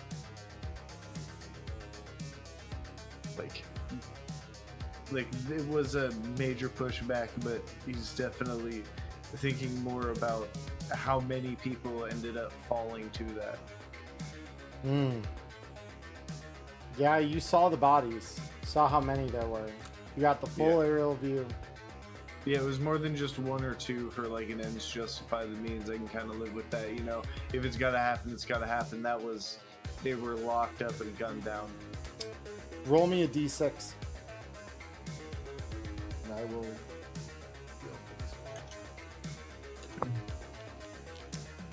You lose 5 humanity as you, contemplate, like, a lot of those people didn't deserve what they got. They were just there. Down to 45. Down to 45. Yeah, he does not sleep well. It was a sour victory, but what needed doing got done. Yep. All right. So now I'm going to cut out the... Whoopsie, I didn't mean to turn that up. Hey, do you mind if I actually go on my phone? Because I don't think we need the game board for this, right? We won't need for the end one here. So if you want to Okay. flip over real quick, and then I'll cover your last part here. I appreciate it. Thank you. Yeah, you're good, dude. And then I'll just actually monitor for him to come back into the stream, because just about to get to him. Skinny, come on. Come on. Please. Stop. Cato. Come on. Oof.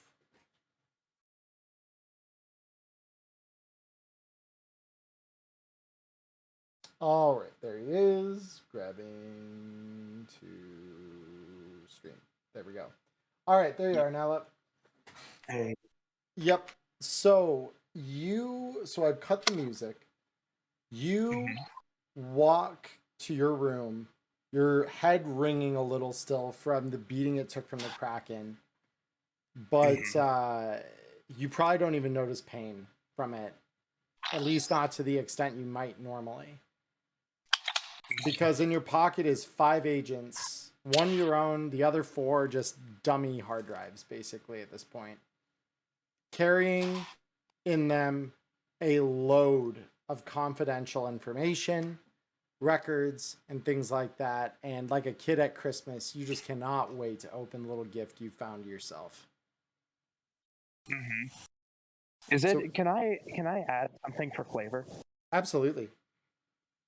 As I'm looking at these agents, for a brief flash, the agents become coated in a red substance just for a second, and then flashes back to reality.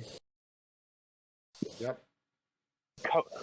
Coats of what looks like blood are coating my hands and the agents that I've recovered from the precinct.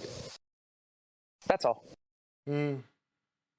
And so as you settle down, your agent rings with a message from Recluse. Mm-hmm. And the message simply says, I see you discovered how to do true art tonight. Good job. My mission's accomplished. Look for it in the screens tomorrow. You'll know who it is. Yeah, I will. And with that, you start digging through the information. And as you sift through the mire of this information, go ahead, roll me a library search check, and now I will give you the agent, because now it's all local, and it's easier to parse. Would you mind doing that for me? I'm sorry, I'm on my phone. I just wanted to give my roommate the room. Just forgotten. Yeah, no. Since it's midnight. I can do that easily. Is that okay? No, yeah. Thank absolutely. you. I've done this for Cody, like, forever. Okay, cool. And then that should be... I think you probably toggled it. Yeah, you toggled it off. So that's a 19, actually. Okay. So the thing you find in this data is there are many things here talking about, you know, the relationship with King Tao, with Biotechnica, and the detailed aspect of, like, this is what we need this to do. All of these communications are marked as highly sensitive or confidential. There's one name, however, that somehow keeps coming up on all of the accounting reports that come through the data you've secured. And it is K Enterprises. And it's not a corp you've ever heard of. It's not a business whose name you recognize. But it's a name that's somehow found in the corners of every single one of these financial records somewhere. As a part funder or part, maybe even the whole buyer of something, the insider of something. K Enterprises on repeat. K Enterprises. And are they in? When I'm scanning through the data, is it? Are they like? Can I tell if they're like some sort of middleman? Are they providing the funds? Roll me accounting. Would you mind? Thank you. I apologize. I did this to Cody a bunch early on in our first season because I'm like, oh wait. That's all good. Accounting roll. You rolled a 13, so you're not able to suss that out, really. You just see that they're involved. Yep. Fair enough. All right. But yeah, you think maybe someone else can point you in the right direction later. For now, that ringing's starting to get worse, and you just want sleep. And so, as you hang up your jacket and kind of start moving toward bed, you notice a boot print in the faux fur that makes up your jacket. And that is where we are going to leave it. Yeah. So, congratulations, guys. Good job getting through that. I thought I had a bit of a death trap for you. Apparently, it wasn't enough. Maybe don't turn tables. Yep. We're not done yet. I guarantee you that we are not done yet, but... I know. I'm aware. But it still felt good. It did. No, it should. But yeah, I hope you all had a good time. I had a lot of fun running. So, but no, thank you all for being here again. But yeah. I was just going to say, for those of you who are here on Twitch, we will be back in just a moment. But for those of you on YouTube, this is where the episode ends this week. So I hope all of you have a wonderful morning, evening, or afternoon, wherever you are in the world. Stay healthy, stay safe. Until next time, peace.